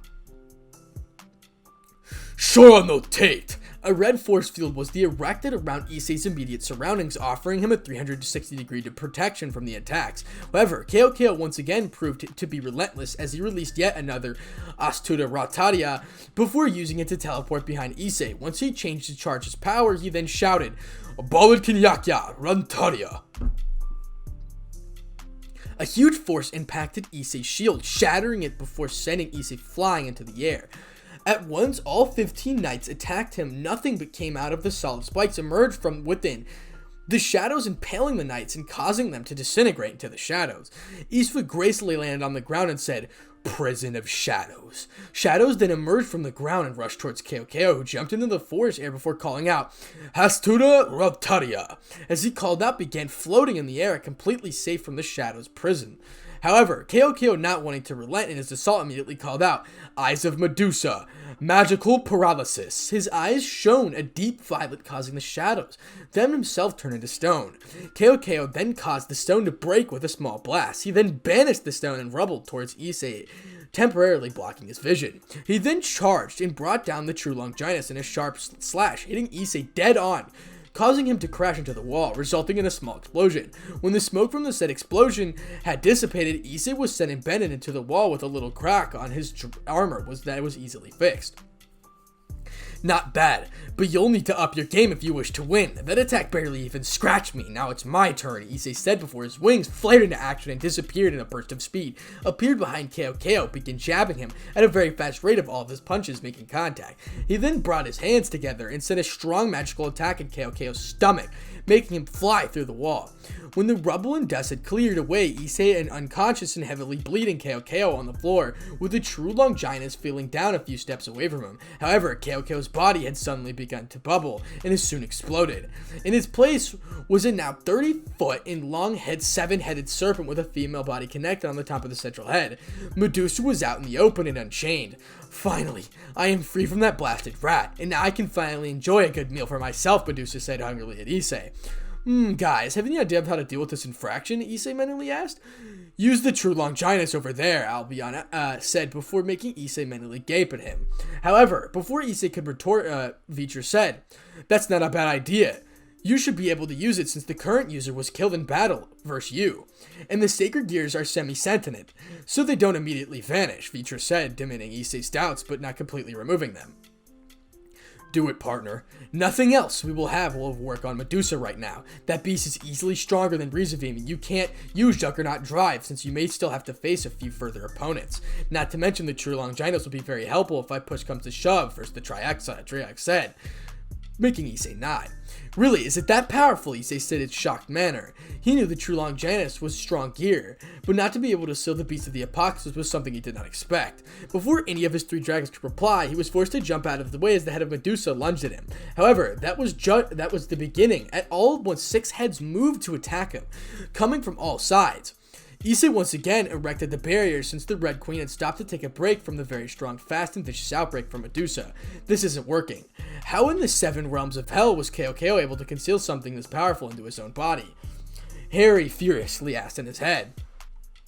He must have been using the power from the true Longinus. I can't think of any reason, since Medusa is said to be the least at the Dragon King level, and one in front of him seems to have been enhanced by the Seraphalk Raw. So it's easily at the heavenly level, Vitra asked. The best option will be to get the gear to Spro in your hand. You will know what to do when you have it in your hand, Drake answered, his voice suddenly turning cryptic. And how do you suggest that I use it on the Great One? In case that you haven't noticed, this is several levels above me. The only chance I have is to go into Juggernaut, Issei snarked back. Aren't you the Heavenly Dragon King? Just boost your power up and explode it outwards before creating the diversion you needed. Albion smirked right back at Issei. Inwardly's palm faced. It was then his gauntlet showed Drake's voice rang out, Boost! Boost! Boost! Boost! Drake called out as the fear red-black aura erupted around Issei before giving a loud roar, causing it hurtle outwards. This burst made Medusa lose its temporary control and lost sight of its eyesight. For a few moments, Issei took full advantage of that and made a grab at the true Longinus. As soon as he held it out, it went into his balance breaker state and 7 orbs were seen floating. Drake was right. Issei mused, because as soon as the true Longinus was in his hands, he just knew what he needed to do. Drake, charge it up once more. Albion, take the force out of its attacks using half dimension. Vitra, use our strongest shadows to keep the bastard in place while we're ending this, Issei shouted at Vitra. Drake and Albion immediately started calling out, Shadow Binding. Tendrillus. Vitra called out. Immediately, several large tendrils and chains of shadows erupted from the ground and wrapped themselves around the new thrashing Medusa. Half dimension. AI called out as the wings of his scale mail flared and began sapping the strength from the thrashing queen of serpents. Boost! Boost! Boost! Boost! Drake called out and Issei felt his power fill up within him. Don't fail me now, true Longinus, Issei muttered to the spear in his hands and the orbs around him. He then steeled his eyes and said, Ostia Rataria. As he said it, he teleported right on top of Medusa before he pointed the spear at the Queen Serpents and said, Do it now, Drake! Transfer! Drake roared out and transferred all of the collected energy into the 7 orbs of the true Longinus. Baltikina Ratania! Issei roared out, ending a supercharged blast at the restrained Queen of Serpents and completely obliterated it, wiping it from its very existence. However, he did not have the time to react as he suddenly teleported to the black arena with nothing in sight. However, he was glad that all 3 of the dragons were with him, standing close to him in a protective manner. What's going on here? Where are we? How did we get here? Why are we here? Issei asked aloud. However, it was not any of those dragons who answered. It was the voice coming from the figure in front of him. Isn't it obvious? The place of the limbo abyss, as you call it for now. Why? I brought you here because I wanted to talk to you, the figure said as he stepped foot meters away from Issei. Drake, AI, and Vitra. Issei could hear all 3 of the dragons of his growling behind him. It was sure that the figure in front of him was powerful. However, he could have a question that was figured for his identity. Drake beat him to him and said, It's been a while, hasn't it, God of the Bible? And that's the end of the chapter 24. The battle begins. Chapter 25, Serzex vs. Lucid. It's been a while, has it not, God of the Bible? Drake growled out as much to Issei's shock. Why, yes, it has been, old friend, God said with the amused smirk. Elsewhere, with Serzex, so scene break, we're going to start the fight with Serzex versus Lucid. Serzex was the next one to break away from the group as he soon faced his chosen competitor, Lucid. Both the Lucid and Serzex started each other at the dawn while Lucid said, Serzex, he intoned with a nod. Lucid, Serzex replied blankly. What are you going to do here, Serzex? Lucid asked. I'm going to bring you in. You are going to pay for all the emotional strife you put my Graphia through, Serzex said as his eyes suddenly began to glow with power. Ah, it seems that we are at an impasse since I definitely won't be going with you. Though I am glad Nichan married someone who deeply cares for her and loves her, Lucid said as he began powering up as well. Serzex was inly surprised by the line as he spoke but did not show it. After a small stare, oath-bound devils launched themselves at each other and began hand-to-hand confrontation. For a moment, neither of them seemed to be gaining upper hand on the battle, was slowly but steadily speeding up and was growing with intensity as both ultimate class devils and super devils were increasing their power with each punch and kick. Lucid, however, knew he couldn't keep up with Serzex in speed and intensity for long. Serzex, unlike him, wasn't an ordinary ultimate class devil. He was freaking super devil, someone with enough strength to be ranked among the top 10 in the world. He was bought out of his musings when Serzex suddenly notched up his speed and exponentially broke the deadlock with a powerful jab sent him flying into the wall. Lucid, however, hurried out of the rubble and began firing concentrated blasts of demonic fire towards Serzex, who simply batted them away as firing a blue blast of power destruction towards Lucid, whose shield was in place to block the melee attacks. You have improved from last time, Lucid. You weren't able to block my magical attacks as the last time we actually faced in battle, Serzex commented. I am surprised to think that you would see me as the lazy type who didn't train and hone their abilities, Lucid dryly replied back. Though it seems your fighting style hasn't changed at all much since I am able to keep up with you when you're serious, Lucid continued. Serzex looked at him in surprise before he laughed a bit, batted away the 2 magical attacks, and a punch from Lucid before punching him back. Lucid, however, was affronted by Serzex's reaction and voiced out his frustration. Can you please share the joke? The way even I can't get the kick out of the situation, he sarcastically called out Serzex. It's pretty funny that you think I'm even remotely close to taking you seriously. Right now, I'm simply limiting my power to upper tier ultimate class level. I have not even released the Mao level, much less my super devil power, Sir Zex amusedly told him, enjoying the slight look of shock that appeared on Elucid's face. Well, seeing that you are currently in disbelieving mood, I shall give you a little glimpse of my true power, Sir Zex said as he flared up his magic. The power of destruction then started seeping out of his body. The power of destruction then began to condensed back as he started coating himself around at Sir Zex. When the move was complete, Sir Zex was coated around in the power of destruction, which added like an armor around his body. Now then, let us resume. I will make you, they'll let you take the first move, Sir Zex, as his lips twitched upwards in a challenging, tauntive manner. Elucid was mad for a few moments before took a deep breath and returned Sir Zex's smirk. I may not have super devil level, but I have too broken down the threshold of upper tier ultimate level. Let me show you my power. As soon as he finished, his wings made of pure fire erupted in his back and he was surrounded by weapons made of the firewall. Sir Zex raised an eyebrow at that, was clearly impressed by the amount of power being displayed by Elucid. Impressive, it seems you finally managed to match Grayfia's power, Sir Zex commented. Indeed, but now that I have Nichan, will be one of the victorious if we fight again. Elucid commented. No more words were exchanged as the duo charged each other began fighting. Elucid was manipulating his weapons made of fire, attacking the power of destruction on Sir Zex's body.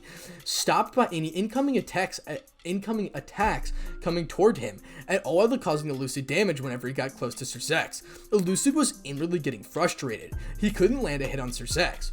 His armor would destroy any projectile coming towards him before it actually reached him, and its destructive nature made it impossible to cause him physical harm.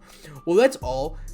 Well, all of this was very well and good, and now I need to end this, Sir Zex said as he disappeared in a burst of speed, reappearing behind Elucid. Elucid was unable to react to his went black, and he knocked out cold by a chop of his neck by Sir Zex. As he fell down of his magic and dissipated away, leaving behind Elucid in his basic form. Sir Zex powered down before he bent down to lift up Elucid. However, he then spotted a magical surgeon on the nape of Elucid's neck. It was the loyalty spell that seemed to be burned towards the Lucifer crest. Growling in anger at Rizavim, Sir Zex channeled a bit of his destruction into the circle, completely disintegrating it. After that, he lifted Elucid on his shoulder before leaving the building. He knew that there was no immediate concerns there. Now, scene break, we are back with Issei. We aren't friends, and you know that, you backstabbing bastard, Drake growled out as AI and Vitra hissed at the amused god. Come on now, Drake, you ruined me. I thought you trusted me, god said in his voice still amused. You lost all of mine and Albion's trust when you went behind our backs and sealed us near the end of our battle. If you wanted to fight, why didn't you ask us forefront? Were you scared of our power? Drake asked back. No, it was due to the greater reason. One that I could not have shared at the time, God said with a sad sigh. Before Drake could reply, Issei cut in and said, so this mean you're bringing here, you finally going to tell him the reason and thought behind your actions. That's right, I am here to come clean about my actions from a millennia ago, God said. I'm not going to waste my time on that wacko explanation, Drake growled that irritatedly. Come on, Drake, let's hear the old man out. It won't take us long, Issei said as Drake huffed it a bit before nodding. Now then, please explain, Issei said as he crossed his arms and turned to the god as he leaned the body back to Drake's scales. Very well, it all started with a prophecy, God said as he began the tale of a very controversial but true story. And that's the end of chapter 25, Sir Zex vs. Elucid. Chapter 26, Prophecy, the Prophecy of God's Angel. Very well. As it all started with a prophecy, God calmly stated. Prophecy? Issei asked with an expression of intrigue on his face. Yes, why do you think I suddenly decided to stop the First Great War and leave my children alone? Do you think I enjoyed that? God toyed with a little anger seeping into his voice. Chill out, Eoglim. It's not partner's fault, so keep your anger and despair to yourself. Also, get on with your story, we don't have all day, Drake cut. Fine then, here's what happened, Elohim said as he explained the prophecy. Back into the real world, so a little bit of a scene break. It was a tense silence in the room. The only sounds heard were the very distance of the battles occurring elsewhere. The slight breeze in the room was the only one that was moving in the room. The tension and pressure in the room was so tense that it could literally be seen and cut into a simpler finger alone. In the room, about to begin, was impending battle between Kronkrunch and Bella Defar. You should leave while you still can, Delucer. Even if your power matches that of a super devil, you aren't even close to beating me, Kronkrunch said. That may be true, but it doesn't mean that I can't hold you off for a while, but calmly replied back, making Kronkrunch chuckle at his expense. What seems to be the joke going on here? Belial asks, is slightly irritated due to the lack of respect being shown by the evil dragon in front of him. It seems you are a little full of yourself. I am the only heavenly level being in the world, the second strongest after Orpheus. Even the Hindu god of destruction hesitates to take me on. You, who is not even completely on the super devil level, think you can hold me off. Let me show you how it's done, Gaki. Crumb Crunch growled out before he disappeared in a burst of spirit and punching Bella into the wall. Bella grinned to himself before he stood up and tried to activate his ability, only to find that it wasn't working. Seeing confusion, Crumb Crunch chuckled before saying again, I know all about this little ability of yours. Worthless, I believe it is called. Let me tell you a little flaw that you may not know about your own ability. It is entirely effective against people whose reserves are 1, larger than yours, 2, denser than yours, and in this case, the difference is way too colossal to even compare. My reserves are like an ocean compared to your, which measly swamp. Now then, prepare yourself, Crunch had said before he disappeared once again, starting beating the shit out of Belial. One major ass kicking later, Belial was unconscious, twitching on the floor. His body mangled, was full of bruises, lactations, and broken bones. Crumb Crunch was standing near him and clapped the dust off his hands. Disrespectful Gakis not knowing how to respect their elders, he said before lifting Belial on, leaving it to drop his prisoner with one of the others coming back to volley with Rizavim. Back with Issei. Scene break. Near the end of the Great 2,000 years ago, Near the end of the Great War 2,000 years ago, I had a vision of premonition, to be exact. The Beast of Annihilation would be unleashed upon this world and would fight the Dragon of Dreams, and that fight would render the end of life as a whole.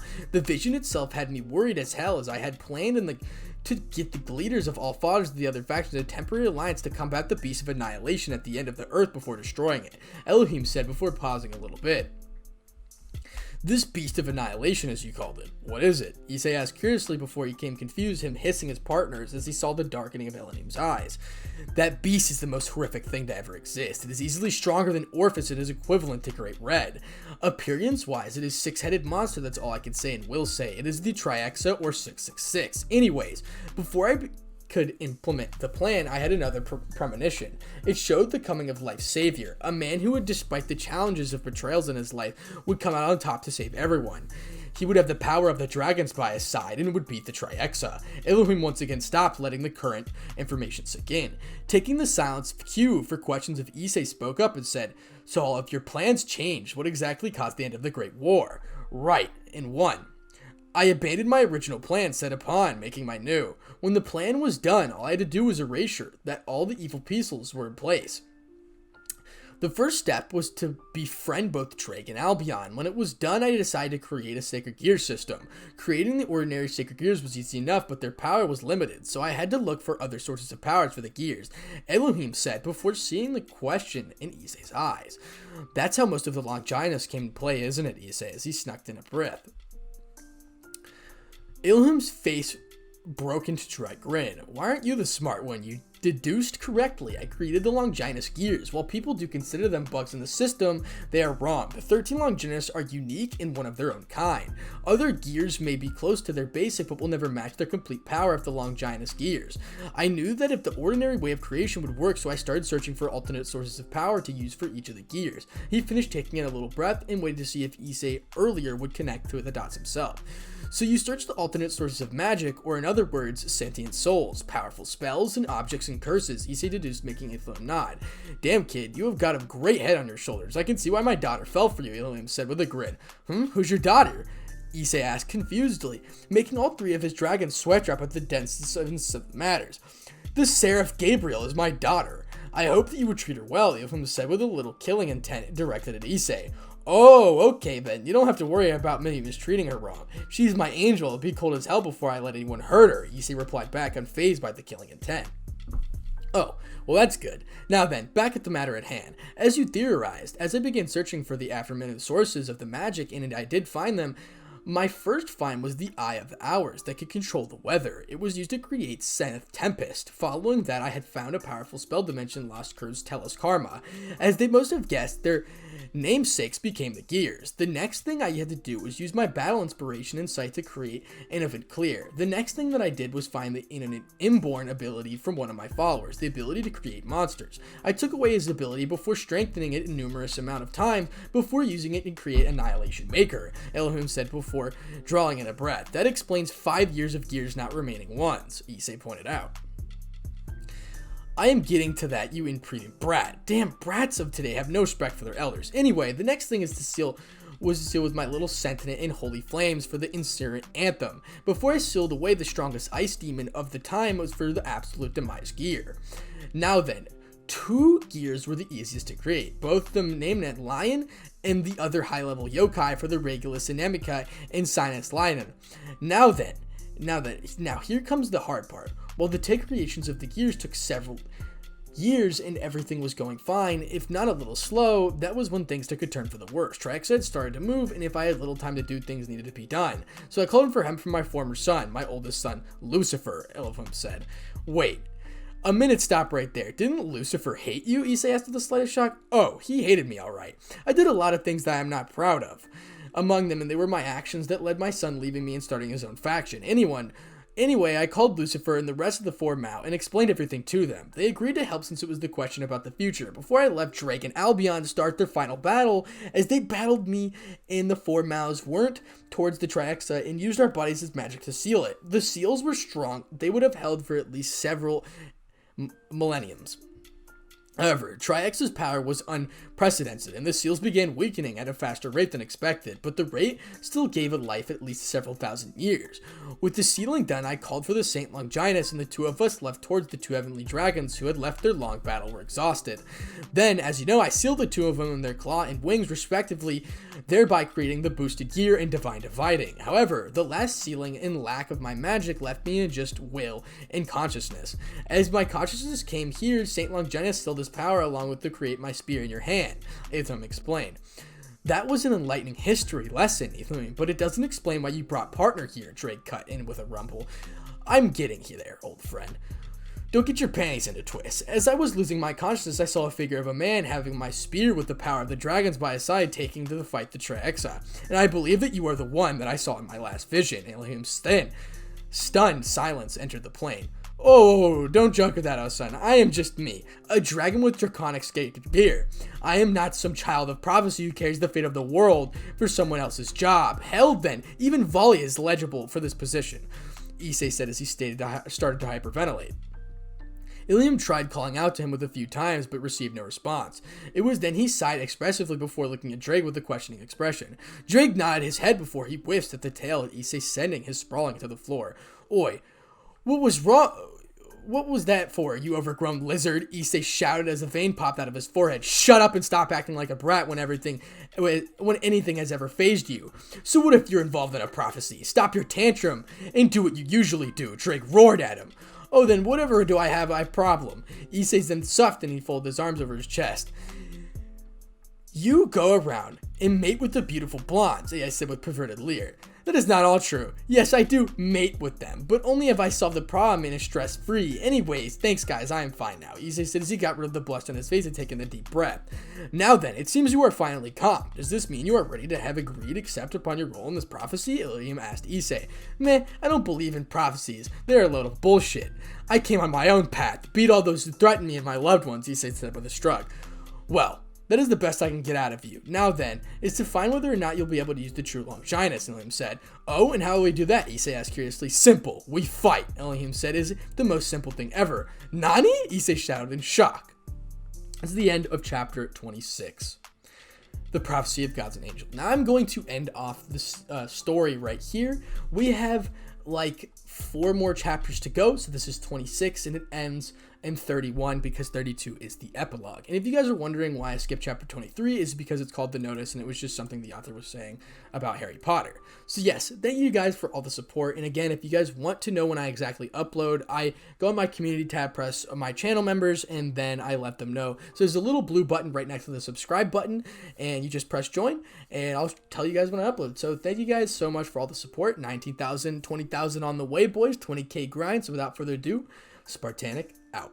What's up guys, it's your host Spartanic Arts DxD back with another high school DxD related video, and today we have What If Issei Was Betrayed and Snapped Part 8. Now this might or might not be the finale, it depends on the title, you guys will figure out whether it's in the title, but thank you for all the support on this series. If you guys want to know exactly when I upload, join the little blue button right next to the subscribe button, and thank you for all the support. 20,000 subscribers soon, please hit the sub button, it would mean a ton, and hit the like button as well. Without further ado, let's go ahead and get right into it. Chapter 27, The True Test. Isn't it obvious? We fight. If I deem you worthy, you get the spear. If not, you go back empty-handed into the thick of things, Elohim said with a nonchalant shrug. You really are a douchebag, you know that, right? Issei said with a deadpan expression. Trust me, those were the exact same words my oldest son Lucifer said to me, so it's nothing new, Elohim said as he lightly tensed his body. Well, that's rather indicative of him, Issei said as he activated his dragon force and entered into his opening battle stance. Then again, it was a bygone. Let us begin, Elohim said as he and Issei charged at each other, back to the realm of reality. So back with everybody else. Cold Gray gazed towards their manically glinting counterparts, wanting nothing more than to kill their owner. The cold gray eyes belonged to none other than Volley Lucifer, while the other set of eyes belonged to Rizavine Lucifer, the son of the original Morning Star. Volley, it's nice to see you. Are you here to meet your grandfather? Come, give me a hug, Rizavine said manically. Volley didn't rise up to the taunt, controlled his emotions before he slightly smirked and said, I see you have finally lost the last of your sanity after my brother pitifully disposed of you not once but twice, Volley finished as he gestured towards Rizavine's mangled body. That won't stop me from killing you, you brat. Maybe I am done with you. I will go after that whore of a mother who birthed you. Rizavine snarled at him. You wouldn't be able to do that since you will be dying today, you bastard. I will take extreme pleasure in watching you beg for death with every ounce of your being, Volley said as the fury evident in his voice. Now, Volley. What makes you think you can defeat your dear old grandfather? Issei had temporary control over Juggernaut Drive, but you don't. How do you intend on beating me? Rizavine asked with a sneer. This caused Volley to give out a rather dark chuckle where he said, Who gave you that idea that I can't beat you? It's true that I can't use Juggernaut Drive as efficiently as Issei, but I have an alternative that is just as good, if not better. Not to mention he will be back to face you, you old fart, Azazel said as he landed a few feet behind Volley, who gave Azazel a surprised glance while Rizavine just grit his teeth at the entry. Don't interfere in this, Azazel, Volley said as his back turned back to look at Rizavine. I have no intention to. I just came here to spectate, Azazel said with a casual shrug of his shoulders. Volley nodded before he raised his power until his aura was visible. The aura in question wasn't like his usual white one. Neither was it like his golden one. It was a mixture between white, golden, and midnight black, give it a solid shade of gray with a clear tinge of purplish gold hanging within it. The new gray aura seemed to enhance his gray eyes, which shone the unbridled power. Both Rizavine and Azazel were shocked at the output of raw power. However, surprise was soon replaced by anger with a smirk respectively. Heh, so you finally mastered that, huh? Quite the time, too, Azazel noted with a smirk. Volley did not cater Azazel with a reply and simply said, Vanishing Golden Star. In a flash of gray light, he was now covered in a brand new balance breaker armor. It was gray with the color of white-colored wings, while the gems embedded in it were golden in color. The biggest distinguishing feature in the fact that were the night black eyes that the armor featured. How do you like this, you bastard? This is the power of the Morning Star, the Vanishing Dragon and Golden Marnock Dragon put together. You don't stand a chance, Volley tauntively said to Rizavine, who snarled at his grandson before his face broke into a maniacal grin. You may have more power than me, but I will not let you have the satisfaction of killing me, Rizavine said with a crazed expression on his face after he cut his head of killing himself. However, both Volley and Azazel did not have any time to relax since the machines inside in the room lit up and showed them to the true form of the Triaxa in all of its glory. Triaxa's appearance consisted of a large breast with characteristics coming from different animals like a lion, a leopard, a bear, a dragon, bat, crocodile, and snake. It even has 7 necks, 7 heads with 10 horns, as well as 7 long thick tails of different shapes. It also has a 4 snout arms and 2 legs that are even thicker than its arms. Its main body is that of a primate, leaning forward and is covered in black fur and what appears to be scales all over the body. Its size is overall several hundred meters long, making it significantly larger than Great Red. As Volley and Azazel looked at the beast from in awe and horror, they missed the turning of the screen in the ceiling were only turned when Rizavine's voice was heard from it. Greetings, everyone, the transmission said cheerfully. If you find this, then it means that someone like Sir Zex has caught up and killed me. But like any good mass manipulator, I did not leave my plans half-assed. Because of this, I used an old spell to make my soul to be the trigger to awakening the Trihexa. With all that, I want to say is toodles, ta-ta, bye-bye, the transmission said before the screen went blank. However, it was that moment that the Trihexa started to stir. Volley, blast that thing with your strongest attack. It's not fully awake, so we just might be able to do some sort of damage to it, as Azazel said urgently, as he took the air and started firing of his strongest moves with Volley, following in close behind. However, their efforts were for naught, as the attacks hardly even scratched Trihexa, who opened his eyes and glanced at Volley and Azazel.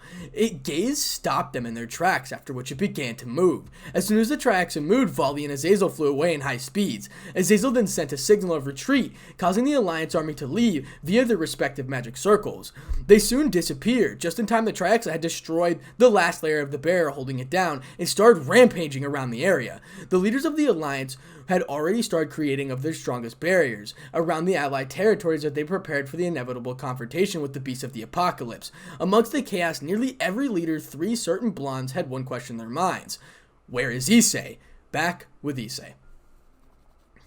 Elohim and Issei were locked in a fierce battle, with Elohim showing Issei why he was known as the god of the Bible, despite him only being an image of its own self.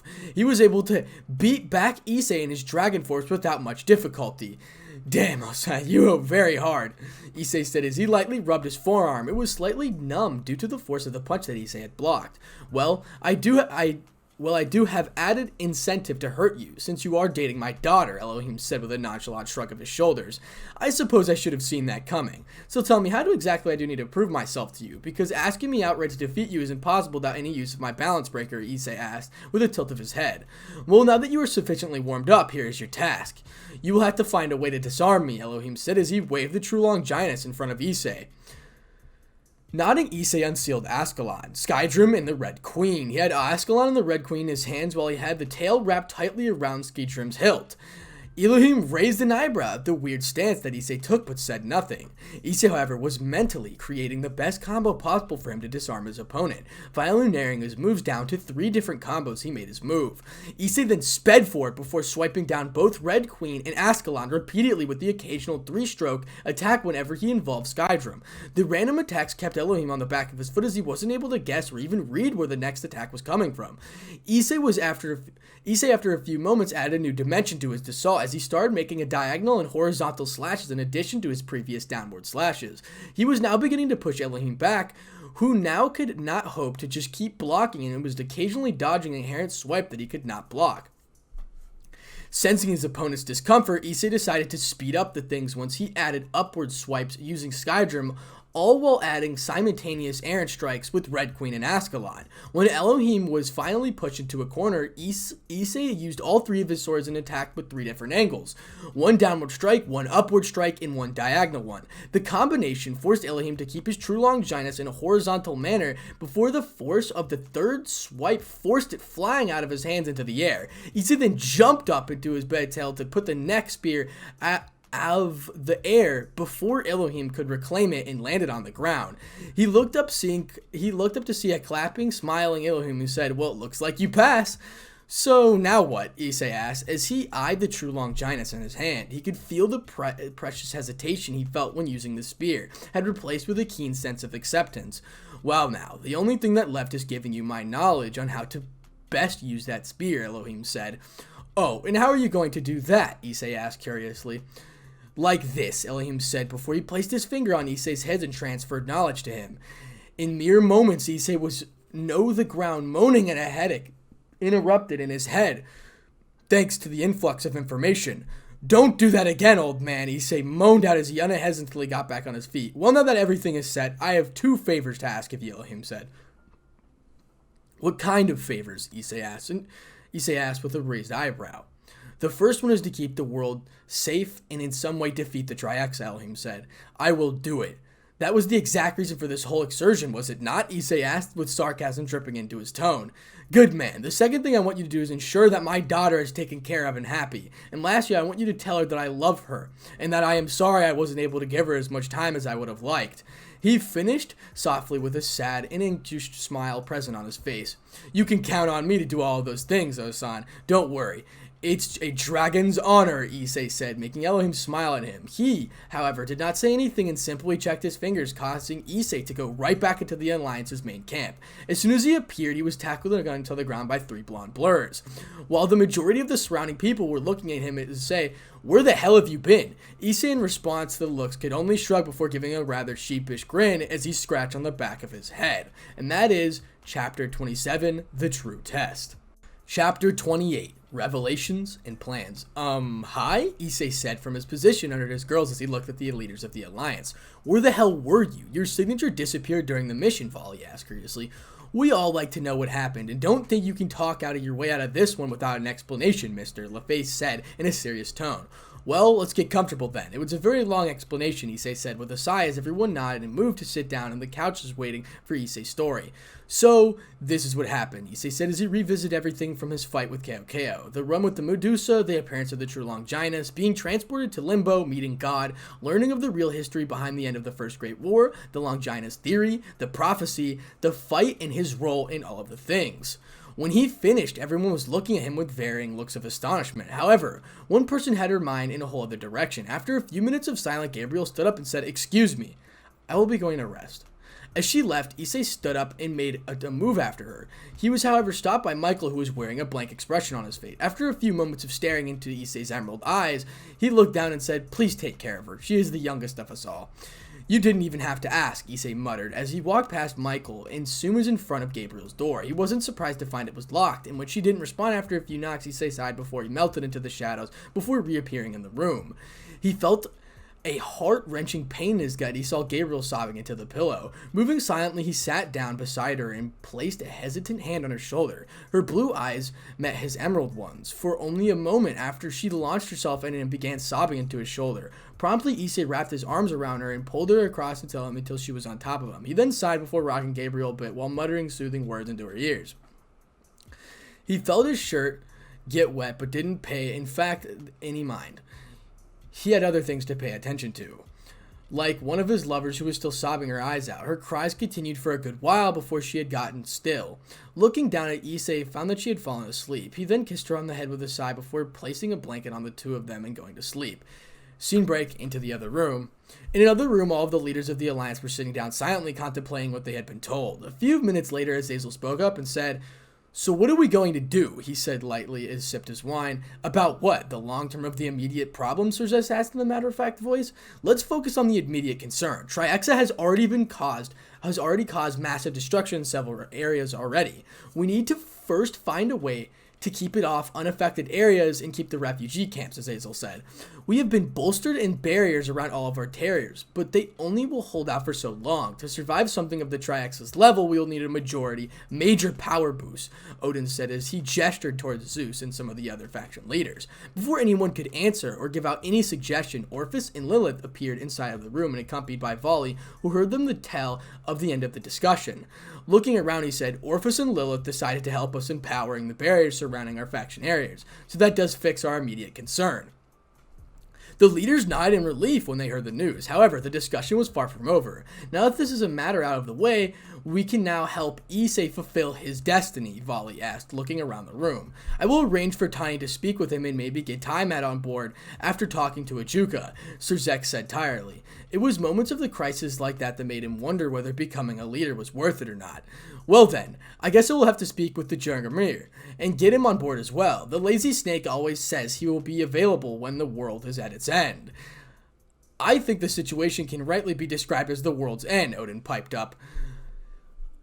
"I will give him a bit of my essence and a small fragment of my soul, just like Albion did. It will be better since I can focus on putting Azedeka and Apophis down. I have feeling that both of them are ones controlling Trihexa," Gromkron said as he leaned against the wall and looked up thoughtfully.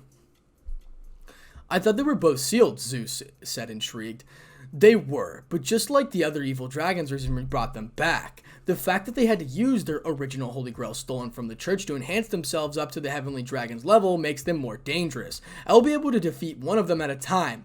Both of them will be a stretch even for me," Cromcrunch informed the group seriously.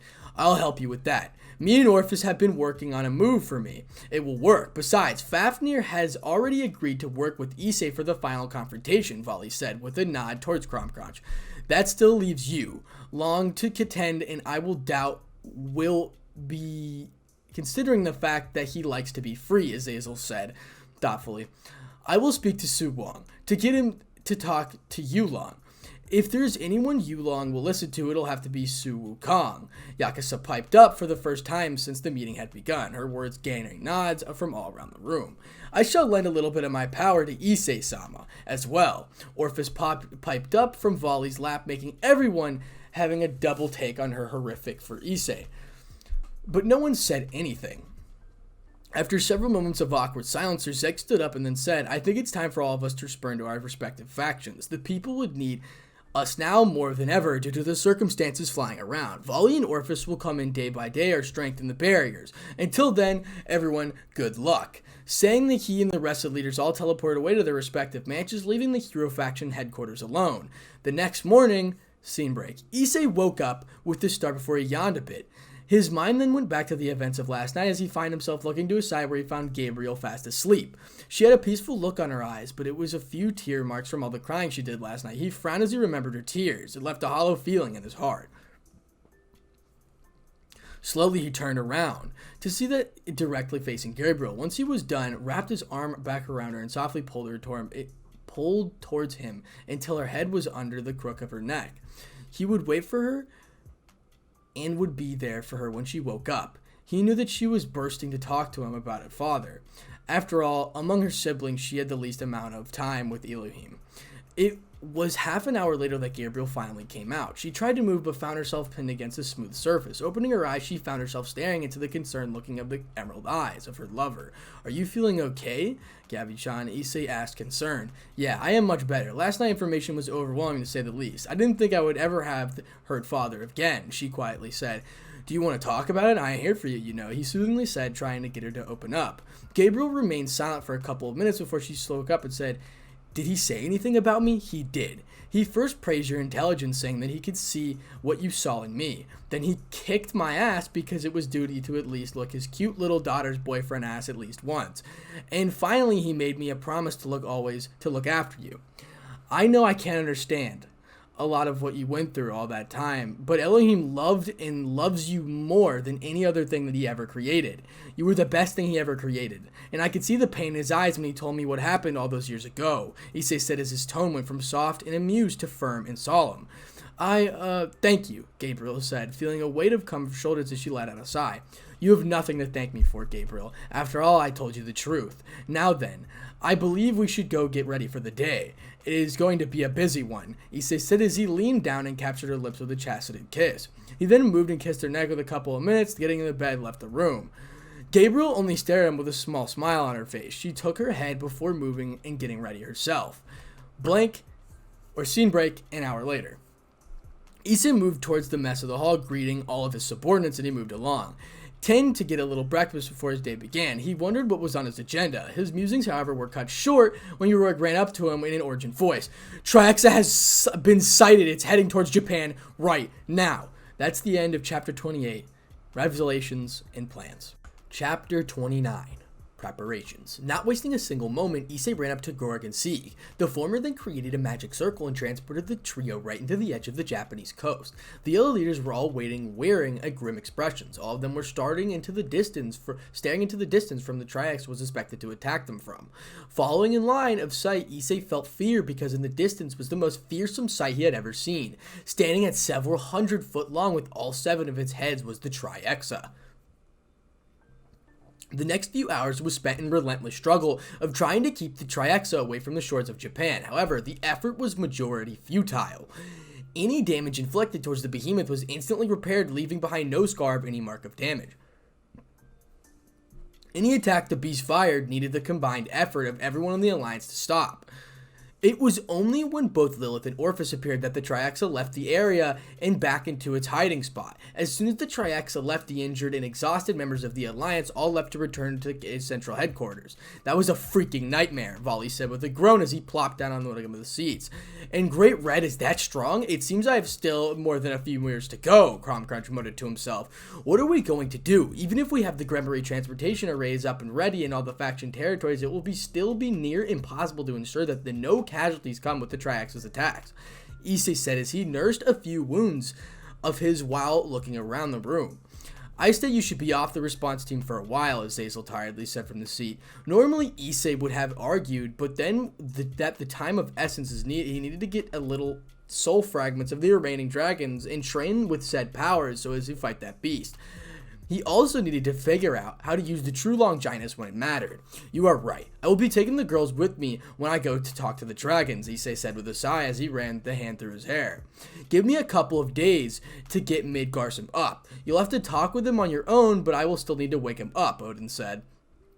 Issei only nodded in reply and mentally began working up a plan, while the other leaders and prominent members of the Alliance talked among themselves on how to improve their defensive networks and their reaction time to any attack.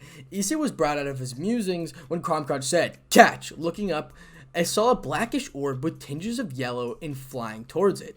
Catching it, it eyed confusedly at Cromcrunch, who said, "That's a soul fragment with my power and abilities. I pumped enough magical energy in it so that it will be ready as soon as you merge with it yourself. Good luck, now I shall be off." However, before he could leave, Issei piped up and said, "Where are you going?" "Hunting," was the only answer he received, and Cromcrunch was gone. The only thing left behind was a black mist. Issei then sighed before he stretched a little and popped his bones before leaving the room. Going back to the Hero Faction headquarters, he sent a message to Gabriel, Jean, and Lefay asking them to come to his room if they're free. He then dismissed them. Both Sieg and Grorg had taken the rest of the day off before he went to his room. As he entered the room, his shoulders sagged a bit and faced an adopted look of extreme exhaustion. It was at this moment that he completely understood the weight of his situation. Not only that he had the glimpse of what he was up against, the high expectation along with the unreal power of his opposition made his task feel if he was walking on thread. There was absolutely no room for an error. The pressure was now getting to him, and it caused him to second guess more than a few decisions in battle. The result were the obvious injuries of his person that were currently heavily bandaged. Sighing, he focused on the orb in his hand and put it close to his chest before channeling his magic into it, causing it to phase into him. As soon as it merged with the other gears, he felt a rush of power pass through him, causing him to shrug slightly. He was brought out of his musing with a voice book inside his head.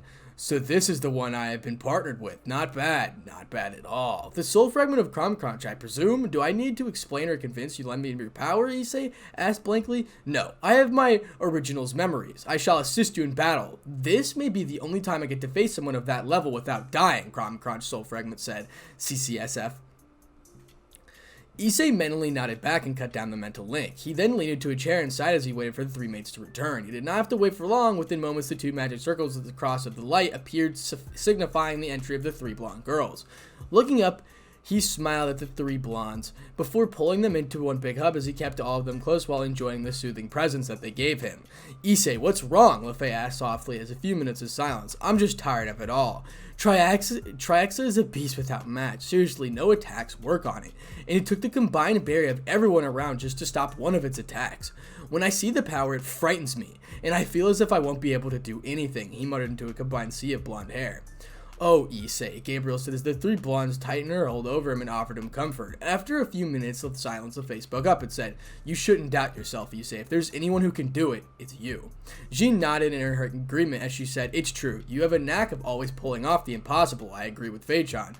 Issei, by now feeling a bit of confidence returned to him. The blind belief that he would bring back fire, he had seemingly lost sight of what he'd seen in the tracks at full power. The final nail in the coffin was Gabriel in her point of view. "I am sure Father wouldn't even given you the necessary knowledge or chosen you as the man to fulfill the prophecy if he thought you couldn't do it. The fact that you are actually here from the encounter shows that you can do it." Issei smiled back at his mates before straightening up and saying, "All right then, I'm done moping. Let's go and get the power help from the dragons." The girls nodded, and Issei then activated a magic circle, taking a foursome into Tannin's territory.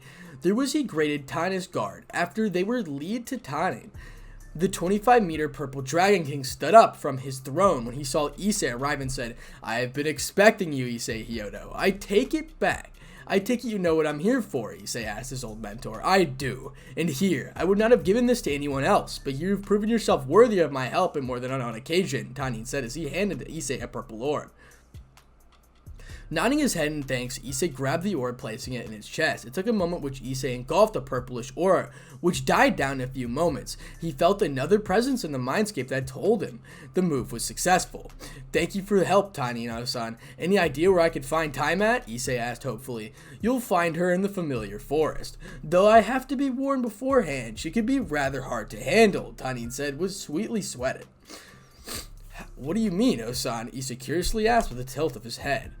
"Well, given your aura and strength, she will either fight you or jump you," Tiny said, just as simple as possible. "What do you mean? Why would she want to jump me? I don't even know her," Issei asked, ignorantly the sight of bristle of his three mates. "Because of your power, your rate of growth, she'll definitely be interested in mating with you, and since you already have high dragon class, and will be the future reach heavenly dragon level, she'll most likely bug you. If you want my advice, it will not be to outright reject her attempts, but to actually understand her. Maybe one day you may come to love her, just like your three mates behind you," Tiny said firmly. Sure, Osan, I will give her a chance. Anyway, let's get going, guys. We need to visit Sursex," Issei said as he turned around and started walking away. However, as he walked, he remembered that Rias was still under the dragon's curse with their health deteriorating day by day. Sighing to himself and cursing both his kindness and the red-haired female devil's pride, he clicked his fingers, lifting the curse. After all of the current climate did not allow to hold on to personal grudges, he'd deal with all of this after he had dealt with the Triaxa. Teleporting himself and the girls to the Mao's office, he knocked on the door, which was soon opened by Grapia. Looking at Issei, she informed the foursome into the office. Issei, however, was surprised to find Ross Visa and Ko both waiting in the office, each of the two girls holding a small box in front of them. Before he could speak, Sursex spoke up and said, Issei, just the person I wanted to see. I was just about to send for you. You, Siakasa Dono, and Odin Dono both have sent the soul fragments from Mizagor and Yuhog. They couldn't leave their respective factions, so they were respective representatives in place of them. Oh, that's good. It's nice to see you again, Ross Visa-sensei, Coach, and Issei said as he warmly smiled at the two. It's good to see you as well, Issei, the two girls said as they offered the small chest in their arms. Taking them with a grateful smile, Issei turned to Sursex and said, will it be possible for you to transport me to the familiar forest? I do need to speak with Tiamat. Sure, I will transport you over there, but first, I think you should absorb both of these orbs into you, Sursex replied. Nodding, Issei opened the chest and placed both the parent green orb and gray orb in his chest, letting them be absorbed into his soul. When the bonding process was complete, he nodded towards Sursex, who created the red transportation circle that took the forceman to the familiar forest. Issei, how will you search for Tiamat here? The forest is huge, Jean asked with a tilt of her head. I won't go looking for her, she'll be coming to me, Issei said as he released his aura and let it violently fill the forest like a turret. After a few moments, he retained his aura back and patiently waited. Sure enough, the sounds of flapping wings were soon heard of the silhouette of a figure beginning to appear at the distance. The silhouette was revealed to be a navy blue celestial dragon, with no horns and a curved snout. Landing in front of the foursome, the dragon narrowed its eyes at Issei before speaking. Why have you come here, wielder of the dragons? Tiamat asked, her voice in a dragon from deep but still looking an effeminate touch. Well, I see Ajuka-san still didn't tell you, huh? What happened? Issei said as he regaled everything from his meeting with Elohim. The dragons he already had, the fact that he had come in to request a fragment of soul to use. So let me get this straight. You want me to give you a soul fragment for my soul? And the fact that you've already gotten the souls of the other dragons that you might have needed? Tiamat asked after he was done. That's the gist of it, Issei affirmed with a nod. Tiamat, however, didn't answer for a few moments, which her body began to shine a little bit before it started becoming smaller until it took the shape of a human. Now standing, a 5'9", blue-haired and yellow-eyed, wearing a blue t-shirt and jeans, was the Chaos Karma Dragon. Issei had a hard time controlling his blush at her beauty. She easily rivaled Gabriel in terms of her looks alone. Walking up to Issei said, I'll give you my soul fragment, but I have a couple of conditions. What conditions? Issei asked, with slightly narrowed eyes, expecting an all-out battle to begin any moment. The first one needs to be fulfilled immediately. I want a kiss that blows my mind. 2. I want you to take me out on a few dates and the whole mess with the Triaxa is done, Tiamat said with a grin on her face. Issei almost faltered and coughed not only to his embarrassment but also a blush had appeared on his face. Alright then, Issei said as he stepped towards Tiamat, hoping that the three of his mates wouldn't mind. Wrapping his arms around her slim waist, he put his lips on hers. He started to enjoy the feeling of her lips, the way that she was kissing. Oh my god, this is so annoying. He then lightly licked her lips on the... Okay, bro. Finally, after 15 minutes of kissing, the need air became too much to ignore. The duo broke away panting. Time face had a massive blush and a rather dazed look in her eyes, while Issei supported a rather rigorous on his face, putting his forehead against hers and then whispered, "Is your mind blown away, my dear lady?" "Oh, most definitely, my kind sir. I still look forward to our dates, but before that," Time said as he raised her hand and pointed her palm upwards. Her whole body was then covered in a pale blue aura that descended on top of her palm before it took the shape of a blue orb. Handing him the orb, she pecked him on the lips one more time before flying away. Issei then merged his soul fragment with his gear and felt the presence inside of him before smiling. He then turned around to see the three blonde mites slightly put out, but the only three of them did not was to make the hell out of him, one after another. It was a goofy kissing Issei who returned to his room in the Hero Faction headquarters later on. However, he wasn't able to go to sleep immediately as he found the letter next to a golden orb. The letter was from Volley telling him that he had left Fafnir's fragment for him to use. Grinning softly, Issei placed the fragment into his gear before laying on the bed and falling asleep. And that is Chapter 29, Preparations. Chapter 30, The Hunt. In the dark of the night, we find a tall and imposing figure with the heterochromatic eyes slowly climbing up a frozen mountain in search. No, in hunting of something. This was Cromconch, the crescent dragon and the strongest of the evil dragons alive, along with being the only dragon at heavenly level and currently to be unsealed. Currently, he was on the hunt for both Apophysis and Izidaka. He knew that the two of them have gone missing for a few days after floating island of Aegis had been stolen and hadn't been seen or heard from since. Knowing both of them personally, he knew that they would, whatever the two of them had been planning wasn't going to be good. So here he was on the place where Izidaka had been sealed, hoping to find a trail of the three-headed evil dragon's magic so that he could track them down before killing them. Entering the plane, he enhanced his senses and started searching hoping to find a tinge of foreign magical energy. After several hours of diligent searching, he finally found what he was looking for. Scanning the imbued aura, he caught a lock-on, one of his targets, and immediately flew into the sky before flowing where the trail took him.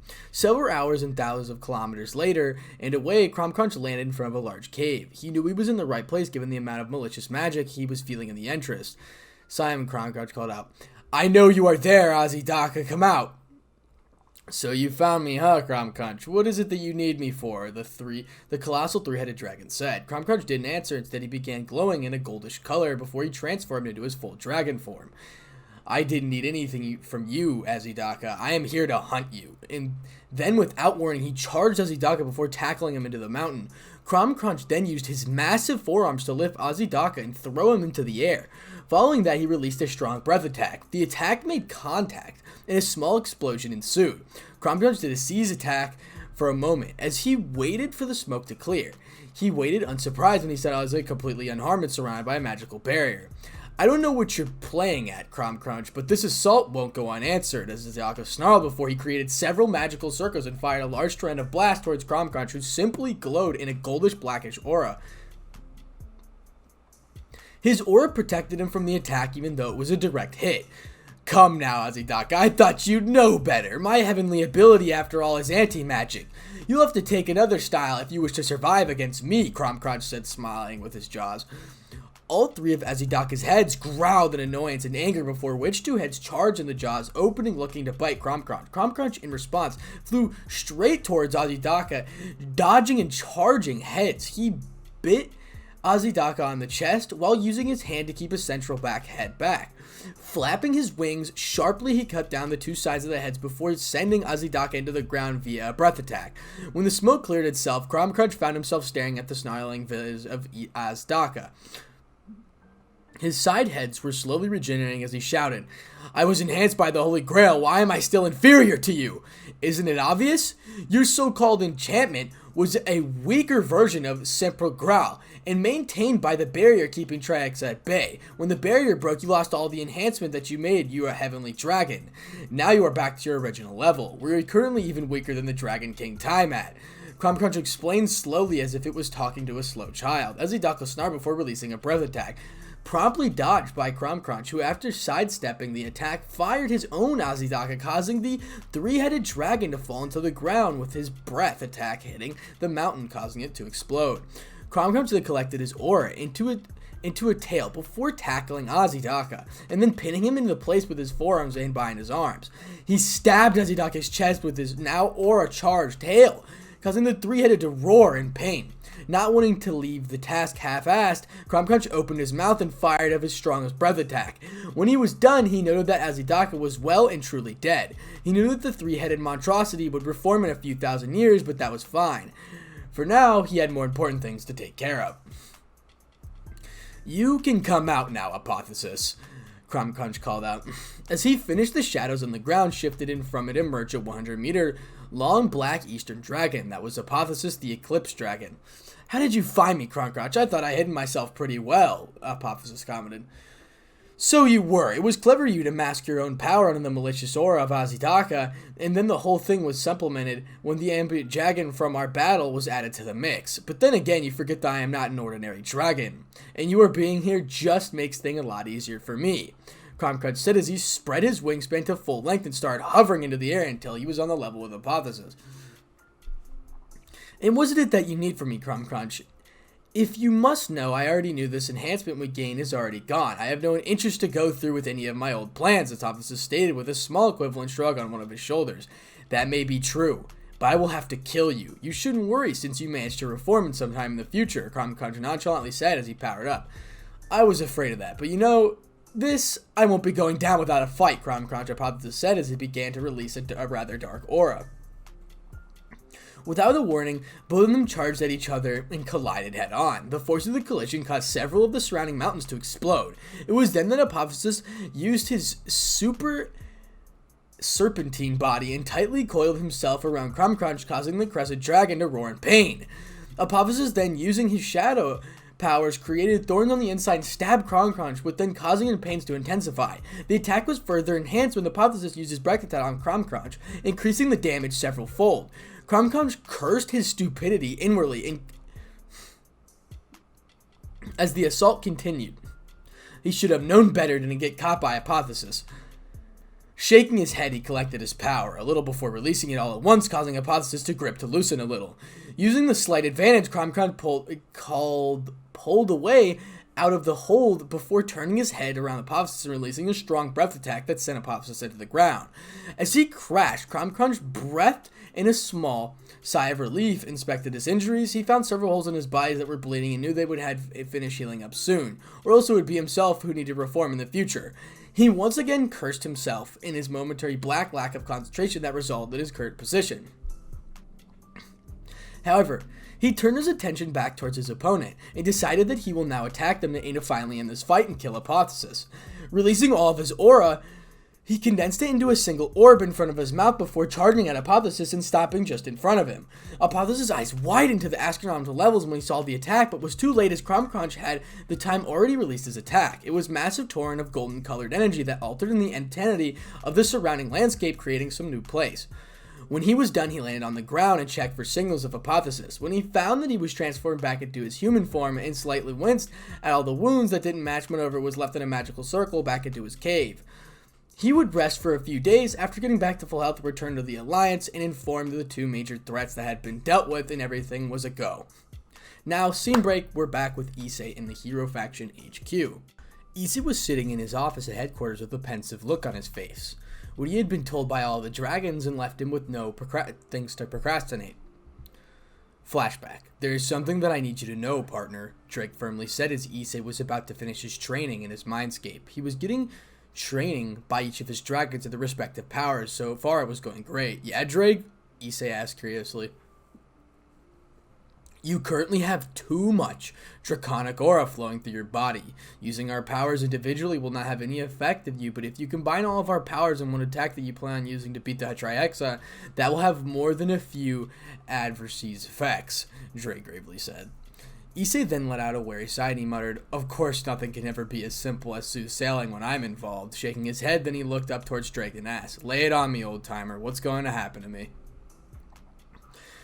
"By using that move that is already of high amount of draconic aura will overflow and erupt violently. While it won't affect the spell you'll cast in any way, it will cause you to lose the last semblance of your humanity, causing you to become a full-fledged dragon, along with simultaneously breaking the seal that is placed on the boosted gear. It will cause all of the souls currently here free to go, meaning that the boosted gear will no longer be a sacred gear and I will be free. We won't exactly be partners anymore, and that is what will happen. The soul fragments here will one in a way or another return to the originals, Drake said. I see, Issei said before he turned away and left his mind skip a thoughtful expression on his face. Flashback, end. He wasn't second thinking on using this move. He had responsibility to fulfill that would only be possible with that move. He knew he would be able to get a human form with enough training, so that was covered as well. What he was worried about was, what would he do when the war ended and he was a full-fledged dragon? And how would Prometheus react when the mighty Welch dragon was once again freely roaming the skies? He bought out of his musings when a soft hand touched his shoulders. Looking up, he saw LeFay looking at him, a worried expression on her face. The sight of his mates was like a light shining through darkness, and felt the pleasant breeze of the hottest days. Turning around, he pulled LeFay close in his arms, and they kissed. Whatever. A few moments later, he broke away from the kiss, his forehead touching hers as he smiled, dazed look on LeFay's face, speaking a low whisper so that have heard him say thank you. What for? LeFay asked, back in the same low whisper. For just being here with me, Issei replied softly, with a small smile marrying on his face. No other words were exhausted as the duo just happily enjoyed the peaceful serenity of each other's presence. It was then that Issei knew what he wanted to do and missed the Triaxa would be over. And when he was finished, it would be a beautiful sight. Later on, lay on his bed with LeFay, he returned to his mindscape and called all of his dragons to him. When everyone had gathered, he said, I will go through the move and take down the Triaxa.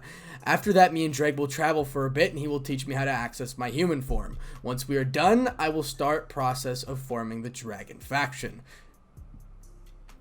Dragon faction? What do you mean, partner? I asked. Isn't it obvious? I will form the faction with only dragons and their chosen mates in it. We will have identity of our own, and with several top 10 classes being, we will not be safe. Not to mention my relationship with the other leaders will ensure peace, Issei said to the green. Are you sure that plan will work, Brat, the soul fragment from Kronk asked. I am pretty sure it will. Besides, this will be the first time in history that dragons will stand united, Issei firmly replied. Where will we stay? Time-Mad Soul Fragment asked. I'll leave you guys to think that area where we can set a faction. Keep everything in mind, going from attitude to eating to elemental living and sparring. Leave no stone unturned. When you are done, let me know. I will physically start the preparations, Issei said. The dragons were now murmuring amongst themselves, not knowing whether to go to the idea or not. However, it was that Tanyan stepped forward and said, the idea will work. I already have a non-official dragon faction working in the underworld. The idea that Issei Hyoda has given us is only a bigger and will have a good effect for the dragon race as a whole in the future. Before any further argument could have been instigated, Drake spoke up and said, my partner has always achieved the impossible. All of you beginning to doubt him now? After all the times he has proven to accomplish the seemingly impossible things? His words once again gathered thoughtful looks from the other dragons who were looking contemplative. Issei, close to this, leave knowing that should he succeed versus Triaxa, a new age would be installed for the world. And now we go on to the final chapter, 31, called The End. Chapter 31, The End. Issei stood along the European coastline, unblinkingly staring into the distance. It was only a few hours till the final fight versus the Triaxa. Everything was in place. The spell charged and ready to fire. The leaders of all the other factions were ready and trained on their positions, each one having been given a temporary power boost from Orphis. Orphis had offered him a portion of her power as well, but Issei had told her to keep it as backup in case he needed a boost of power during the fight. Orphis was not completely convinced, but promised not to only stand by and wait, but also bring help if he needed it. Needless to say, Orphis was awarded with a lot of chocolate and head pats. His other preparations were already complete with Tani, and the other free top-tier dragons had all finished their duties in securing the big patches of land and stable sources of food. Even the leaders from the other factions were in agreement of there being a dragon faction, and were currently working on setting up a number of trading lines as well. As he thought about the future dragon faction, his mind went into his three mates and his fourth possible mate. They had taken to spending as much time with him as possible. It was not because they thought he wouldn't live past his battle with the Trihexa, no. The contrary, they had no doubts that he would succeed. They did ensure that his mind wouldn't worry too much, giving him a reminder that there was a life waiting for him when he came back and won. He was brought out of musings when he felt a slight rumble on the ground he was standing on. Sighing, he looked up and knew that the Trihexa was approaching. He couldn't really see the beast at the very moment, but he could feel the effects of its very presence in its surrounding. The trees were beginning to decay slightly. The animals in the area were either reflexing, leaving the land, or being killed due to the corruption. The air itself felt heavy, cold, and unwelcome, seemed to take away all the hope, leaving behind only despair that remained after destruction. Looking up, he sighed before mentally saying, "You guys ready?" "You bet," AI said. "Let's go, Habu," Drake said. "Izuko," Crumcrunch said. "Of course, darling," Taimak cooed. "I was born ready," Yulong arrogantly replied. "I shall assist you to the very end," Issei Hyodo, Tanin said. "Let's just hurry up and get it over with already. I need to go back and start collecting me some panties," Fafnir boastfully said. "Sure, as long as I get to go back to sleep, let's do it," Midground muttered with a yawn. "I already told you the answer months ago." "Let's do it, partner," Vitra said. Smiling at his friend's words, Issei felt the energy of his dragons flowing inside his body. He then balanced all the energies before muttering, "Dragon's aspect, overdrive." Immediately he was covered in a multicolored light. When the light died down, he was seeing the armor becomes colored of a mix crimson and black, and a second pair of dragon wings appear on his back, totaling in 4. The gems on the armor were in 8 different colors, signifying each of the dragons he was currently hosting. Issei opened his eyes and stared at his armor with some kind of awe to it. No matter how much times he entered this form, it always left his breathless. He shook himself out of his stupor when the tremors around him grew stronger. He knew that it was now time to take action and finally end this mess. Creating several communication circles, he said, "Alright guys, I'm going in. Wish me luck. Make sure that all the barriers are in place." After receiving affirmative answers, Issei nodded to himself before he flew into the distance, determined to meet the end of Trihexa. After an hour of continuous flying, Issei finally caught sight of the Trihexa. It was impressive and terrifying as always. Taking a deep breath, he started channeling all of his magic energy into his arms before he started chanting. "Dominating fires of the Portugal flames, strength of 1,000,000 collapsing meteors, supreme ice of the frozen Cocytus, calamity of a warmed and final end, creation and destruction of all life, a cursed energy ending of once captured, rest and eternal rest with no rise, take away all the despair and fill it with hope, darker than the black of the starless night, emptier than the endless void, an abyss deeper than infinity, a dream stronger than reality. Heed my call, answer my prayer, internal black hole." Immediately, a black hole formed itself in front of Issei before it moved towards the Trihexa, expanding to colossal size as it did so. All 7 of the Trihexias roared in agitation as they felt a strong force pulling it apart. The black hole was sucking in at Trihexa while somehow leaving the surroundings intact. Deciding to take the spell seriously, Trihexa started pulling itself back out of the spell's range. Issei sufficient as he felt his hold over the Trihexa weakening. With 7-headed beast making its bid to escape, Issei knew that letting the Trihexa escape was not an option. The spell was the one-time thing. Not to mention, he doubted he would survive the Trihexa, who would directly attack them the moment the force with the black hole left it. Stealing his resolve, he mentally shouted, "Give me more power, guys, more!" "We can't, you idiot. This is the maximum output that you can use while still retaining your humanity. Any more and it will be years before you have human form again," Drake shouted back before the rest of the dragons nodding along. "That doesn't matter. If I fail today, it won't mean a thing if I have my humanity intact. At least I'll have years to get back my form if I succeed, so help me out. Channel as much energy as you can," he roared back at the dragons, who were silent for a moment after they just nodded and began channeling even more power into the attack. The rotation of the black hole started speeding up with suction, increasing all the white. Trihexa was once again firmly inside the pull of the hole. The pull was causing Trihexa to inch towards the black hole. Trihexa roared in irritation and began pulling back with even more vigor. This time, Issei felt himself being pulled towards the hole. In desperation, he shouted, "Orpheus, it's time!"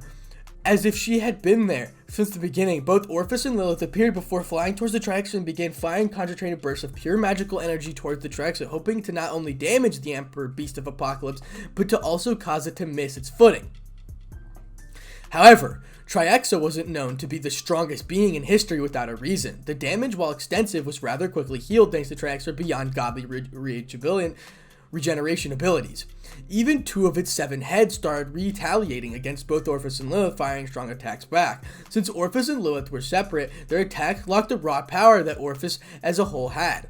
The stalemate between the 3 colossal giants was on for a long time, after which Issei felt his power leaving him and his exhaustion beginning to get the better of him.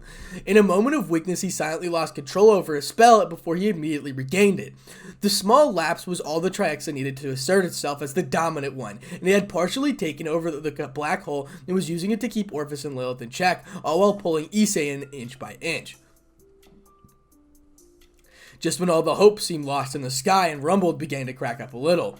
"What now?" Issei asked irritatedly. Things weren't going his way, now that the possible new annoyance was coming out. Orpheus and Lilith both gave tiny smiles at him hearing the grumbled question. Both of them turned in a twin speech, with Orpheus opening the conversation, said, "No need to worry. Issei-sama, Idiot Red, is here to help us beat Triaxa." Both of them finished simultaneously. Issei looked at them in disbelief for a moment before he heard the sounds crackling, getting stronger. Turning to look upwards, he just caught a sight in the sky, shattering and Great Red appearing out of the large dimensional gate. Looking at the Majestic, as he knew the first time Issei laid eye on him in almost 3 years. Even Triaxa paid attention to the new arrival, knowing the Celestial Dragon God was less powerful than itself could match a hit for it. Great Red then circled around before he fired a beam at an unexpected Issei, whose eyes widened in fear as he saw the wave of magic coming towards him. He closed his eyes, all while firmly holding onto his spell. He would keep on trying even if it meant death. However, instead of feeling any pain or even felt a blast, he felt warmth emanating from the beam as it hit him. As soon as the warmth died down, he felt his exhaustion leave him and his reserves starting to refill themselves at a very fast rate. What just happened? Issei wondered. It seems that Great Red used a tiny bit of his power to restore your peak condition. This will have quite the advantage as the fight heads into the finishing stages, Drake replied. That was very kind of him, Issei mentally said as he closed his eyes before opening them with a battle cry and his power rising dramatically. He then focused all of his power in one dramatic pull to control the spell from the Triaxa. Great Red, however, wasn't done. He looked towards the black hole and fired a beam towards it, rather further enhanced it and made it faster and slightly easier to control for Issei. Triaxa was not at all pleased with Great Red's intervention and began firing high-powered magical attacks at Great Red. Great Red in response blocked them with his shields before using his speed to get behind Triaxa, who was stuck and was now being pulled towards the black hole a little more quickly since Issei was rehabilitized, using more effort, and due to the fact that the black had been further enhanced by Great Red. Orpheus and Lilith kept on attacking from the sides, keeping Triaxa distracted. Without a warning, Great Red moved in speeds that would put all of the gods to shame and whammed into Triaxa, causing the Beast of Apocalypse to lose its footing and fly straight into the black hole. Issei was surprised to note that Triaxa's healing abilities weren't that effective. While the black hole was effective in damaging the 7-headed beast, the damage wasn't extensive. Triaxa was also fighting and trying to get out. Knowing what to do, Issei pulled out one of his hands and summoned the true Longinus into his hand. Once the spear was in his hand, he pointed the spear at the black hole and mentally asked, "Guys, how long do I have before the change occurs?" "They will occur the moment you let go of your spell.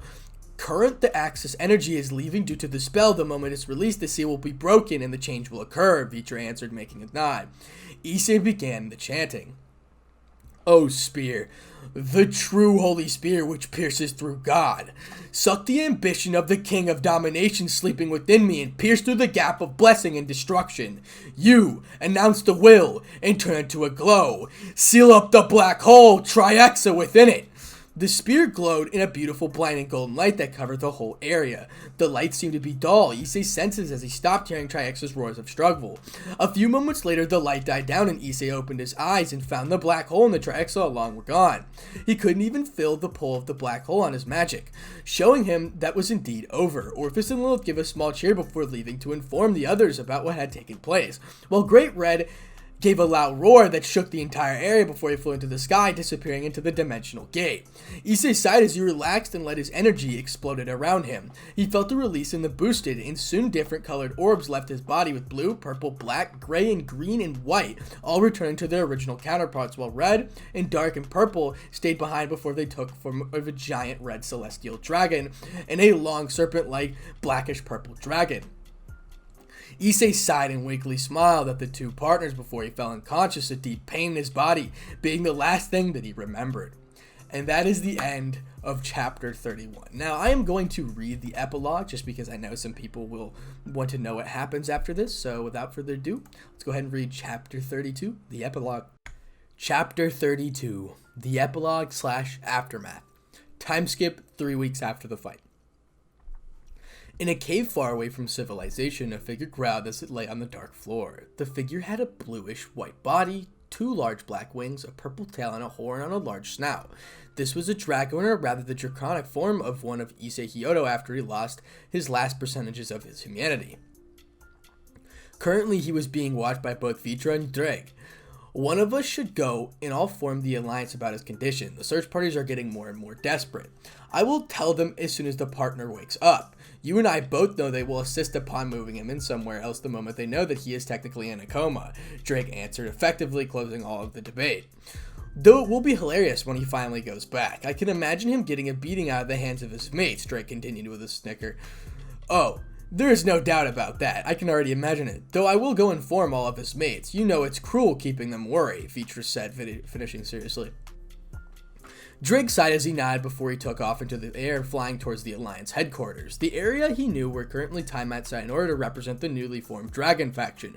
Drake then landed, taking the form of the tall, middle-aged man with striking green eyes and red hair. Sensing his arrival, Time-At turned around and said, "What are you doing here, Drake?" Her tone was slightly bitter. Drake, however, did not mind, as he knew that she had forgiven him for her treasure he had accidentally destroyed. What she was angry about was him not telling her about the others that place Issei was currently resting in. I came here to tell you about how partner is faring. However, I will tell the rest of his mates together, so if you can summon them alone it will be appreciated, Drake lightly replied as he leaned against the wall of Time-At's office. Time-At's blue eyes widened a fraction before they returned to their normal level.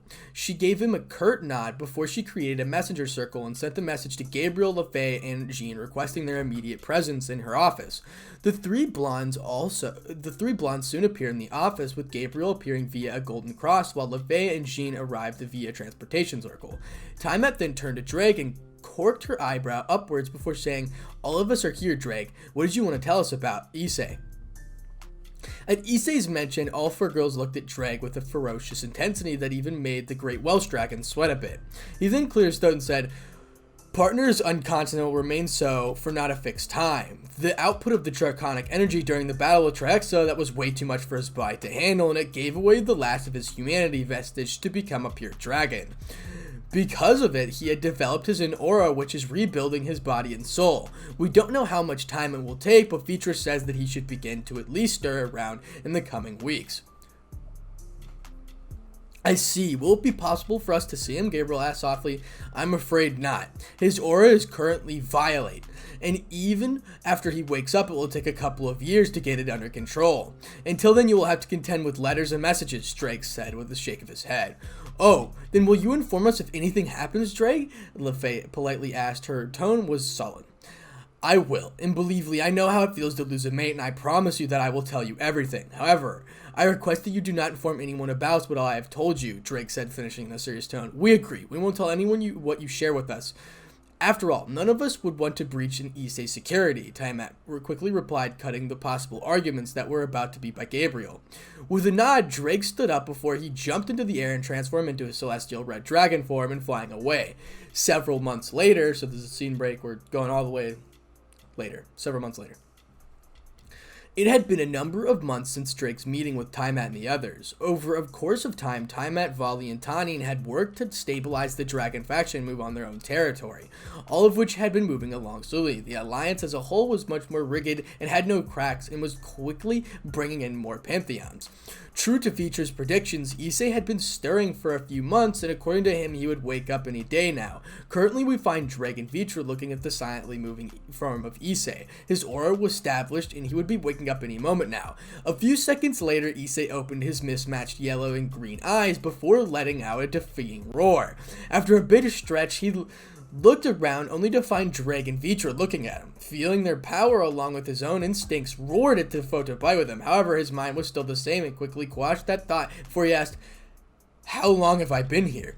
"Almost half a year, being honest. I expected it to be a bit longer, but your stubbornness seemed to have carried on to your aura," Vitra replied amusedly. "I see. What happens now that I can get back to the others? It would have been happening during the time I've been unconscious," Issei asked as he idly tested his new draconic form by standing on all 4 feet and lightly flapping his wings. The dragon faction is up and running in the lost ruins of Atlantis. We now have our own food supply and caves. Taimet is acting head while Tynein is dealing with the diplomatic occurrences. Mid-Grantimore is sleeping once again. Yulong is acting as our Lycian with the Alliance, and me and Vitra have been taking care of you while Cromcrunch has been training some of the dragons who have expressed an interest in challenging him for his title as the 3rd Heavenly Dragon in the future. As for going back, you can't, well, at least not yet. You basically need to relearn everything about yourself, Drake said eventually. Relearn? How? Issei asked, pushing his irritation at not being able to see his mates. You are currently a mixture made up from power of 7 of the strongest dragons to ever exist. You are bound to have a few unaccounted abilities. In the coming 3 years, we will not only be able to rebuild your normal skills due to the power increase, but you will also be able to help mastering any new abilities along with bringing up control over your aura. After that, you will be able to go and take over the dragon faction and finally mate with your mates, Drake said, finishing with an amused stare that made a much younger dragon give a draconic equivalent of a blush. Alright then, let's get started. I know you're already warned of this, so I won't complain, Issei said, determined to get through his training quickly as possible so that he could finally go back to his mates. Time skip 3 years later. Standing on a hill, we find the 3 figures staring into the distance. The figure looked to be an Indian descendant, having a tall, scaly, muscular body with purple hair and scarlet eyes. The second one had crimson red hair, emerald green eyes, and a tall, wide, muscular form. The last figure had jet black hair with streaks of red, white, blue, and purple running through them. He had lean and muscular build along with the heterochromatic yellow and green eyes. The 3 were Issei, Drake, and Vitra. The past 3 years had been very fruitful for Issei. For one, he had learned that he had retained his affinity for ice and fire and had awakened a third in air. Along that he had learned that his draconic aura was based on gravity and had developed a number of moves and techniques based on gravity. "We have come a long way, haven't we?" Issei asked with turning his head. "That we have, partner. Now what do we do, Drake?" "Now we set down a surprise," Issei said with a grin stretching his lips once he had the trio of dragons all disappeared respective elemental flashes. Scene break. At the headquarters of the Draconic faction, we find Taimet working along with LeFay and Jean, all sorting through paperwork and whatnot. The addition of the volley team, the core fighters of the hero faction, had been a boon. Even Gabriel visited the place daily to spend more time with her harem sisters. Currently, all 4 girls were enjoying a nice cup of coffee, making a small talk, only to be interrupted by the arrival of Drake and Vitra. Looking at them, Taimet asked, "Drake, Vitra, what can I help you with?" "They are here to see me off, Tia-chan. I really hope I haven't been forgotten." The warm voice of Issei cut through the room, causing all 4 of the females to certainly stiffen. Gabriel, Jean, and LeFay slowly turned around to find a smiling visage of Issei, and all 3 of the flash of the girls came upon hugging him and the lights out of him. Issei chuckled merely before he released his black wings and wrapped them around the 3 of them the closer to him. Once the 3 girls let him go, they were one by one proceeded to kiss the soul out of him before tearily making a promise never to try something as reckless as he did the first the Triaxa and make sure that he would come back much sooner than the current time he took to return. Once he was done with greeting his blonde mates, he moved towards Taimet, who was standing with her hands crossed under her prominent bust. "So you finally decided to come back, hmm?" Taimet asked sarcastically. Issei could only sheepishly chuckle at her tone. "I am really sorry. I tried my hardest to get my training done as soon as possible. Unfortunately, this was the least possible time possible," Issei said apologetically. What does that mean to me? I still didn't get the date you promised, and more, it was you were supposed to be the one in charge of this new faction, yet here I am who is stuck in here with a bloody paperwork." Do you? Taimat retained it until she was cut off when Issei planted his lips on hers, when his hand shaking around her waist and the other went around to stroke her long blue hair, gripping it, so he did. I'm sorry, and I promise I will make it up to you. We will go on as many dates as you want, and I'll take over the faction the moment you want me to, Issei said softly as he kissed her forehead and pressed against her, softly brushing it. See that you do, Taimet said with a flustered face, causing Issei to give a warm chuckle. Looking around him, spotting his partners and mates, he knew that this was the sight that he would never want to get tired of. Things were finally starting to look up for him, and he really could not wait to see how things played out. There was no immediate threat of world destruction in the air. Time skipped 10 years later. Soft writing sounds penetrated in a well-furnished office with a male figure sitting on a table as his pen moved non-stop.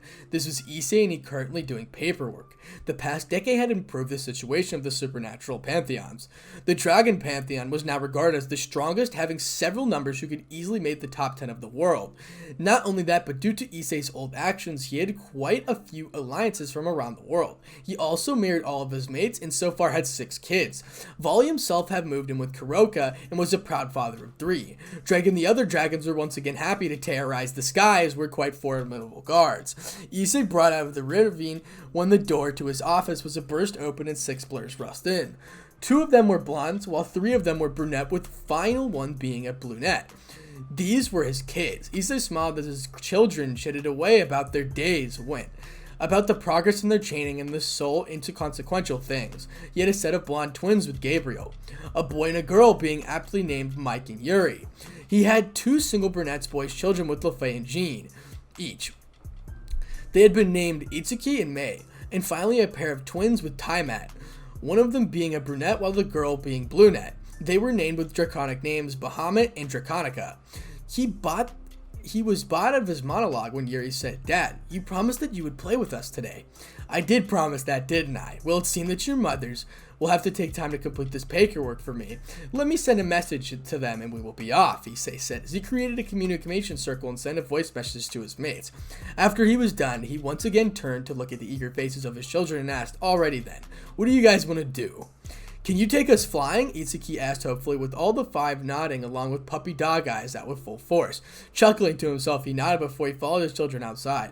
Once in the open air, he transformed into dragon form and lifted his children onto his back before taking off. As he flew, he said, "Alright guys, hold on tight. We're going to see Uncle Drake." As they cheered, Issei once again thanked any higher power involved that gave him a chance to enjoy the time with his family. It wasn't something that it would change anything in existence. And that was it. That's chapter 32, the epilogue, and that is the full entire series of What If Issei Was Betrayed and Snapped. This was the finale. I went all out for this one. I did a lot of reading. I don't know if this is going to be an hour-long one or something like that. But I'm really glad everybody was enjoying the series as much as I had fun reading it. So the next series will most likely be What If. It's either going to be What If Naruto Was Betrayed, or I might do a rebooted version of What If Issei Was Betrayed and just make it a lot more aggressive. But yes, I do plan on the Naruto Betrayed one, so please look forward to that. I'm going to put my all into that, so yeah. Again, thank you for all the support. It's been absolutely amazing journey on YouTube so far. I have 19,800 subscribers at this current time, and I can't thank you enough for all the support. And if you guys want to know, as soon as I warn my channel members a day before I upload. If you don't want to know what that is, right next to the subscribe button is a little blue button, and it says join, and all you have to do is join it, and simply that's when you know when I upload. I'll let you know on my community tab. So again, thank you for all the support. Without further ado, Spartanic out.